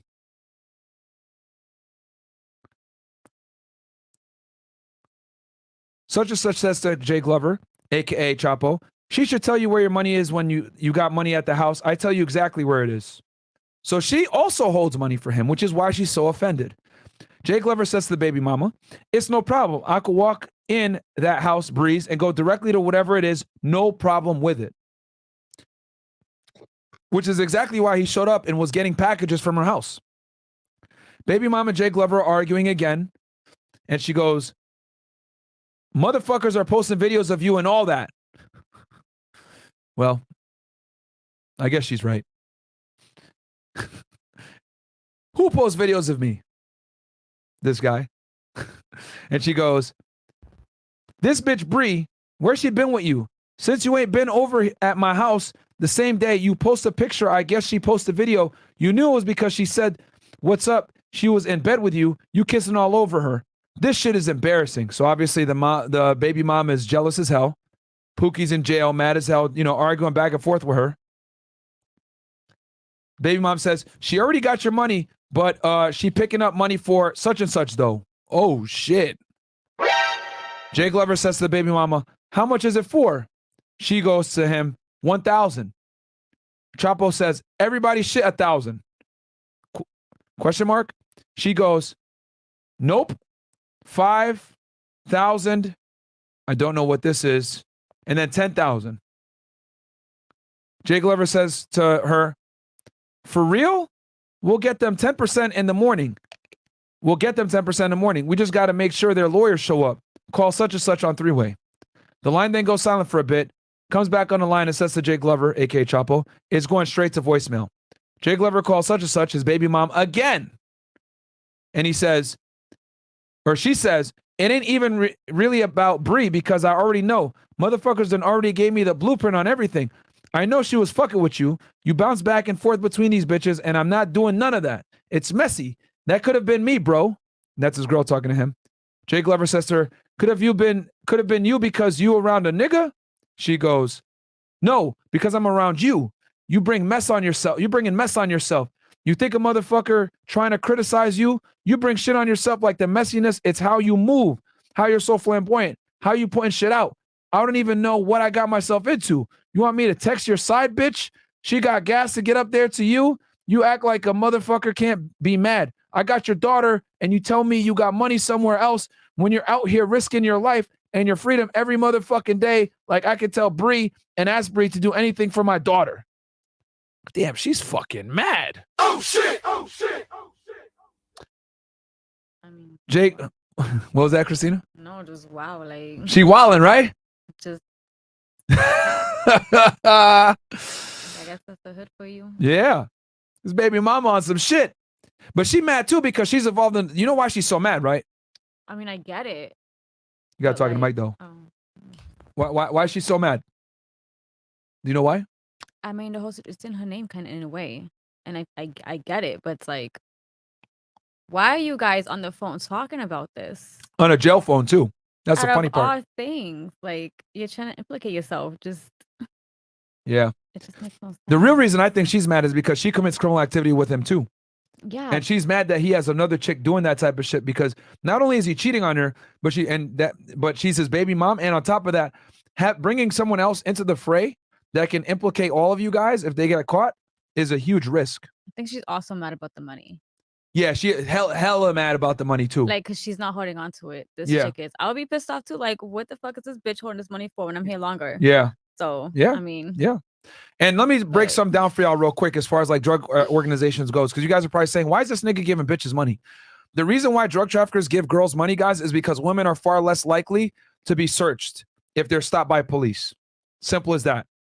If you're driving around with 10, 20 grand of drug money in your vehicle, you're far less likely to have the police call K9 or search your vehicle or whatever it may be. Or if you get caught with the money, you can go ahead and, just, eyelash your way. Oh my God, no, sorry, I didn't know. I just, you can say some bullshit. It's my OnlyFans money. Well, and they'll be like, okay, we'll let you go. It's easier to give a woman everything because they don't really get looked at. That's what I'm saying, yeah. Yeah, you could just like literally if you get put over, a female can just do like a fake cry and then, okay. Yeah, it's my grandma's money. She died. I've never got a ticket. They'll say some shit like that. What? I've never got a ticket. Yeah, girls get off. Like, there's a reason why women serve 66% less time in jail. Like, they don't fucking get caught. So that's why Chapo, I mean, look at, like, bro, if you're a cop and you pull this nigga over, you know what I'm saying? Like you think this dude, like, not to be it's a profile or whatever, but like, and he has here's the other thing too. Not only, you know, does he, I guess, kind of fit the image, unfortunately, he also has an extensive criminal history. The police know who he is. If he gets pulled over, they're going to fucking grill the shit out of him and search all this stuff because they know he's a drug trafficker. Guys, this dude Chapo right here, this guy, Jamarcus Glover, he's not like some low-level drug trafficker. He's high up in Louisville, Kentucky. He's probably dealing in the ounce and or kilogram level of drugs, okay?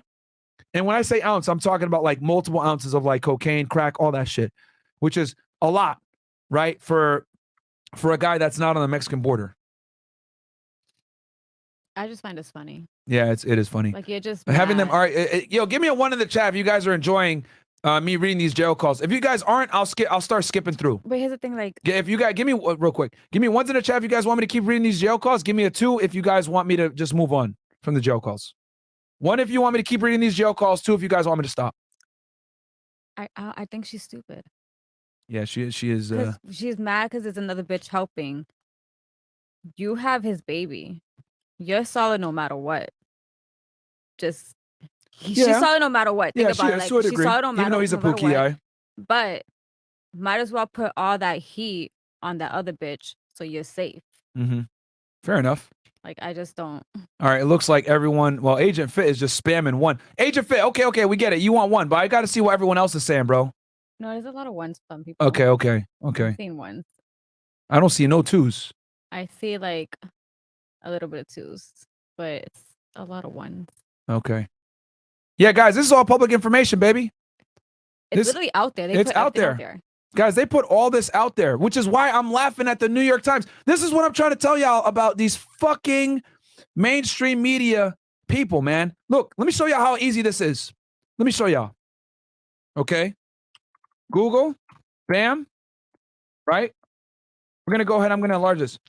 Breonna Taylor case. Do you want the website on Telegram? Hold on. It's, how about this? Breonna case files. Oh, look at this. Breonna Taylor investigation. LouisvillePolice.org. Boom. That's literally all of it right down there. Here you go. All the documents, my friends. But wait. The New York Times had access to the same shit I am showing you guys right now. They have access to all the same stuff, and I can tell because I was looking at, as we looked at their video, they're pulling up a bunch of the same stuff I have here. But why are they choosing to not show you the drug investigation stuff? Why are they not showing you guys that stuff? Now, I know the argument could be made, yo, but Myron, you're not showing the police interviews and everything else like that. That's not as relevant because the thing is that they're purposely withholding information from y'all. I'm telling you guys with the police that they fucked up. I'm telling y'all that they fucked up. But that does not mean that the shooting was not justified. The shooting was justified. But how they got to the shooting, yes, they made some mistakes, for sure. Scroll down a little more so they can see scroll all the way down. Now click right there. Click where? On that little line right there that says videos and interviews. Oh, this right here? Yeah. So if everything, like all the fish apparently were lying, everything's right there. We have the interviews. We have the interviews with all the police, all the agents. Yeah. voice And I want you records, guys, if you guys are going to want to go ahead and like believe the New York Times and all this other shit, man, do me a favor. Watch every officer's interview. Okay? Watch every officer's interview. You can't take it out of context and shit like that because you don't know what they're describing, which is why the New York Times, when they did that shit, was not like you can't do that. You know, you got to go off of the totality of the circumstances. This is how police officers are judged. And I explained this to you guys before already, how they look at shooting cases. You know? So. But just because this is all out doesn't mean every case is like this. Yeah. Just so you guys Yeah. Not every case is like this. The reason why they put this up, guys, is because there was an enormous amount of pressure on the Louisville Police Department to put this out. So the Internal Affairs ended up putting all this out. But what I'm trying to say is that the New York Times are trying to spin it in a way and not give y'all the full picture that this was a legitimate drug trafficking organization that Breonna Taylor was a member of and extremely complicit in. Okay? It's no mistake that the police were there at her house at midnight serving a no-knock warrant. You're not going to serve a no-knock warrant at midnight and get a judge to sign off on it, which I showed y'all that, by the way, okay, without an enormous amount of probable cause. And that's why we're going through these jail calls, and I'm showing y'all this is what the mainstream media isn't going to tell you. I'm keeping it objective. I already told y'all that Henriksen fucked up. I already told you guys that they didn't have enough manpower, and they probably should have gotten more people in there and raided the houses properly. But they didn't have the manpower to do it. So what are you going to do? Are you going to hold off your investigation and potentially lose the probable cause that you have and it goes stale? Or are you going to just hit the house? You know, this is a very probable situation that ended up just sucking. Kenneth Walker's an idiot. He's the one that effectively got his girl killed. If I'm going to be all the way honest with y'all, like, you guys should be mad at Kenneth Walker for being stupid enough to shoot at police. All right. Someone said to say car. What are they saying? Someone told me to say car. They what, CAD? Car. What you gotta? I don't want to say it. That's why someone told me to say car. Car. Oh, car. Yeah, that's how she says it. Okay. So we're gonna continue on here. So they go ahead and continue and argue about how Jake Glover hasn't been to his daughter in weeks, and Jake Glover says it doesn't matter. I ain't been at nobody's house. I've been in the trap.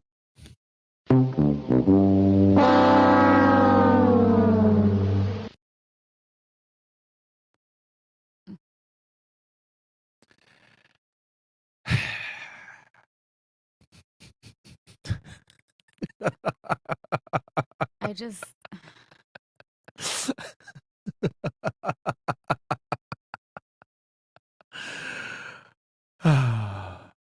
This guy.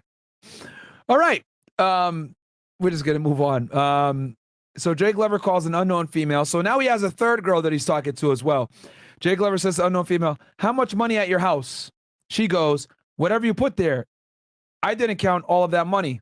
Jake Glover says, "Count the rubber bands and tell me how much is there." Holy fucking shit. Oh shit. Oh shit. He's not smart. Huh? Like, he's just Yeah. dumb. Like, this dude is fucking Does he think that he stupid. gets privacy like in a jail? Like, I don't know. I know it's a crazy thing now. Like, if you get like good behavior, they give you iPads and you can FaceTime.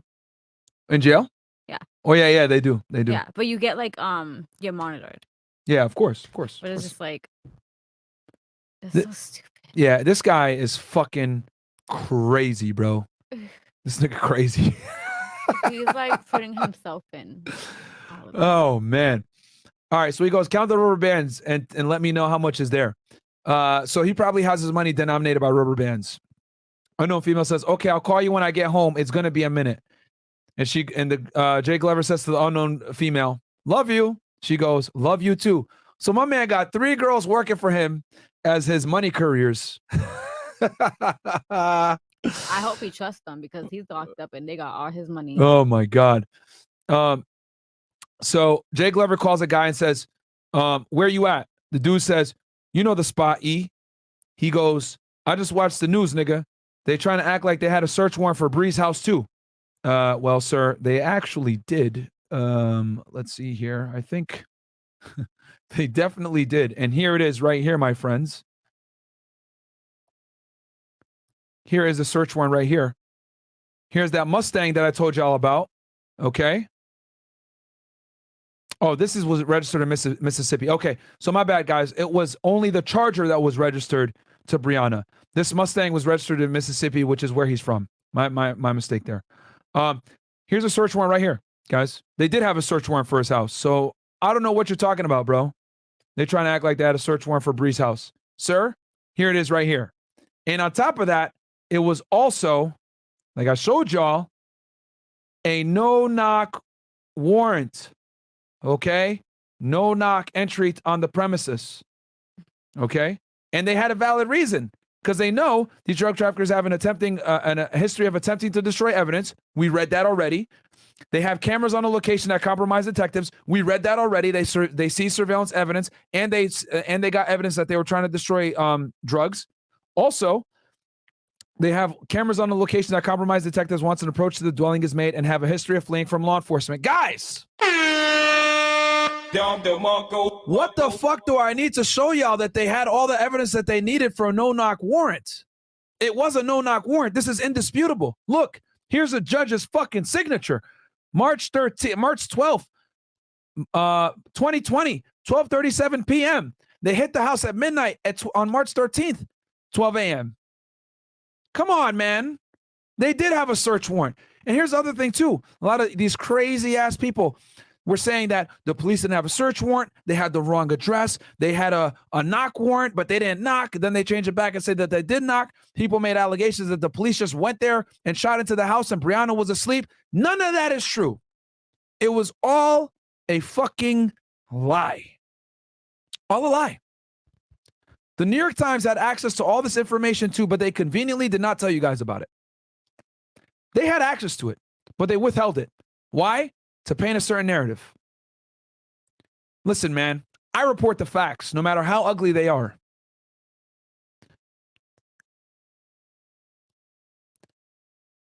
Such and such, says to Jay Glover, I know the only thing I could figure out is that they checked that license plate. They've been putting an investigation on the motherfucker. Jay Glover says, they checked Bree's license plate? The guy says, that's the only thing I could think of. A motherfucker pull up on the block in the Charger, that's the only thing I could think of. Jay Glover says to the guy, who at no haters running their mouth, that nigga Kenneth didn't have no business doing that shit. That nigga got Bree killed, nigga. He goes, and the friend goes to Chop. Again, remember, your boy, Jay Glover, is having a conversation with one of his peoples, all right, on the jail call. So stupid. He goes, you got to see like the bigger picture to it, though. You feel me? It's more like it than what you feeling like right now. Jay Glover says, I know. She was feeling me. At the end of the day, everything's stolen from me, though. I swear I know that. Jay Glover says to his boy, that man tell me I watched you leave your baby mama's house. All right, if you watched me leave my baby mama's house, why would you execute a warrant at Bree's house? Bree got that Charger and all this shit. Bree's paper trail makes sense for everything she got, though. Jay Glover says, look, so right there, he's admitting that he uses Bree because she's legitimate, right? She's legitimate, which is very common that drug traffickers do this. Jay Glover says to his boy, I don't understand how they serve a warrant for Bree's house when nothing ties me to Bree house at all except these bonds. No, stupid. Your phone is also registered in her name. Stupid. And they also caught you on surveillance at her house before. Stupid. And they also caught you and her in her vehicle in front of your drug house. Stupid. So that is how they were able to tie you to Bree, my friend.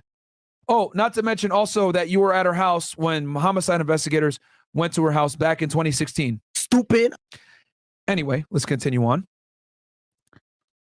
Bonds and cars in 2016. It's just ties, though. Look at the ties since 2016. Ever since Rambo homicide victim and the camera right there, they see a motherfucker pull up. Yeah, Bree was out there the top of the week before I went to court. The friend says to Glover, they didn't even have to see her pull up. All they had to do is see that license plate.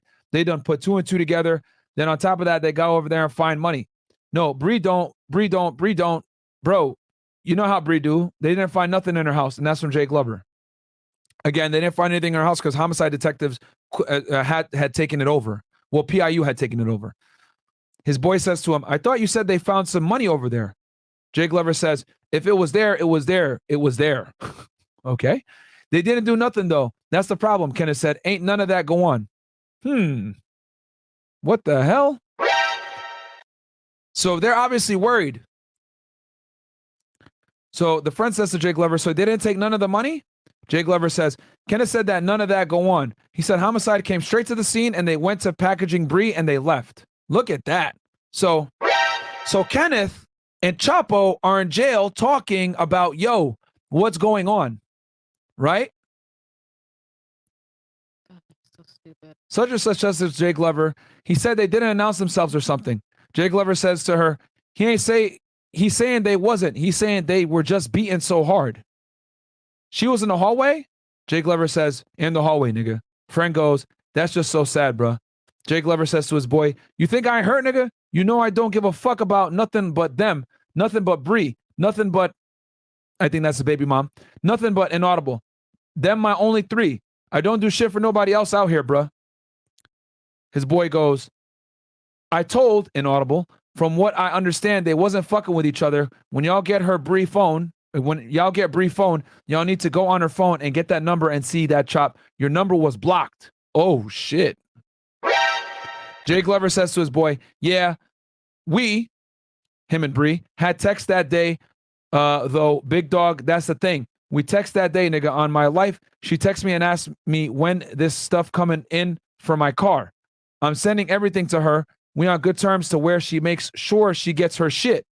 She done started fucking with Kenneth, so I'm playing the player. She gonna get tired of this shit because she always do. I let her do her thing. I can show my phone. I ain't been talking to her at all, but she texted yesterday out of the blue when this stuff coming in. I was like, I don't know. I'm going to let you know, but they done took the money. I sent the tracking information to her. Then she told me I had a hoodie and shit come in. She told me that shit come in, nigga, on everything. Bro.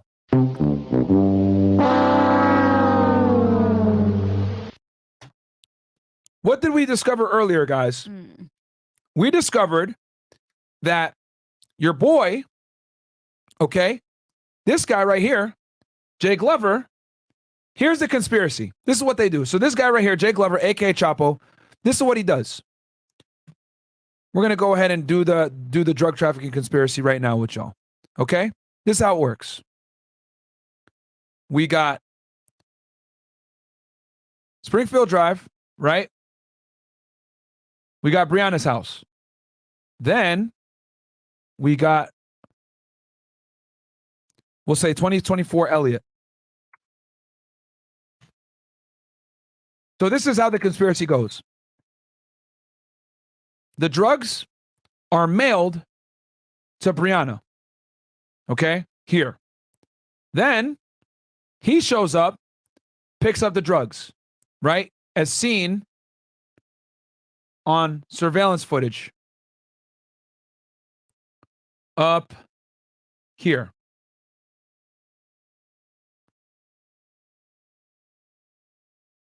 Oh, my bad. I'm going up too far. Sorry, guys. Okay. So here he is. Okay. This is him showing up in his red 2017, Charger or whatever. Okay. He goes in, and you guys can see here. I'm going to enlarge it. One. My bad.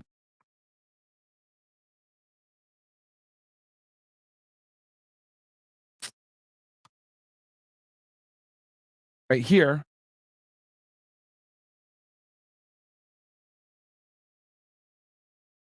Looks like he's carrying a package, right?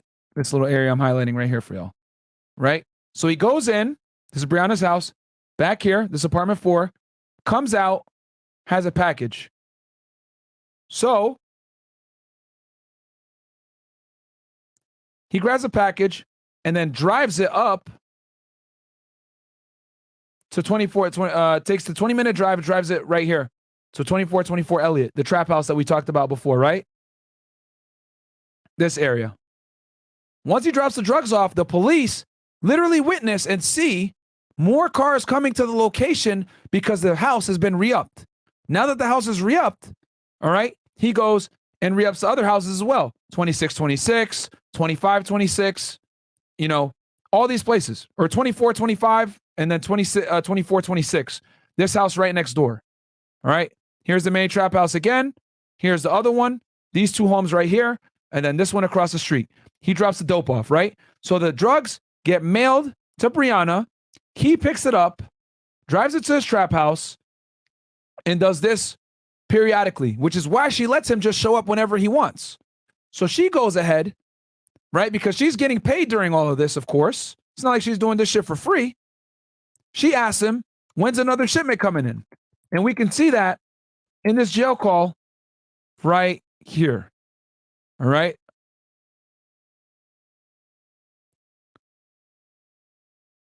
Where were we?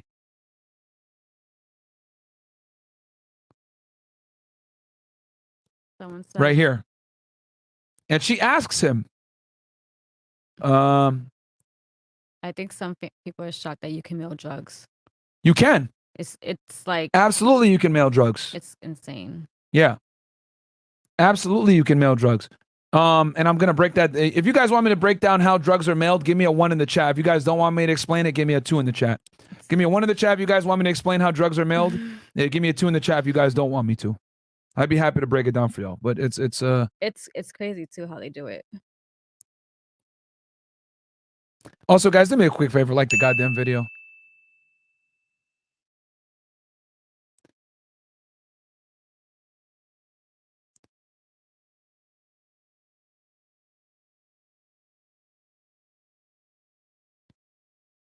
What are they saying? It's all ones. All But ones? I'm just giving it a second because you know how like Yeah. it. Okay. Yeah, it's all ones. So as you guys can see here, I can show my phone. I've been talking to her at all, but she texts every day out of the blue when this stuff come in. I was like, I don't know. I'm gonna let you know. But they done took the money. I sent the tracking information to her. Then she told me I had a hoodie and shit that came in. She told me that shit come in, nigga, on everything. So what are they talking about, guys? They're talking about the drugs coming in that he can go pick up in a UPS package or USPS package, whatever it may be. Now, how do you mail drugs? Well, guys, the way that you're going to mail drugs is it depends on where it's coming from. A lot of the times, people mail drugs on average from the West Coast over to the East Coast because the West, more liberal states tend to have more lax drug laws. So, especially like California, very common, they mail like marijuana and stuff like that in the mail. But it happens all the time, guys.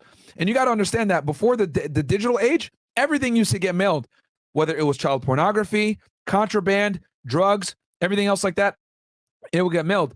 That's where the Postal Inspection Service comes in.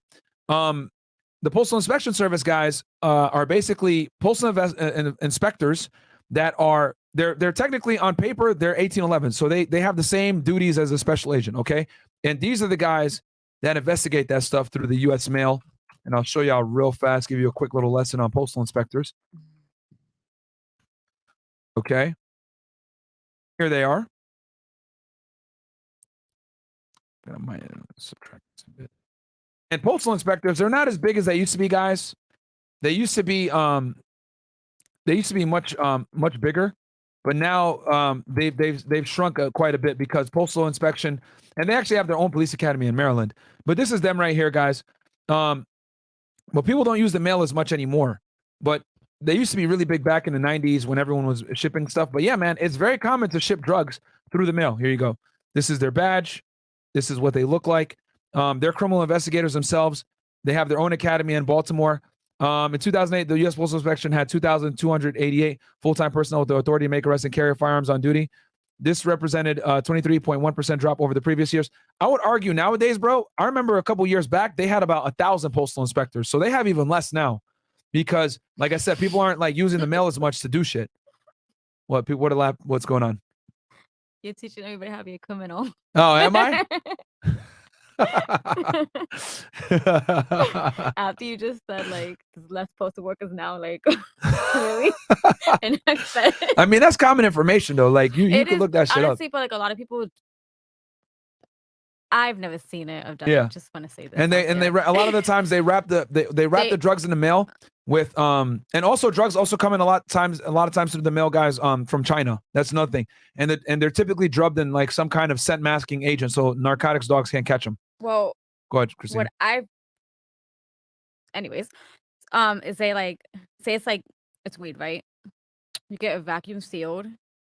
They vacuum seal it up. That's one way to do it too. And then they wrap it up. They triple wrap it up, and then you can just literally. Yep. You can mail it because the fact that it's just gonna go. You have to mail it a certain way though. You can't. Well, you out here No, it's just I see. I've heard. You've heard? I've heard. That's it. Let me find out. I've heard. Christina, part of the Boston Tea Party drug gang. All right. So Jay Glover says, whatever.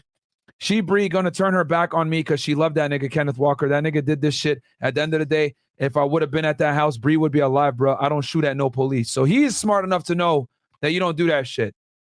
Jay Glover calls such and such and said his baby mom from his dormitory and goes, and they're arguing. You had Bree's car on Valentine's Day. We weren't together. You don't care about nothing but the money. Oh my God. Yo, I ain't gonna lie. I feel sorry for this dude, bro.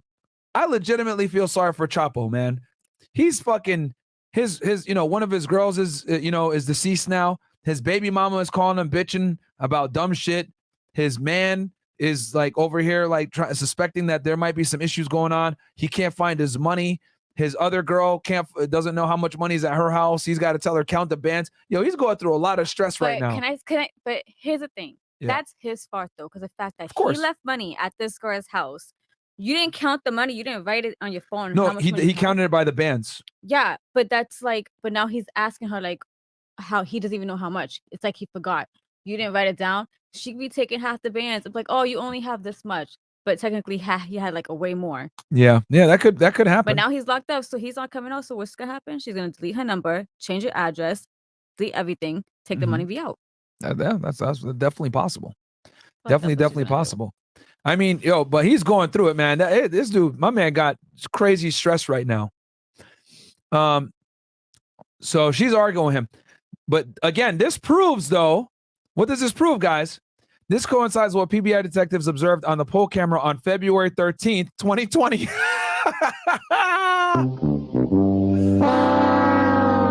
So his girl actually implicated him and Breonna even further. Bro, what the Don't they say never get a baby mama pissed? Yo, she didn't even mean to do it, but maybe she did, man. She called in on a recorded line saying that stupid shit. Jamarcus Glover pulled up in front of 2024 Elliott driving a black Dodge Charger registered to Breonna Taylor. When Jamarcus went inside the residence, Breonna Taylor was observed getting out of the passenger seat for a few seconds and then got back inside the vehicle. What did she do? She did the whole, let me make sure that ain't nobody looking at us as he goes ahead and drops these fucking drugs off. Man. No one's that stupid to So Breonna Taylor not only is involved in the conspiracy with providing a vehicle, providing a stash house, holding his money, she's also a lookout for the organization as well. Guys, again, let me make this crystal clear. Breonna Taylor did not deserve to die. However, she was an important member of this drug trafficking organization. And you guys can tell from these jail calls alone that she has a significant role. She was holding tens of thousands of dollars for this guy Chapo at a time. Also, like, I feel like we have a lot of like trolls that are not comprehending that we're saying that she was helping money laundering and dealing drugs. Like, we're not saying she was bad, a person. Like, she was a criminal. Yeah, yes, but I'm saying as in like, right? How you know how other persons went like, oh my god, like say her name, she was innocent, she was this. She had a whole another dark side, and we're just saying we're just saying the dark side. We're not, I mean, let's say the name. Let's say the name of the guy that got killed in her rental vehicle, but nobody gives a shit about that, right? That's what I'm trying to say. Like the media wants to go ahead and paint a certain picture, and they're not going to have the same energy for like the victims of the crimes. And it also didn't really come at a good time. Yeah, of course, it came at a really bad time. Because if it was any other time, then no one would pay attention. And then George Floyd happened like 2 months later. Yeah, so, and that's why this story kind of died out, because the George Floyd joint happened 2 months later, and everyone went crazy. So Taylor was observed getting out of the passenger seat for a few seconds, then got back inside the vehicle. So Jake Lever calls his baby mom again. They got Bree's address all on your stuff. When I was bonding you out, that's your address. Here she goes, calling them again to fucking argue, guys. Yo, what the fuck is wrong with this chick, She's bro? doing it on purpose. Oh shit. That sounds like a bad, like, she's doing it on purpose. She's fucking crazy, bro. She's knowing what she's doing. Yo, she's a fucking bitch, this baby mom, bro. So Jake Lever says, Bree had me on a bond already. She had my bond from old cases, not that 2018 shit, that old shit. She did that bond when such and such was in jail. I don't know how her address all on my paper on all my paperwork. They got that address a long time ago in 2016 when I was just staying with her then. And she says to him, the baby mom says, they watching you. You have to stop thinking about yourself. You're acting like you're from Kentucky. This is not where you're from. You're the main target. Who are you trying to be? Scarface? Oh shit. Oh shit. Oh shit. She's saying a bunch of police ass shit, bro. I'm telling Yo, you. she might knows be, what she's man. doing. Think about it, right? She might be an informant herself saying all this shit. No, but think about it. She could be like an angry baby mama, like angry baby mamas. And if you feel that's spiteful, because I've seen it before. Yeah. You're locked up right now. So she's gonna make you feel so much like shit to the point where you're gonna only have to rely on her and then realize that all these other bitches ain't shit. And she's gonna do everything to probably like She's the worst. That's true. She's gonna keep you in there. She's a fucking. I've seen crazy baby mamas. They're like. She's fucking pissed. Anyway, let's continue on. So the baby mom says to Jay Glover, aka Chapo, in reference to talking about Breonna Taylor's family, they don't think your baby daddy got nothing to do with it. He's cool or whatever. They just really angry at the police and they're gonna get Kenny out tomorrow. Oh shit. So Jay Glover says, how are you gonna bond that man out of jail? This shit happened because of this nigga. He fired shots at the police. So the baby mom again starts arguing with Jay Glover over what if the police would have run in her house last night and he wasn't going to be there. She has their daughter. Jay Glover cuts off and says, Bree. So the nigga fucks up and calls her Bree. Oh shit! He probably did that shit by mistake. So he cuts her off and says, Bree. And she says to Jay Glover, I'm Kiara.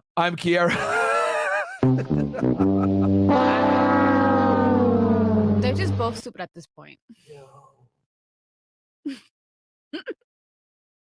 Yo, what are the likes at, yo? Let's reload it.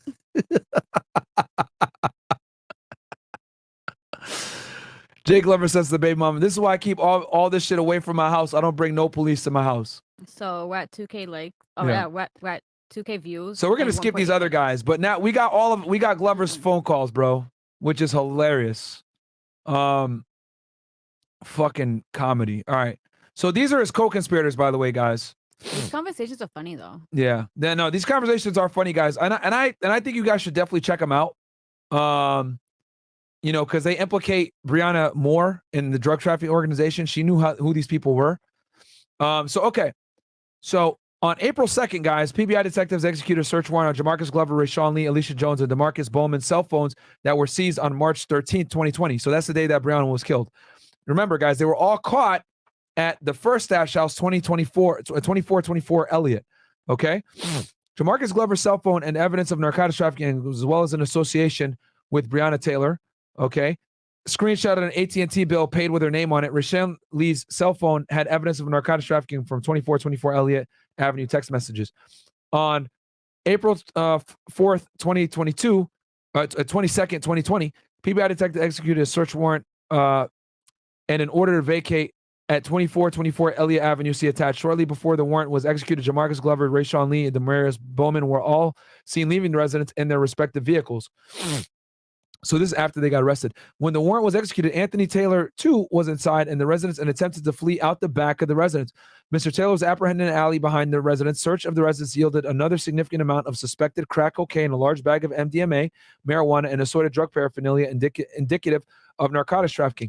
Before PBI detectives were done searching the residence, other detectives within CID were able to apprehend Demarius Bowman and Rayshawn Lee and bring them back to 2424 Elliott. Demarius Bowman was apprehended, leaving 2605 West Muhammad Ali Boulevard. All these guys are drug trafficking people in the organization with your boy El Chapo. Rayshawn Lee was apprehended on the lot of Dino's.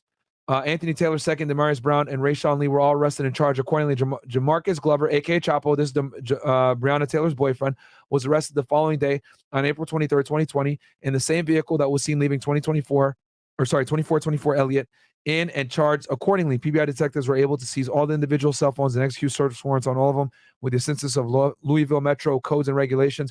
2424 Elliott was officially vacated and boarded up. Jamarcus Glover, more jail phone calls. Let's see here. Okay, we can read this. This is the end here. So he goes on April 24th, 2020, after he gets arrested, he goes and calls his baby mama again and says to Jay Glover, Scott Barton, Jay Glover's attorney, said $500 for him and $500 for you to get out. I got to come back up there at 1 o'clock. I was going to inaudible 500, but I was on the phone with such and such and redacted told me not to because you and him got some type of relationship and you would take care of it or something. Jay Glover says to the baby mom, text Scott and tell him I'm going to get him the money. Baby mom says to Jay Glover, Scott Barton, said you need to stay off the streets. They really want you bad because they made a mistake and killed that girl. They're going to constantly keep messing with you. I'm sure Jamarcus knows that by now. These charges they threw on him, he needs to really stay out of the way. Jamarcus goes, they literally trying to snatch a nigga up, though, because they did this shit to Bree and shit. Knowing where they were trying to go with it when they said something about the message though. Kiara, you know I don't text at all. Kiara's his baby mom's name, by the way, guys. When they was saying something about the message like this, the 424 number, I just got that number. I probably ain't had that number but a month so before. Bree ain't been on that phone over no month. How you know they talking about the 424 number? Oh, shit. Chapo says to her, shit, that's the only number they got that me and Bree talking on. Oh, what the fuck?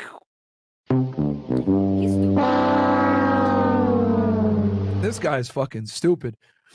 They don't know that number. They don't know the number that me and Bree were talking on. They only got like a month of text messages or something. I swear it ain't nothing silly. I ain't talking to y'all about no drugs and shit. Such says Sister J. Glover, maybe you just was like, come pick up this money. Oh, this baby mom might have been working, bro. I'm starting to think she's a snitch. Jay Glover says to her, they fuck with me for no reason though. Baby mom says, that's what he, Scott, said. They're so angry they killed that girl, they're gonna get Jamarcus. The baby mom says, I have been asking you all week. I want to ride. I just want to get out the house because I'm in the house all day. Yo, what the fuck? Yo, this chick, man. Oh shit. I'm starting to think this girl was cooperating with the police. Jay Glover says to her, this is why I don't have you with me though, because like they gonna get to doing shit like they did with Bree. As soon as they seen something about my bank statement, her address, they literally went to her house. Baby mom says to Jay Glover, they got to be watching you because they hadn't run in my house yet. Yeah, probably because you're a fucking informant, bitch. Oh shit. Jay Glover says to her, they took my car. They got that bank statement out the armrest. Boom. It got Bree's address on there. They see that Bree got that new car. She living through her job though. She not living off nothing else. That shit that I put in the bank, it be phone bill money. Shit, I order shit offline. Yeah, okay, bro. Then the baby mom says they did their research or whatever. They probably got that girl's car records. They probably got a whole lot. So it might be something that you might miss. He goes, I'm telling you everything I got going on. Baby mom says, you lie like crazy. Not Man. working with them because that just makes no sense. Yeah. Breonna Taylor's family civil attorney Sam Aguilar stated in an article published by the Courier Journal that Miss Taylor and Glover had dated 2 years ago and maintained a passive relationship. See below hyperlink. All right. And then Breonna Taylor's family civil attorney Sam Aguilar stated in an article published by ABC News that Miss Taylor was still friendly and she accepted packages for him at her house. See the hyperlink below. Yeah. Packages, guys. Packages. Okay. But they're not going to tell you. Okay, you know what? Let's see what ABC News says about the packages. Let's see if they could truly be unbiased. So, yeah. Let's go ahead. Breonna Taylor, Kentucky EMT, allegedly killed by police, executed in search warrant. So,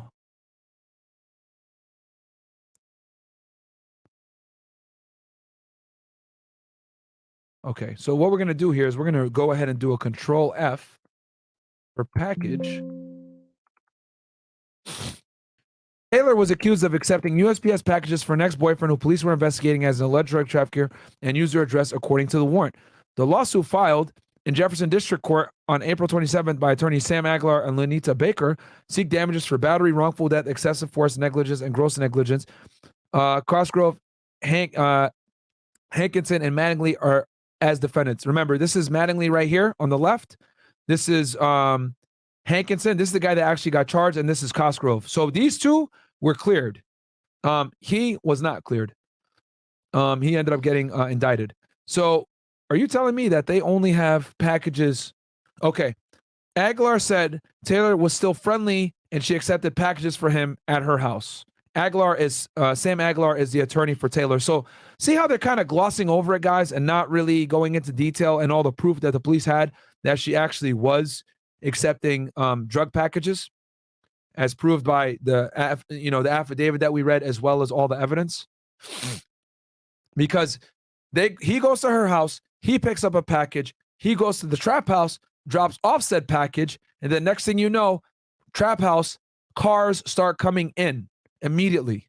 Okay? So it's no doubt about it that he goes to her house to re-up, but she just accepts packages for him. Hey, this is what I'm talking to y'all about when I say the mainstream media doesn't report the truth. They only report, the comfortable truth. All right. They only tell y'all some of the stuff. Okay. And look, they're painting her in a certain light as a victim. You know, they're showing these pictures. And, you know, again, like I'm not saying anyone deserves to die, but understand that they're putting these pictures up to kind of paint an image. Okay.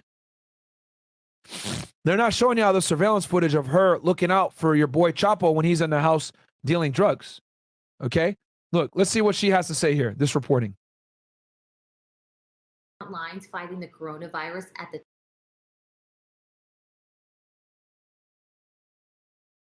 Play.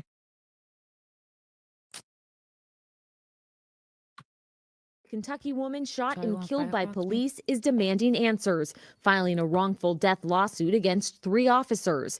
Breonna Taylor's family claiming officers blindly fired more than 20 shots into her apartment 2 months ago.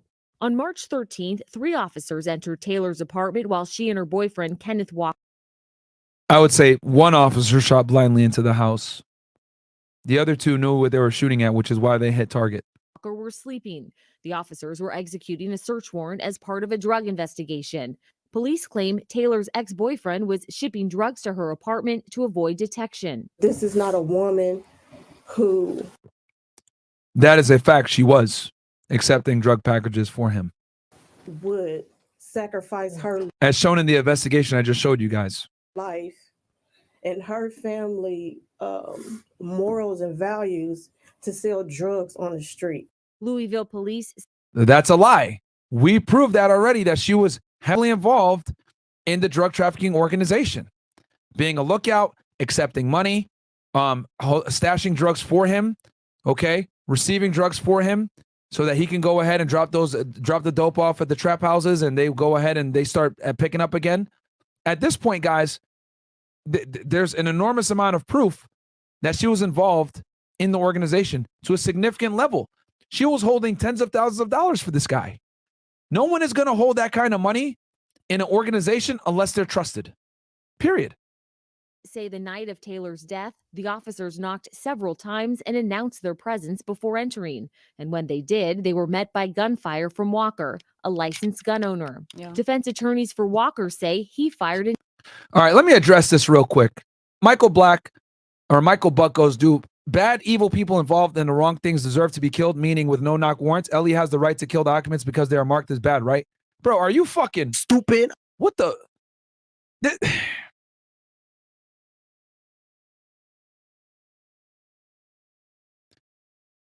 It amazes me.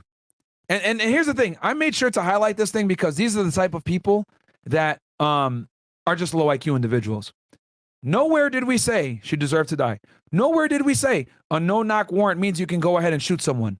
Like, people are literally fucking dumb. A no-knock warrant, okay? Let me say this real quick to make this fucking clear for everybody, because dumb people annoy me. A no-knock warrant is typically issued when the chances of the destruction of evidence or safety, right, lack of safety or high danger situations are visibly apparent with facts. I read to you guys all the facts and the probable cause, the surveillance, the poll cameras, etc. I read you guys all the probable cause to establish that this is a sophisticated drug organization that is using surveillance cameras, that's hiding drugs in certain areas, that's destroying evidence, etc.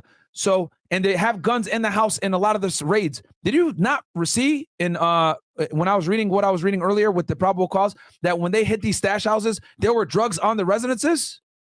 So, no, a no-knock warrant is not to go and shoot the people that are inside, you fucking dummy. It's to be able to allow you to enter the home without necessarily alerting the suspects inside so that you have a tactical advantage, you don't get the evidence destroyed, and you're able to go in, yell, police, police, police, search warrant, police, police, police, search warrant, and anyone that you encounter, you're able to quickly deal with them, hopefully use the least force required to subdue them, okay? But it gives you a tactical advantage from a safety perspective and also from a preservation of evidence. I just showed you guys 3 times a signed warrant from a judge that authorized a no-knock warrant. A no-knock warrant does not mean that you can go ahead and kill the suspects inside, you fucking retard. It means that you have the ability to go into the home without announcing yourself and putting yourself in a precarious situation. As you guys saw, when he knocked on the door, what happened? He got shot in his fucking leg in the femoral artery, and he ended up almost bleeding out. If he didn't have the people there with him applying tourniquets and everything else, he would have probably died. And I showed you guys the graphic video earlier to get it into your fucking mind. This is what happens when police officers serve search warrants all the time, getting shot at and everything else. It's just that it doesn't hit the news all the time like this case. All right? So it does not mean that they have the right to kill someone just because they're committing criminal activities. But what I will say is that a police officer was shot during the execution of the search warrant. They fired back, and Breonna got killed. It sucks, but they were justified in their use of force. Let me see you get shot at and not shoot back, you fucking dummy. Damn. Resist the slave mind, guys. Resist the slave mind. Get out of your fucking feelings. I've said it a million times on this podcast. Breonna did not deserve to die. She did not deserve to be in that situation. However, she put herself in that situation by being involved with a high-level drug trafficker and a fucking criminal bedside with her that had a gun, that was out here selling drugs and robbing people. Those are the people that she associated herself with. All right? We got to have some accountability here. No one deserves to die. However, if you're committing criminal activity, this is the life that you signed up for. Get the fuck out of here with your emotional bullshit, man. Seriously, this is crazy. This is why, like, that mindset, that victim mindset is why so many people are mediocre in the United States. Period. Why we have so many fat people, why you have so many broke people, why you have so many people that are fucking dumb, because they don't analyze the facts. They literally blindly believe whatever the news tells them. The news ain't telling y'all what I just showed y'all. I come with facts. She was a member of a drug trafficking organization, and she was a fucking criminal. Fuck you. That's the truth. Fuck you and your feelings. If you don't like it, get the fuck out of here, bro. I'm not doing this podcast to appease social justice warriors. I'm not. I refuse to lie and cover up the truth for your feelings. I refuse. Go suck a fucking dick. All right? I'm not doing this podcast for the money. I'm doing this shit for the fucking truth. Real talk, man. You fucking softies. In self-defense, claiming police did not announce themselves. They say Walker thought the officers were breaking in. They did not identify themselves and that they were in plain clothes. And now the Commonwealth Attorney's Office is calling for Kentucky's Attorney General to appoint a special prosecutor. It has been more than 2 months with no statement from the public to the public regarding this incident. We call for an independent investigation into her death. Kentucky's governor calls the case troubling. He's asking state officials to review the findings. See, and they're using this photo here, right, to kind of like create like an error that she's innocent or whatever. But again, guys, she lost this job because they found a dead body in her car. Findings of the police investigation. Walker shot one officer in the leg and has been charged with first-degree assault and attempted murder of a police officer. Taylor's family says she was on the front lines fighting the coronavirus at the time of her death. They were concerned about her getting sick, not shot. Only a P. Yeah, I mean, it's amazing to me how like a lot of guys in here are like on some female shit. I say facts and then they come in and say some stupid shit like, so are you saying no-knock warrants means that police can go in and just shoot people because they're committing crime? What the fuck? No one said that. Like, bro, this is what I'm talking about when I say like, this is clown world. Clown world, bro. Clown world. All right, cool. So let's see here. Is there anything else let me look at my notes here. What do we have for the likes, by the way? We got 1,900 y'all in here, man. Can you guys help me get to 2K? Because I know there's a bunch of you probably that just came in later on. So. Wait, so. Yeah, we're at 1.9K. 1.9? Yeah. For any of you guys that didn't like the video, do me a solid and go ahead and like the video real quick. Because I know there's a bunch of guys in here that might have not hit like yet. Okay, so I showed the warrant. So, okay, so quick little summary, right? All right. So we talked about Breonna Taylor and her tragic death, right? How she was pretty much shot and killed in her home on March 13, 2020. Obviously, you know, we looked over the New York Times breakdown of the shooting, how they were saying that the police officers, shot blindly. They didn't know what they were doing. They just scrapped together a team or whatever. And then, I went ahead and showed you guys all the legal documents as to why the police were there, why they were conducting the investigation, why they did, the warrant late at night like that, why they shouldn't have knocked. If they had knocked, Breonna would probably be alive today, because they wouldn't have given time for Kenneth Walker's dumbass to grab a gun against the police. Now, I'm going to go ahead and play a clip for you guys real quick. All right. From Matt, from Jonathan Mattingly. Okay. He was on the Timcast podcast. Shout out to our guy, Tim from Timcast, Tim Pool. And he gave his side of the story.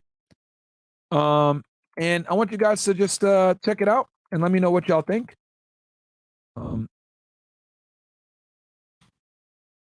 He's going to go over, I'm going to play a portion of this video. All right. So here he is. This is the same story he gave to the internal affairs investigators as well. Fair use. Make sure, like the video, support my guy. What channel? Okay, this is a better channel. Yeah, subscribe to Timcast. We've been on this podcast a few times.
All right.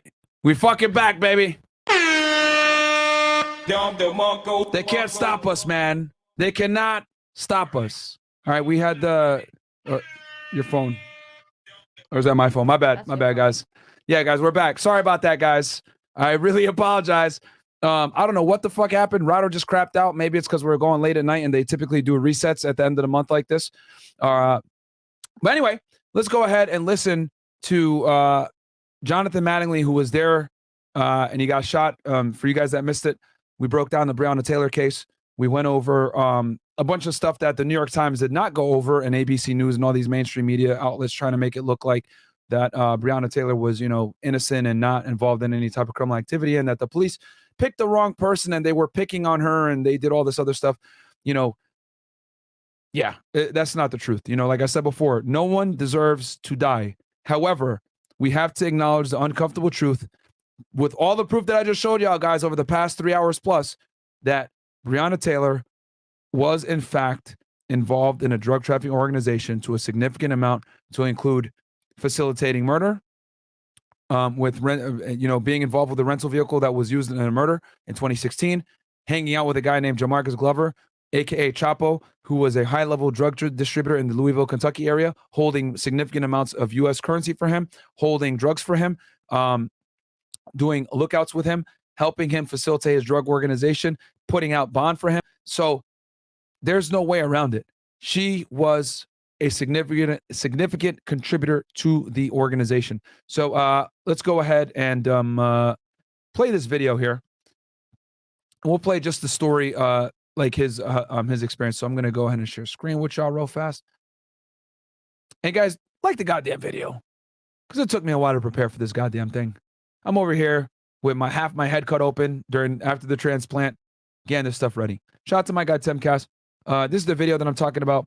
Officer involved tells the true story of the Breonna Taylor incident. Story. I know you have a book about it, but you can just tell us what happened and we'll go from there. Yeah, I'll give you the 5,000 view story of it.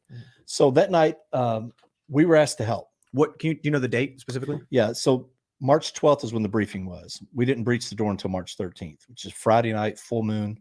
I came out from the briefing and I had 2 flat tires. It started pouring down rain. I got soaking wet while I was moving my stuff from one car to the other. So everything was just kind of one of those nights. What was the briefing? It was so we had 2 separate briefings. SWAT did their briefing because they were executing the warrants down Elliott. The guys who were assisting them that were going to do the searches were at our brief, along with us. All the houses that we were doing were on the board. They showed above it. Fortunately, I took a picture. It showed above it, no knock, no knock, no knock. It got to ours. It said knock and announce. So they had changed it. They were all signed as no knocks. So technically we served a no knock warrant, but it was not served as a no knock. It was signed by a judge. Which is true. As you guys saw, I showed you guys that it was a no knock warrant. And to be honest, me Monday morning quarterbacking it, they should have just not knocked and went in there and said, please, please, please. Knocking is what fucked them up. It gave Kenneth Walker's dumbass the time to grab a gun and shoot him in the leg. But once it did not fit the parameters of a no knock, we didn't serve it as a no knock. We did the thing we're supposed to do. We corrected it and didn't do it.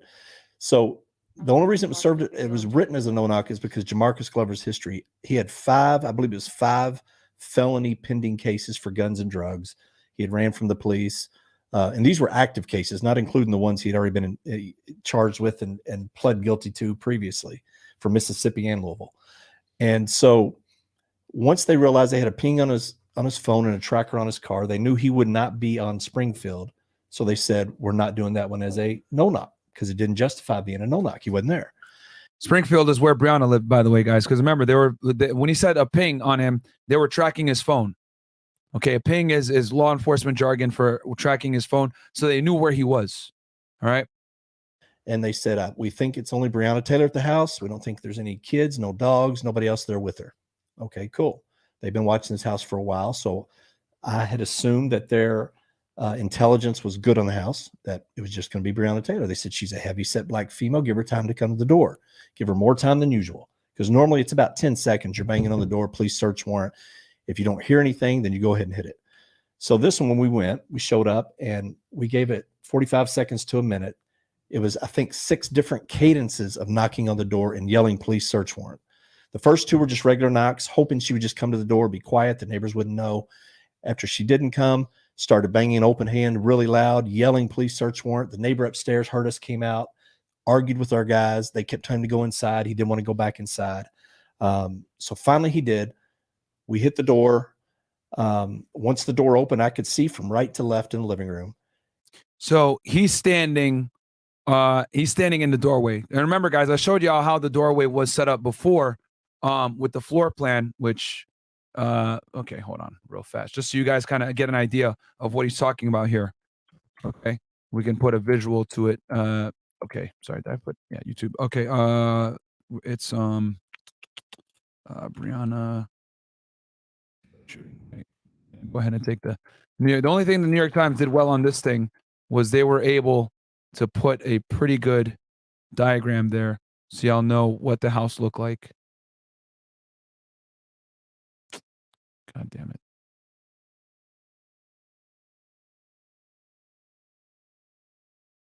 Okay, so here's the house, right? Here's the layout of the house. And Mattingly, right? So they come up out and retraced the first bullet fired by Taylor's boyfriend and the 32 bullets that police shot in return through windows. And we analyzed hours of 911. Okay. Kentucky. They talk about all the stuff they analyzed, but yeah, they didn't put anything that didn't fit a certain narrative to give the police officers a voice as well. I mean, I gave both sides. I gave Breonna, obviously, I was talking about how Henriksen 100% fucked up in his practice, should have gotten indicted. But I also gave the perspective that Breonna Taylor wasn't necessarily innocent, guys. Notice the lights are off, except for 3 minutes. Taylor's sister, but she's not home. So here's the frame of the house. So Mattingly is right around here. Okay. And I was on the left of the door jamb. And Mike, the guy who did the ram, was on the right, because you never stand in the fatal funnel in case somebody shoots through the door. So once the door came over, I scanned to the right to left. Everybody at this point yelling, police search warrant, police search warrant. Which is common training. You kick the door open. You don't just go right in. You're like, hey, you're scanning the area, right? From right to left, right? So I'll show y'all. Let me see here. If I can do this right now. I might give y'all a FETA exclusive right now. Okay, no, I think I'm going to teach them how to clear a corner real fast. So. You want to do it over there? Yeah, let me see here. Give me a 1 in the chat if y'all want me to show you guys how to clear a goddamn house on fucking FETA right now. Give me a 1 in the fucking chat. 2 if you guys want me to just keep going with this thing. Give me a 1 if you guys want me to show you guys how to do it. I just got to figure out a camera angle. I think you should do it over there. That I can do it at. It's all ones. Everybody wants to see you do this. Okay. So I'm trying to think here how I can do this in the studio so that let me turn the lights on. This might take a second. Okay, let me play this for a bit while I kind of figure out how I'm going to do this for y'all. All right. A hallway from the bedrooms leads to a living area, and the apartment's entrance is in this breezeway. Oh, the only. I found it, by the way. When I turned the corner, I had to step right in the doorway just to see down this hall. And as soon as I did, there was an ambient light coming out from the TV down the hall. We had lights on our guns. As soon as I turned the corner, I saw 2 people overlapping each other. It was like a big blob, but with a tall head and a short head. And they were both down and this hallway's only maybe. Do what? Yeah, no, it's yeah, I'm thinking in my head how I'm going to do it. Do you But want to clear the area over there, though? Like the stuff on the no, because I'm going to need a mic. But you know what? I think I know how to do I'm it. saying with the stuff on the table. No, that's fine. All right. 3-4 feet wide at the most. So very narrow hallway because it had an inset where Kenneth was standing that goes into the next bedroom. And that's Brianna's boyfriend? Yes. It's her boyfriend at this time. And so as soon as my eyes got to Kenneth, I never even got all the way to Breonna, even though they were like, it was basically one person, but I never got to her face. As soon as I got to where Kenneth was, I could see the gun because of the flashlight. All I saw was the metal tip of the gun. And my brain was like, uh-oh, and boom, it was over. He shot. He shot first. Yes, he shot. I felt it hit my leg. I returned fire. I got 4 rounds off. Yeah. Was the first shot fired? It hit you? Yes. So you open the door. Kenneth, do you know his last name? Walker. Walker fires 1 round, striking you in the leg. Right. And then the other officers returned fire? Correct. I fired 4. I got offline is what it's called. So boom, boom, boom, boom, real quick, 4 shots, got behind the door frame, came around, shot 2 more. At that time, I felt my leg, realized there was a ton of blood. And I've seen, countless gunshot victims over 21 years. And a normal leg shot that doesn't hit an artery it doesn't bleed much. I mean, you might have a trickle of blood down your leg. That's it. Well, this one, as soon as I put my hand on my thigh. And y'all know I showed you guys the video earlier of all the blood that was coming when he got shot. Okay. Oh, my bad, Christina. Wait, no, y'all see me now, right? Okay. They can see you. Okay. They're looking at you now. I could feel just a glob, and I was like, oh man. And I announced at the door. I mean, everything happened so quick. So I got 6 rounds off in probably less than 2 seconds. I mean, it's how quick this whole exchange happens. It's over before you even realize what's going on. Training kicks in and you just react. So I remember yelling, it hit my femoral artery. And I sat down on my bottom because I thought, I'm going to pump the blood out. That's what I was thinking in my head. And as I did that, Miles stepped up and was shooting already. And I thought, I can't stay here. I'm going to get shot by crossfire. So I jump up and I hobble out and I fall between the cars. And my lieutenant comes up and they start working on me. I'm like, dude, I need a tourniquet. Get me a tourniquet. And they finally got one, got it on, and got the bleeding stopped. But at that time, people say, well, why was there so many shots fired? 12 Seconds in the Dark, the book, the title comes from the time that door came open until it was silent, from no gunshots. The chaos stopped. And that was about 10 to 12 seconds from what we've tried to reenact it and see. And so much happened, so much chaos, so many things go through your mind in that 12 seconds and guys, here's the thing. I'll tell you guys from my training experience, like getting 12 shots off, anyone that is well-versed with firearms knows that you can easily get 12 shots off, no problem. Like, or you can get in 12 seconds, you can get off literally between all those officers, hundreds of shots off, And this is him, guys. This is him when he gets shot. This is the police showing up on the scene again, right? You can see he gets out. Oh, my bad. He shows up on scene, and you can see all the fucking blood. Look at all the blood right there. John, you okay? Huh? Yeah.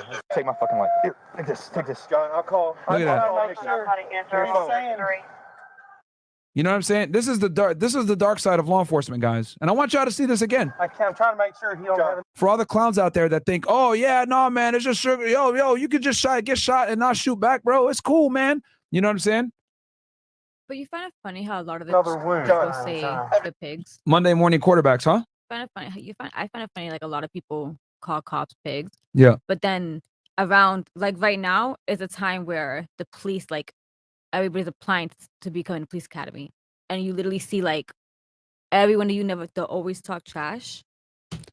Yeah, they'll want to do something in the field or whatever. So much I mean, here's the thing, like I said, it's easy to Monday morning quarterback and be like, yo, you shouldn't have shot, y'all shot back excessive, blah, blah, blah. I want you to get shot in the femoral artery and tell me you're not going to shoot back, bro. John, just give me your phone and keep it unlocked, and I'll call her here in a minute. Okay? I want to see you bleeding out like this, and it's okay. They're here. Look, handful of blood. John, you're good, buddy. John, you got me talking, John. John, you're all right. You got it. Hey, we got it closed off. We're good. We got it closed off. Here, I got it. I think that's his wallet, which got shot. They got a bullet shot through it. And he's there. There he is right there. You can see the fucking pain. You're all right. You're okay, man. You're good, buddy. You got it. And they're trying to clot it up as quickly as possible because the bleeding is excessive, and you can easily die, guys, from this. And again, this is just a little reminder for y'all that the New York Times ain't going to show you this. They're not. Good man. This is not to say that Breonna should die, but you got to understand that we don't know who shot the gun. We know also that her dumbass boyfriend Kenneth Walker, whatever his name is, he alleged that she shot the gun. She shot it. We're going to leave this man. I don't see. So if it was him or her, he doesn't know. They're in the dark. He just sees a silhouette. He sees a gunshot, bam, hit in the leg. Right? What are you going to do? You're going to fucking shoot back like crazy. Like, oh shit, it's life or death. All right? It's an unfortunate situation. It really is. You're all right, man. You got right in the thigh. I don't know if it came out. What I'm trying to see is put another one on below. Put another one on. All right. It's just amazing how much damage can be done in that small amount of time and how much aftermath damage, the city, the country, the nation, from 12 seconds. And it's just, it's sad. So, so you get out of there. Mm-hmm. You say you collapsed between two cars. What was the distance between the door and where you ended up on the ground with getting medical attention? So I'll try to give you a visual of it. If you're looking at an apartment complex and they have the inside where the stairs go up to the top, you've got that little foyer area, which is maybe, I don't know, 12 feet deep and 10 feet wide. That's where we were at. This was ground floor, right? Ground floor. Yeah. And so I was all the way on the inside. So I hobbled out of there, then a sidewalk, a curb, and then the length of a car. So I went down between the cars, but scooted to the edge of the cars. And that's when my lieutenant grabbed my vest and pulled me out and got to work. But the thing about Kenneth Walker, you know, he keeps saying he didn't know it was the police. First they said nobody knocked and announced. Then he comes back later and goes, yeah, we heard him knocking. We heard him banging. And I thought it was her ex-boyfriend is what he said. So if you thought, but then he said he thought somebody was doing a home invasion. If you thought that, why would you have your girlfriend? They got up, got dressed. He retrieved a gun. Why would you tell your girlfriend, come in the hall with me? And that right there.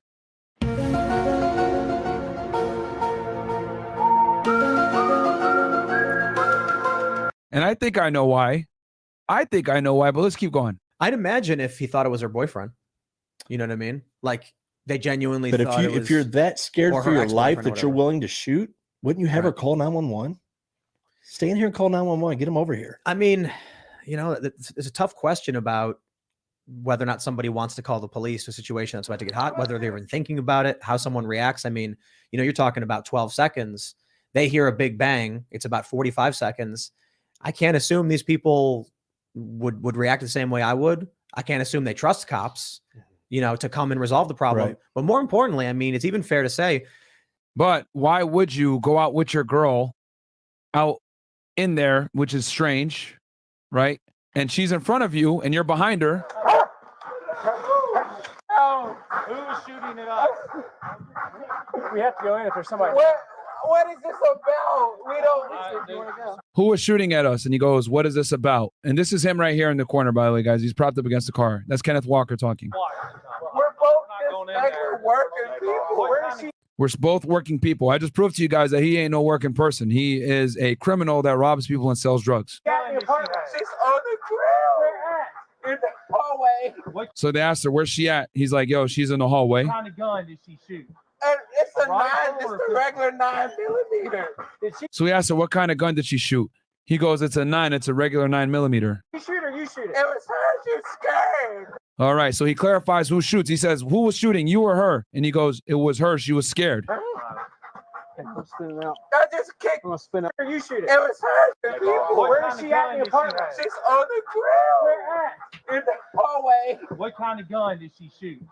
It's a 9. It's the regular 9mm. Did she shoot or you shoot it? It was her. She was scared. And there you go, guys, is what happened. Insane. When you're in a scared position like that, and you're trying to get help to your girl who's in a situation where she might bleed out, whatever, you're more than likely going to be honest with the people that can potentially save her. Okay? This is a high stress situation. More than likely you're gonna be honest. So now it makes sense why she was with him in the hallway. Okay? Because I thought it was strange too. Why would you have your girl in front of you? Why would you even have in a position like if a guy's breaking into the house, you tell you go hide in the closet. Yeah. Go somewhere else, away. But again, once again, I did not see mainstream media report this anywhere. Nowhere. It was only with me watching the fucking footage with Christina. I didn't know about it until watching it. You know, that we found this, that he actually admits that, yo, it was her that shot. Again, regardless, whether he shot or she shot, he's still an idiot and he's responsible for the situation. Well, he's supposed to be a man. A man's supposed to go out first. Yeah. That's what my dad taught me. That's strange. Like I find it extremely weird that it's your gun, but you're having her walk in front with you, and then you're behind her.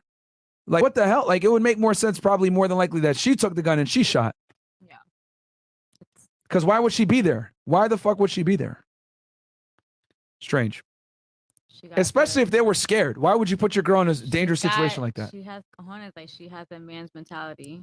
Yeah, I mean, she got the at first. He should have got the gun first and got up. Yeah. No, she got up with a gun and went to the hallway like, I got this. Maybe, yeah. Maybe. That's insane. It's weird. Like, regardless, we don't know for sure. We can speculate, but it makes sense why she would be in the front and or even in that situation in the first place. Because if she didn't shoot, why is she there, bro? Why is she there? Like, Ken is a sucker for that one. You know? They're not going to call the cops because they might be involved in illicit dealings or something. And so this is street justice. That's probably more the case. So when they downloaded his phone after the fact, they found text messages in there with him and other guys. You know, there's pictures of him with his gun, which is no big deal. Everybody can have a gun. But they had it also with a bag of like pills that were probably fentanyl pills because they were the same little blue pills, weed, whatever. Nobody cares about weed. And so, but he was selling. There's text messages in there, him selling all this stuff to different people. That's irrelevant. The one that stuck out was the one where these other guys said, hey, do you want to hit this lick with us? And he said, well, how much is it worth? And they said 20 grand. And he was like, that's fine, but I always do my homework first. Meaning he sets up, watches people, see how they react. Yeah. And again, this guy didn't have a job. He ain't lying. I showed y'all the text messages of him talking with his guys, conspiring to rob someone. He was getting ready to start. One day it was UPS, the next day it was Postal. I don't know which one it was, but he was getting ready to start a job. That's always the case. Getting ready to get my life together. And so a lot of times what these drug dealers will do, they'll rob other drug dealers. That's just common practice. They won't report it to the police because what are you going to say? They stole my drugs and money. But the way they do it is they'll go up and they'll bang on a door and yell police. And when that door gets open, they've got a gun in and they rob them. That happens all the time. You think that's what he thought was happening? I don't know if that was his MO of previous cases that he had done. Yep. So he thought, uh-oh, it's coming back on me. Yeah. I don't know. It's hard to say because he's lied so many times. We don't know the truth. There's the simple general circumstance, nuance excluded, that I've mentioned in the past, that if you're a law-abiding citizen armed legally and someone kicks your door in and you don't know it's the police, you have a right to defend yourself from perceived home invasion. I agree. Absolutely. There have been many, stories I've seen, read about, or a couple at least, where plainclothes cops, are serving a no-knock warrant or something, and then they get shot, and the person ends up, going to prison or whatever. And I'm like, dude, I think that's horrible. Yeah. But well, when you say plainclothes, let me correct this because this was a big sticking point on ours too, because we were in what's called plainclothes. However, we had tactical vest on that said police across the front. Yeah. He's not lying. I showed you all the body cam footage. You did see it right there when he was on the ground getting worked on with his shot that he had a clearly marked vest. We had our badges on. 7 white dudes going to a black guy's house. It's just not the norm that's going to go rob a drug dealer. It's just not, it doesn't happen. Let's go ahead. I was gonna say, let's move forward with the story a little bit and talk about the lies. So the big narrative that comes out is that Breonna Taylor was sleeping in her bed and you guys just basically shot into the house willy-nilly, killing her while she slept. Yeah. The big Stop the cap. big thing Not was true. we came in the middle of the night, didn't knock, didn't announce, and killed her in her sleep. So she was sleeping. And I'm sure you guys heard that narrative as well, man, that they killed her in her sleep. They just randomly shot into the house and everything else like that. And I just showed you all the proof. That was not the case. That's not what happened. Before we got there. But Ben Crump's the one that kept pushing this. She was asleep in her bed thing. Sleep over. He came out initially and said, they even had the wrong house. They weren't even supposed to be there. And I'm going, oh my God, we've got the search warrant, but our city refused to put it out. Whoop, hold on. City was scared to put out the search warrant, guys. I showed it to y'all. Address was right. It was a no-knock warrant. We went through the facts of the affidavit, the same facts that I read to you guys in that narcotics investigation. They had more than enough probable cause to search that goddamn house for Breonna Taylor. They had the boyfriend going in there, getting drugs out, going to one of his known stash houses.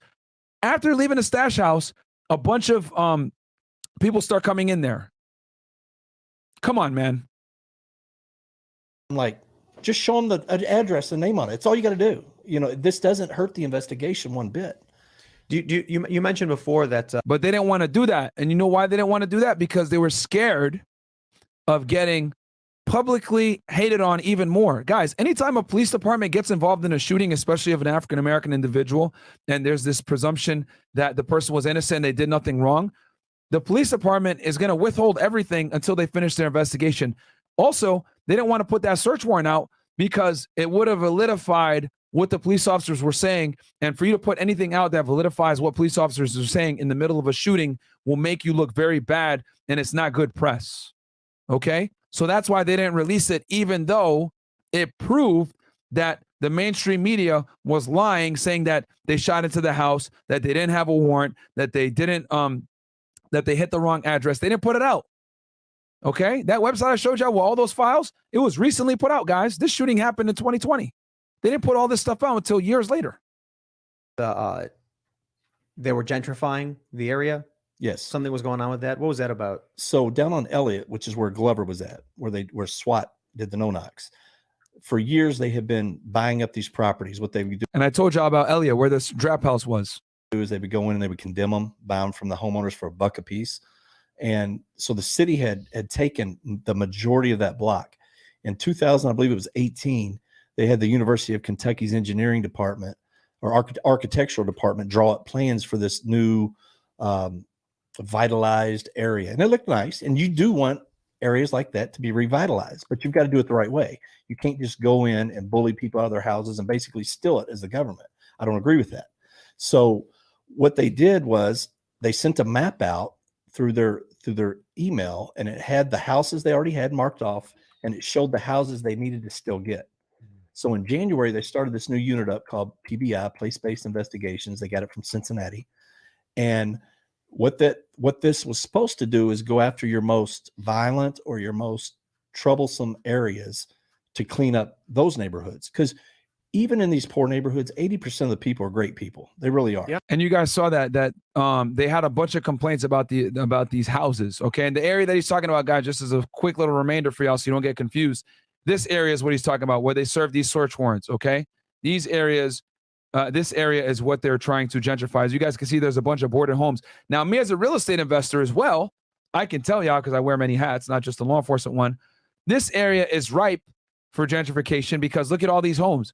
They're boarded up, fucked up, whatever it may be, but you can easily come in, fix these houses, run them out, get the neighborhood cleaned up. Okay. So what he's saying makes sense from a real estate perspective. Yeah. They're just stuck in an area that they can't get out of. True. And I think the government resources could be used so much different to get these people on their feet and out. For instance, and this is off topic of this, but this is just my little rant on this kind of stuff. Because when you keep these people entrapped like this and enslaved with all the government assistance and their inability to get out, then it causes these problems to compound. And these guys are looking for ways out by selling drugs or robbing people or doing whatever they have to do to survive. I mean, it does become survival of the fittest in some of these areas. If you go in these areas at night, it's like a third world country. I mean, you wouldn't believe it. And that's the problem with most of the citizens. They don't live in those areas, so they don't know what it's like when you go after dark and there's gunshots and there's fights and there's, I mean, it's another world sometimes with these with these bad neighborhoods, man, when you serve warrants at night. You go, oh my goodness, this wasn't like this 2 hours ago. You know, when the sun was up, it's just. Mr. Stewart, $20. Thanks for reporting the facts. I appreciate that, my friend, greatly. It's different. But I think they could go in and say you're on Section 8 or assistance. Instead of just constantly giving you money, why don't they, I mean, these women get trapped. Okay, here's your assistance, but if you make X amount of money, we're taking that assistance away. Why don't you let them succeed in their careers for 5 years and then slowly taper off the assistance while they're achieving this so they can get out of this environment? Right, I agree. I mean, then in the end, nah, bro, we got to keep giving out them handouts. What are you talking about? Government's saving money because you're not keeping these people on your payroll for their entire life, and you're helping the community by getting them out and getting them established. And then all right, we make big moves asking why not serve the warrants in the daytime. So let me tell y'all something. When it comes to search warrants or arrest warrants or whatever it may be, they're either going to get you early as hell in the morning, or sometimes they situations like this, they'll have nighttime warrants. But most of the time, at least with the feds, they're going to get you at like 6 o'clock in the morning. And the reason why is they want to catch you when you're in bed, probably when you're not awake. And the reason why is because they want to get that tactical advantage. Simple. 15, 20 years from now, when they're having kids and their kids are having kids, you've got a totally different, it's like turning the pond over every year, you know, and you get new stuff. But on this case, the gentrification, they came in and a guy from the mayor's office came in every single week and met with this unit, and all the bosses, all the assistant chiefs would come in, and they would come in, they would talk about what they needed to do to secure the rest of this. What were you doing? They would go and right on the whiteboard. I was never involved in any of those meetings, didn't care, didn't want to be. I had my own job. But they were there every single week. And when this all... So they're meeting with the mayor and everything like that about cleaning up this part of town. Okay? Let's keep listening. Came down, the mayor was like, well, I don't know why they were there. I have no idea. And when that came up, the gentrification, he was like, well, I didn't know anything about that. But his name's on the emails. Yeah. He knew this was a guy from his office conducting these meetings. A woman that he ended up having an affair with, allegedly, was the project manager for this thing. So there's a lot of things that are going on. This sounds... Holy fucking shit, man.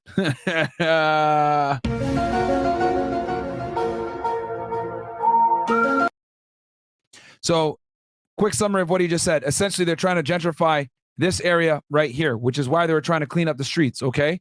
Because drug trafficking, guys, fucks up real estate prices, okay? The quickest way to make your home property go down is have gang activity, drug trafficking, fights, shootings, criminal, just violence in general. That's the fastest way to get real estate prices down. So they're trying to clean up the city. So what? They can get investors to move in, buy property up, put better tenants in there. City makes more money, higher taxes, etc. It always comes back to the money, baby. Guys, remember, you got to look at things from an objective standpoint. Resist the slave mind, okay? Like what actually happened with the story is dirtier and bigger than people realize. And shout out to Tim Cass for having the balls to bring this fucking guy on his podcast and letting him fucking say his piece. Because I know for a fact he probably had a bunch of crybabies in his chat too, just like I have tonight, at a way bigger level. I mean, when you mentioned that, I'm like, this sounds like there's probably real estate developers involved who go to the city and say, we want to turn a profit. So he says, we're going to clean up this neighborhood. You got it. Well, it's funny. He uses a certain friend. I won't say his name, but he uses a certain friend. They already redeveloped one end of the town that was a real bad end of town. It's called Nulu now. And they brought in restaurants and it's neat. You know, it's kind of a yuppie area.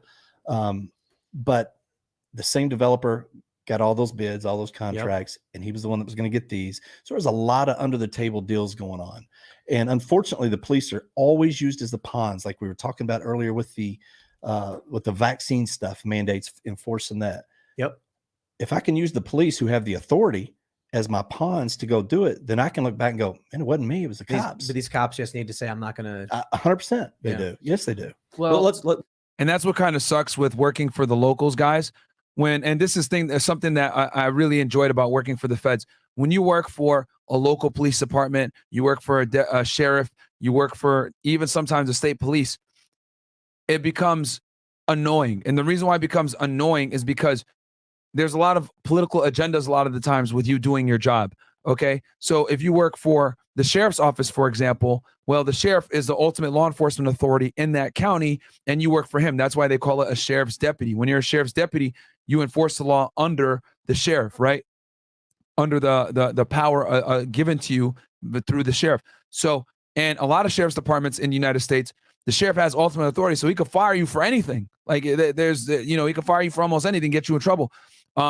And they want to get reelected. Since they want to get reelected, they're going to go ahead and use the police department to go after certain types of crimes that are going to be sexy, that are going to draw the news, that are going to clean up the streets, that are going to have immediate return. If you guys look at the YSL case, I talked about this in detail. Go check that video out. The reason why they went after YSL so hard, Young Thug, Gunna, all these guys, is because they had a new attorney, right? Attorney general for Atlanta, in that area, right? A new attorney comes in, boss, hey, what's the best way to get my name out there as soon as I get in here? Let's clean up the streets. Let's arrest some famous rappers. Bam. They go ahead and they start taking down these people seizing guns off the street because it's sexy to put that stuff on the news and say, yo, we're cleaning up the streets. Look at what we did. Look at this. So, so with police chiefs and everything like that, it's not as bureaucratic because with police chiefs, it's not an elected position. However, the police chief has to deal with the mayor. The mayor is the one that's an elective person, and that is the police chief's boss. So even though the police chief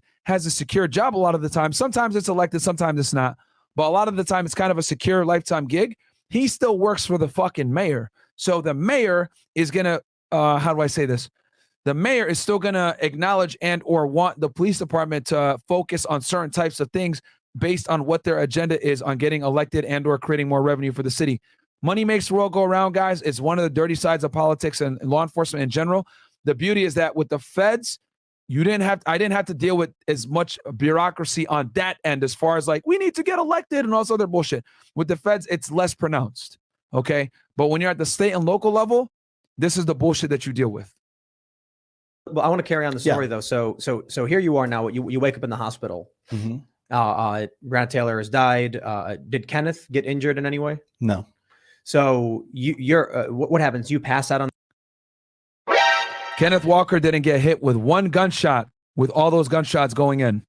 What does that tell you? On the ground? No, I stayed alert, conscious the whole time.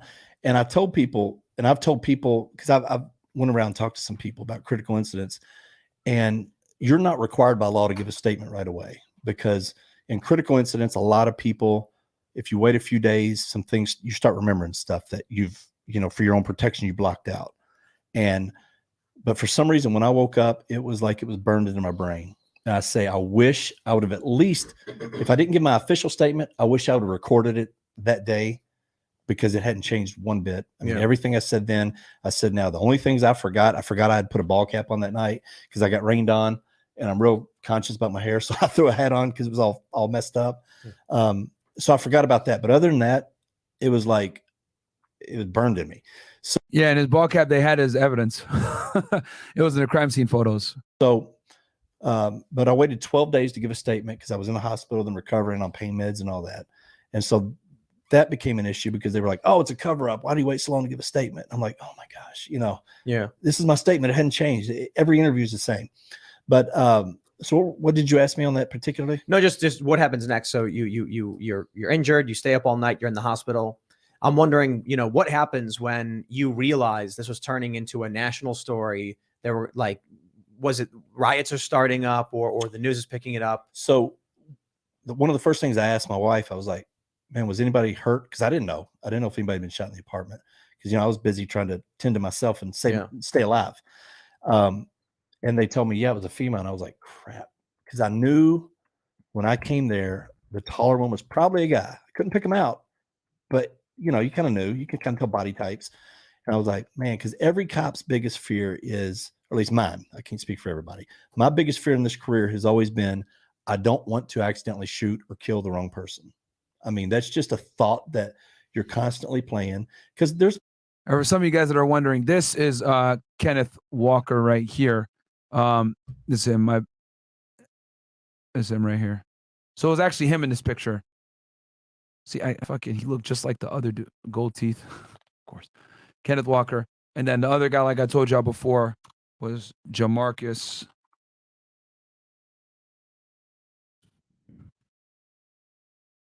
So, yeah. So these are the two guys. This is Jamarcus Glover right here. And then this is the other guy right here. So Jamarcus Glover. All right. This is Pookie. And then this is Ray, Kenneth Walker. Pookie, Ray. Pookie, Ray. I think that's him again right here too. Yeah, I think that's Kenneth Walker. And that's your boy Jamarcus Glover, the main target of the investigation, aka El Chapo. That was his nickname in the streets. There's been other times I could have been involved in shootings where people pulled guns or I've been shot at in another warrant and didn't return fire because I couldn't see through what I was shooting at. And because the fear is always, I only want to do the right thing. I don't want to overstep these boundaries and in this position take somebody's life because it's a pretty heavy burden. Yeah. And when that happened, no one wants to get involved in a shooting, guys. As much as people say that shit, like no officer or agent wants to get in a shooting, bro. I'm telling y'all, it's a fucking, like, it's you don't want to be involved. You know, you obviously you're trained to use your weapon, you're prepared to use your weapon, but no one goes in saying like, oh yeah, I want to get in a shooting, bro. Like, because there's gonna be a level of scrutiny put on you that is gonna be terrible. You know what I'm saying? It's one of the suckiest things. Now, are those weirdos out there that are going to be like, oh, yeah, I want to shoot somebody? Of course, you're always going to have weirdos out there. But I would argue most guys that go in for work just want to do their shift and go home, bro. They don't want to get involved in no fucking shooting. You're going to have your weirdos there, right, that are into that shit. But a lot of them, man, are not. Trust me. and I was like, oh my goodness. Because after Ferguson, every cop shooting that comes out now, we go, were they black or white? You know, not was it a good shoot or bad shoot, which should be all that matters. Color. Facts. That's the truth, man. Like, yo, we live in a world now where when there's a police shooting, instead of saying, was it a good shoot or not a good shoot? It's, were they white or black? Was the victim white or black? And if the victim was black, oh Lord, they already know there's going to be a bunch of marching, a bunch of riots, you know. It's going to be crazy, bro. And it's scary that we live in this world where we don't even look at the facts anymore. We look at, yo, what was the race of the person that was shot? We don't care about the facts of the case. We care about more the race of the person that was shot and killed. And that's what the mainstream media does. They go ahead and take a story and run with it. Why? Because the New York Times, ABC, CNN, all these fucking clown world reporters, their job is to get the numbers. And they know if they go ahead and win in the court of public appeal, aka appease to the market, let them know, yeah, Black Lives Matter, and this was wrong and this was terrible, and Breonna Taylor was a saint, and her guy Kenneth Walker was a good man, and all this other stuff. They know if they go with that narrative, what's going to happen? They're going to get more views, they're going to get more publicity, and what does that lead to? More fucking money. Okay? This podcast right now that I'm doing, I'm not getting that many super chats, which is fine. This video probably going to get demonetized to a degree or get limited. That's fine. This video is probably going to get a good amount of dislikes. Might not get pushed in the algorithm as much. That's fine. But I would rather get less views, get less likes, get less money, and tell y'all the fucking truth than lie to you guys in the face and say, yo, she was 100% a victim here. She wasn't a criminal. She was an angel and a saint. Kenneth Walker was a good man. And Jamarcus Glover, a.k.a. El Chapo, did nothing wrong. No, fuck that. Fuck that. I'm not scared of getting canceled. That's the difference between me and NBC News. And quite frankly, I'm not scared of fucking hecklers in the chat that say some dumb shit about, yo, bro, yo, you shouldn't do this stream. Yo, stay out of this topic, man. It's going to give you heat, whatever. Go suck a fucking dick. If I was scared of getting canceled, I would have been changing my content a long time ago. But I don't care.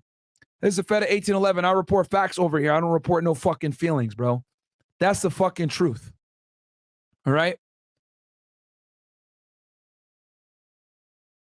Should not play any relevance to it, but it does.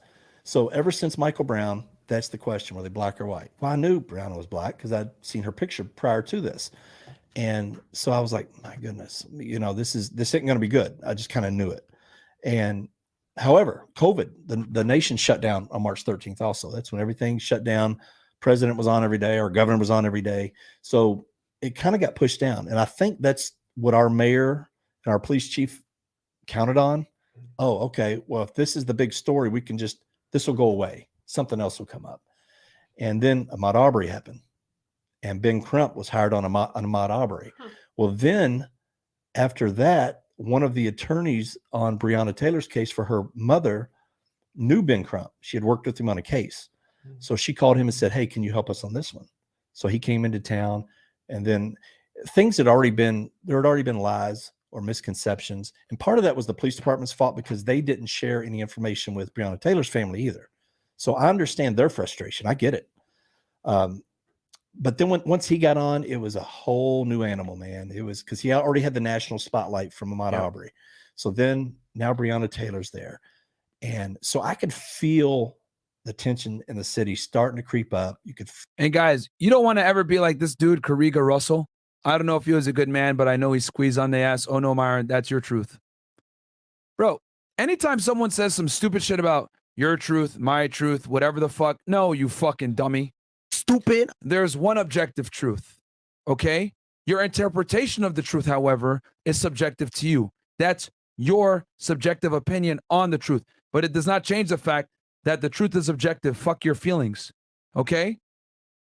Kenneth Walker was a drug trafficker and a criminal that robs people, shown on his own text messages with video and other evidence, okay?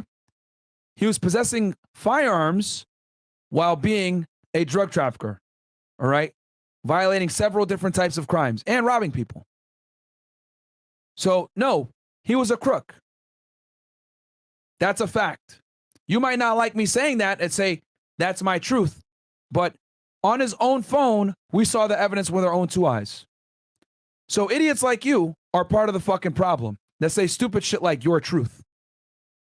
Ridiculous. Ridiculous.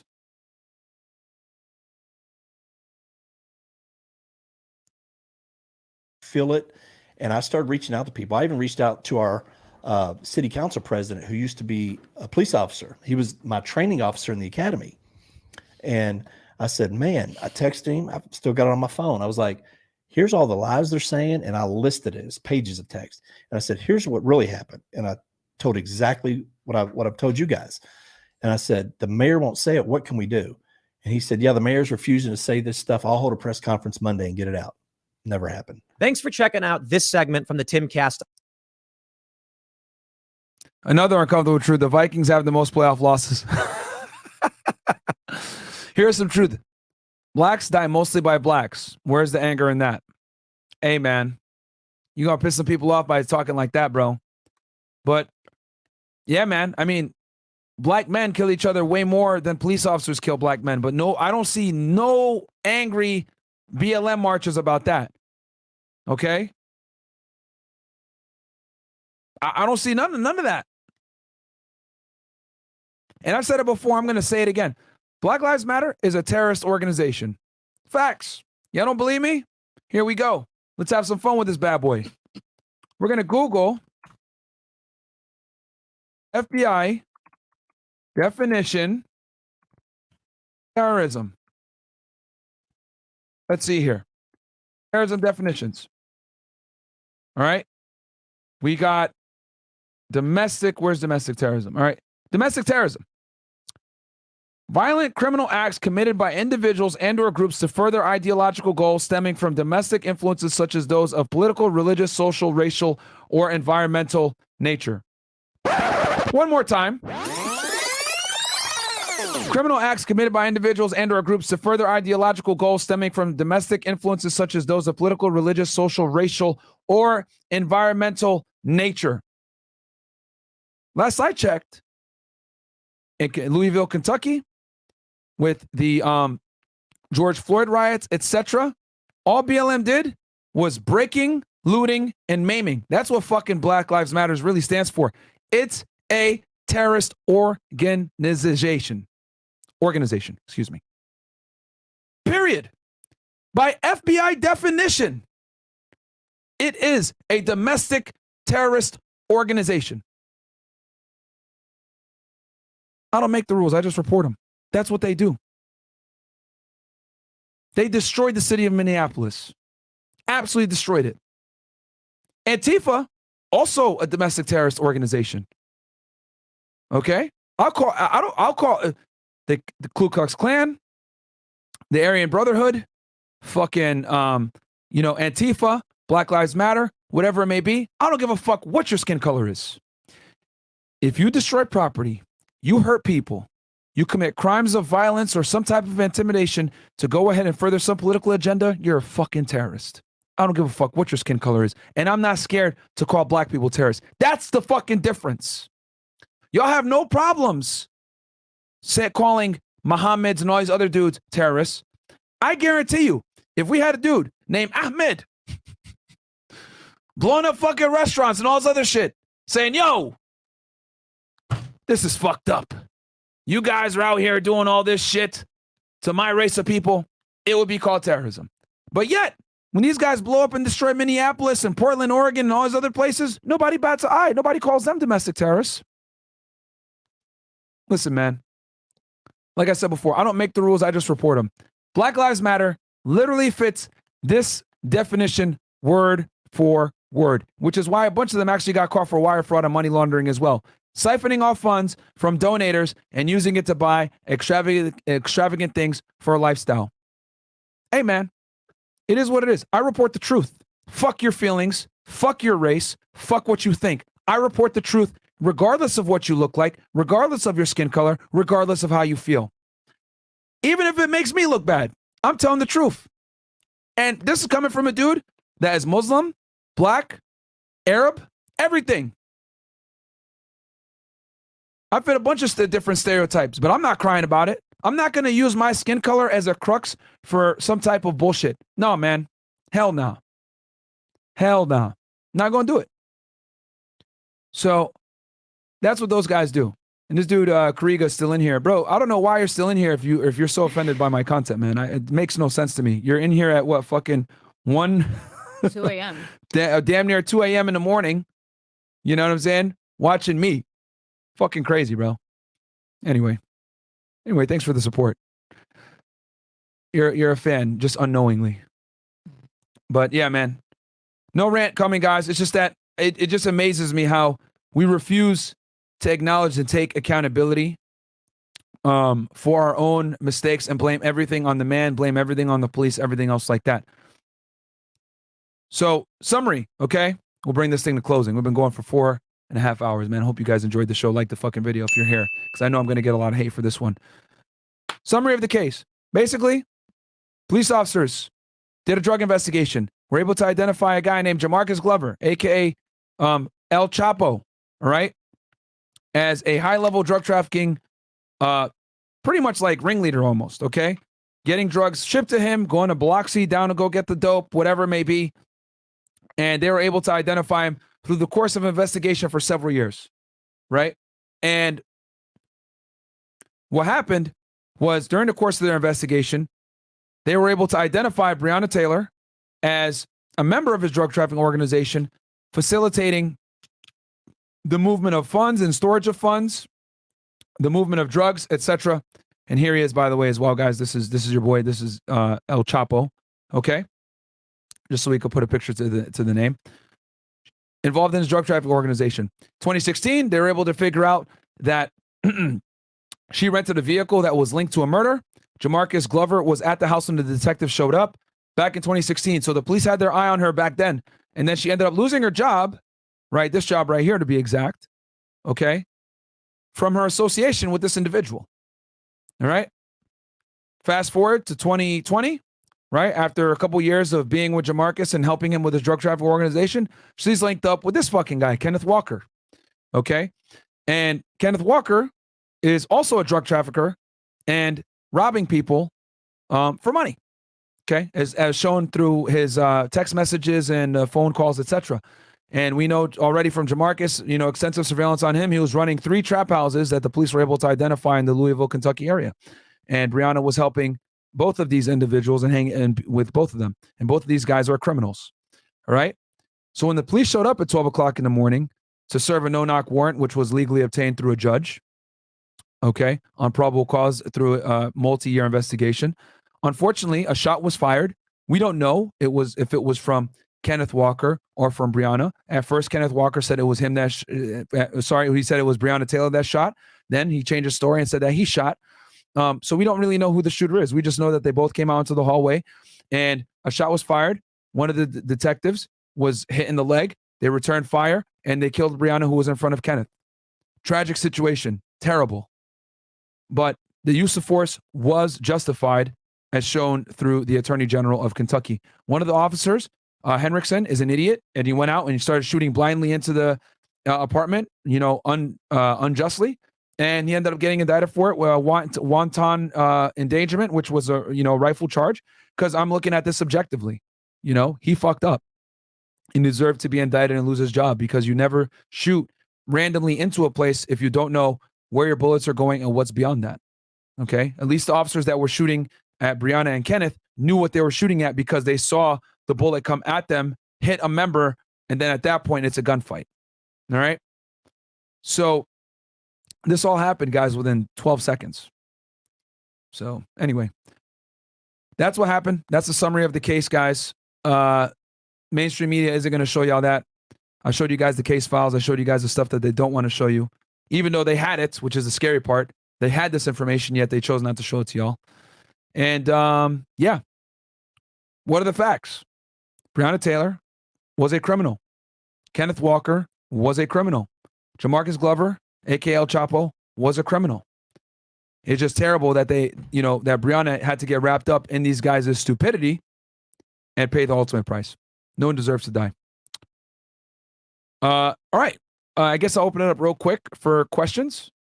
If anyone has, I'll do a quick little Q&A here. If I don't have any questions, I'm just going to go ahead and go to sleep and let the hate messages come in. Oh, man. I hope you guys enjoyed the show, man. I really do hope you guys enjoyed the show. This took weeks of preparation, by the way, getting all this stuff together for y'all. And having the timeline kind of set up. Let's see here. I'm looking right now. W, best live on YouTube. Myron, what would he benefit from saying he's the one that shot the gun? What would he benefit? I don't know. I mean, either way, it's an L, bro. Real talk, if I'm be honest with you. It's an L regardless. Whether he shot the gun or not, like, if he let her shoot or he shot, it was an L regardless. When did you get your hair done? I went and got a transplant last week. So I'm waiting for, I got a cut in my head, guys. And I got like a scar and shit. And then got the hairs implanted back in. It's going to take like 4 to 6 months for you guys to really like see it. But yeah, I can't wait to get who's your hair plug guy? It's not a hair plug, guys, Mr. Stewart. It was an actual legit hair transplant. If y'all look, I got like a scar all along my head here, right? All along the back of it. And I'll spin real quick. Like that right there. So yeah, they cut like a strip of your head, and then they cut a strip of your head, and then they pull out the hair follicles from it, and then they basically implant them in the spots that you're weak at. So that's what happened. Let's see here. Anything else? Myron pimping hard. Hey man, we working hard for y'all, baby. That week off made me say, damn, I got to go extra hard for you guys. Let's see here. Myron 2024, swollen face and all. Yeah, bro, my face is swollen as fuck, man.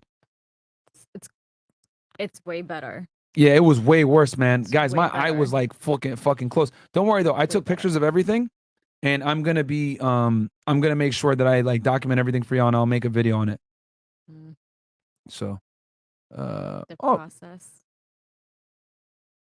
Cynthia Ramirez Scar does it. Oh, okay. I thought you look like the girl that helped operate on me, Cynthia. I thought it was you for a second. I was about to say, oh, shout out to you. Hey, Myron, this is off topic. How does the new Supreme Court ruling on New York gun laws affect the K-Flock case? It's not going to affect it too much because the ruling, if I'm not mistaken, if it's what I'm thinking about when it comes to like magazine capacity, it's not retroactive. It's only going to be moving forward. So if you got high capacity magazines, it shouldn't affect you. Natasha Holiday, $5 super sticker. Thank you so much. Myron, who do you want for president 2024? DeSantis? I hope Trump runs it, bro. I hope Trump runs. And I know that's going to be controversial, but I don't give a fuck. On this channel, I just say what's on my mind. I don't care, bro. Like I said, this channel isn't about making money. It's about reporting the truth for you guys. That's what this channel is about. So, people can go ahead and take their opinions on me and say whatever they want, but I don't give a fuck. Let's see here. I get my feelings out of it, bro. Like, I don't care about like what Trump might have said in the past and, oh my God, he said grab girls by the pussy. I don't give a fuck about that shit. I give a fuck about, was the economy better or worse when Trump was in office? It was fucking better, and that's a fact, than it is right now. All right? Your boy Biden ain't doing too well. I'll tell you that. Next stream, guys, I might do another stream next week. Or I might do Tuesday or Wednesday or Thursday. Because I might give y'all another stream. I have an idea of what I'm going to do. I'm going to react to a YouTube channel that does It's a television documentary series. Terry Green, $20. The chat has no clue what it's like to be in a shootout. I promise y'all will forget any training and primal instincts kick in, which is live or die. Can you elaborate, Myron, to help these sheltered motherfuckers understand? They'll never understand, bro. Which is why, I've gotten to a point now where I make content for high IQ individuals, bro. Like dummies, all I'm gonna do is ridicule you on air and let you know that you're fucking dumb, and then kind of like explain it, but I don't expect you to understand, because what I've realized, bro, is that most people are fucking stupid. And we just gotta call a spade nowadays. Most people are fucking stupid. Most people live in the slave mind, and most people are not capable of independent thought. They have to go with what the mainstream media says. They have to go with what their friends say. They have to go with what their parents say. They have to go with what everybody else says. They can't go against the grain and go against what people think, because they're scared of what? Confrontation. But I don't give a fuck. I have no problem. Bring the smoke. I hope like a weirdo would walk up on me and try to talk some shit or whatever. Okay, man. Cool. This is Florida. You know? The ground is like literally your circle. Stand your ground, bro. I wish somebody would, bro. Yo, Myron, fuck you, bro. I saw your episode, man. You an asshole. You fuck. All right, try me, bro. I'll Zimmerman you, motherfucker. I don't care. Look at this. Have you ever had a Mike's cannoli? Mike's cannoli? Yeah. Who's that? Because you went to Boston. You went to school in Boston. I don't know. This is great live, Myron. Thank you, Christina. OU, Mike Cannoli, and Regina's Pizza. The hard work. All right, appreciate Have it. you ever had one? I've never had Regina's Are you Pizza. serious? Regina's Pizza is overrated. Go to the same old place in JP. But Mike's cannoli, like Mike's pastry. I've never been there. What? Yeah, I've never been there, man. It's the best. Is it? It's like if you're from Boston, you go to Mike's pastry. You have to go. Okay. Regina's, All right. I don't really like pastry. I like pizza though. I'll eat pizza every now and then. not Regina's. So. Let's see here. Teach us how to clear a room.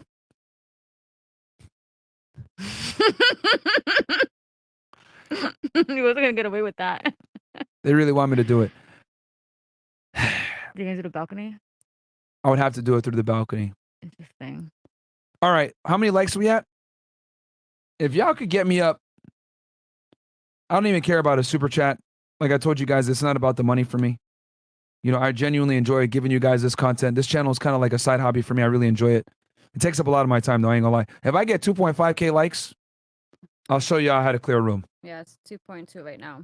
300 more likes. And I know there's 300 of you guys in here that are choosing to be Ninja Watchers. I know that for a fact.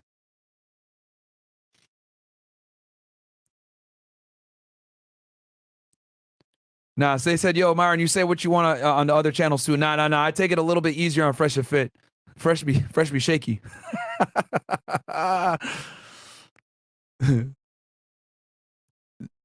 Natasha Bizogo Zimmerman, you go ahead and you can look that one up. Bucko Boy, $2. I'll Zimmerman you. Oh my God. No, I'm not even like, you know, obviously that's a little, it's a joke, whatever, ha ha ha. But like real talk, man, people be on some bullshit, man. They think they can just try you, whatever it may be. It's like, cool, man. You guys talk shit on the internet, but it's like, okay. I'm 10 toes down. I have my opinions. I have my views. I report facts. I tell the truth. A lot of people don't like it. I'm not gonna fucking bend to your whim and give y'all the social justice warrior, you know, narrative that, you know, makes you feel good. I'm gonna tell you guys the truth.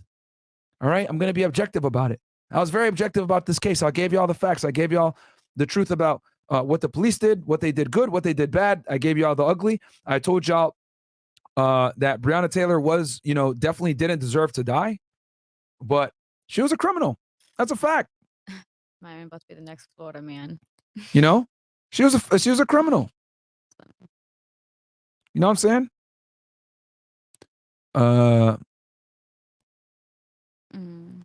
Okay, let's see here. I think we're good here. Did we get 2,500? Right, the truth is never pretty. Appreciate you bringing the truth, bro. Yeah, yeah, man, absolutely, bro. And I report the truth regardless, man. Here's the thing. I didn't see nobody, right? It's not like a bunch of people were saying, yo, man, you're racist, bro. You covered the Jeffrey Epstein case and you made him look like a really bad individual. No, I told the truth about Jeffrey Epstein. He was a child toucher and was a piece of shit. I went and talked about Ghislaine Maxwell. Why do people not complain when I, you know, do videos on Caucasian people or Hispanic people? I'll wait. Why not? I don't know the answer. But when I cover anything that has to do with the black community, it's like, oh, well, you're not even one of us. You're not really black. Really? Okay, cool, man. Whatever y'all say. Can you show more on different gun safety videos? Yes, guys. I will be doing gun videos for y'all on this channel. Don't worry. I'm gonna do some range work with you guys. I'm gonna show you guys, like, you know, how to shoot. I'll probably do some of those videos for you guys as well, because I've been getting an enormous amount of gun videos on there for y'all. I feel like there's like an open range gun range where you can like show them. There's one here in Miami, but it sucks. They make you use their guns, and their guns are garbage. Yeah, but the one in Wynwood. Like a little. I feel like I've seen some. I've seen some. It's like it's an outside range though. Yeah, if anybody here has a range in South Florida, hit me up. DM me unplug fit or fed it. And then when I'll probably in a few weeks, I'll be like, you guys are gonna catch me at the range more. You'll see me there. I'll be shooting and shit like that. I'm gonna be training way more often. So y'all let me know. Relaxing. Ty goes because you're racist. Okay, yes, I am racist against myself, sir. Yes, I am racist against my own people. Yes. That's cool. That's cool. See, the thing is that I've been racially profiled and shit too, bro. It's just that I don't like cry about that shit. But don't you get it kind of worse though? Yeah, your whole name and everything. Like, bro, I get profiled by the police out on the streets, and I get profiled by TSA. The fuck? And it's even how you look. Like my brother grew out his hair and his beard because he like did some no shave November. Yeah. And they thought he was Muslim. No, really? They So thought took him they to thought the it was room. Muhammad. They literally took him to the room. They would not allow him on a plane. Nothing. Like it was so bad. Oh man. Okay. Rockstar Money 80, $5. Can you make more vids like this? Used to believe the left and BLM, but now opening my eyes and seeing reality for what it is. Yeah, bro. Just make. Listen, man. Just make your own deductions and opinions based on the facts. Okay. Like, look at all the facts. You know what I'm saying? Don't be like some of these crybabies in here. All right. Like this guy, Groove Master, clearly can't take a joke. Said all that you dropped this stream, and the only takeaway will be their only takeaway will be the Zimmerman comment. It's only. Oh well, not Groove Master. Sorry, not you, Groove, but like other people. You know, they can't take a joke. It is what it is, bro. It's still only 2.3. 2.3. Okay, I guess I'm not clearing the room. All right, guys. Maybe on the next episode, if we get the likes there. But anyway, guys. With that said, love you guys. I'm gonna be back. Hopefully, I'm thinking either Tuesday or Thursday when we're not doing Fresh and Fit. I'll give you guys a bonus episode of Fed It because I didn't get a chance to give it to y'all. But I gave you guys a 5-hour podcast just now, man. So I'll see if I have the energy for it. I'll definitely go ahead and give y'all another one. But yeah, goddamn, almost 5 hours, man. I love y'all. I'll catch you guys tomorrow with Brandon Carter. We're gonna do Money Monday, 7 p.m. Don't forget to like the video, share this with a friend, guys. Hope you guys enjoyed the truth. Love y'all. Rest in peace to Breonna Taylor. My condolences to her family, but we got to acknowledge the truth, man, which is she was a criminal and she was involved in a drug trafficking organization to a significant degree. All right. Jamarcus Glover and Kenneth Walker are both criminals as well. It is what it is, guys. I don't make the rules. I just report the facts, baby. Peace.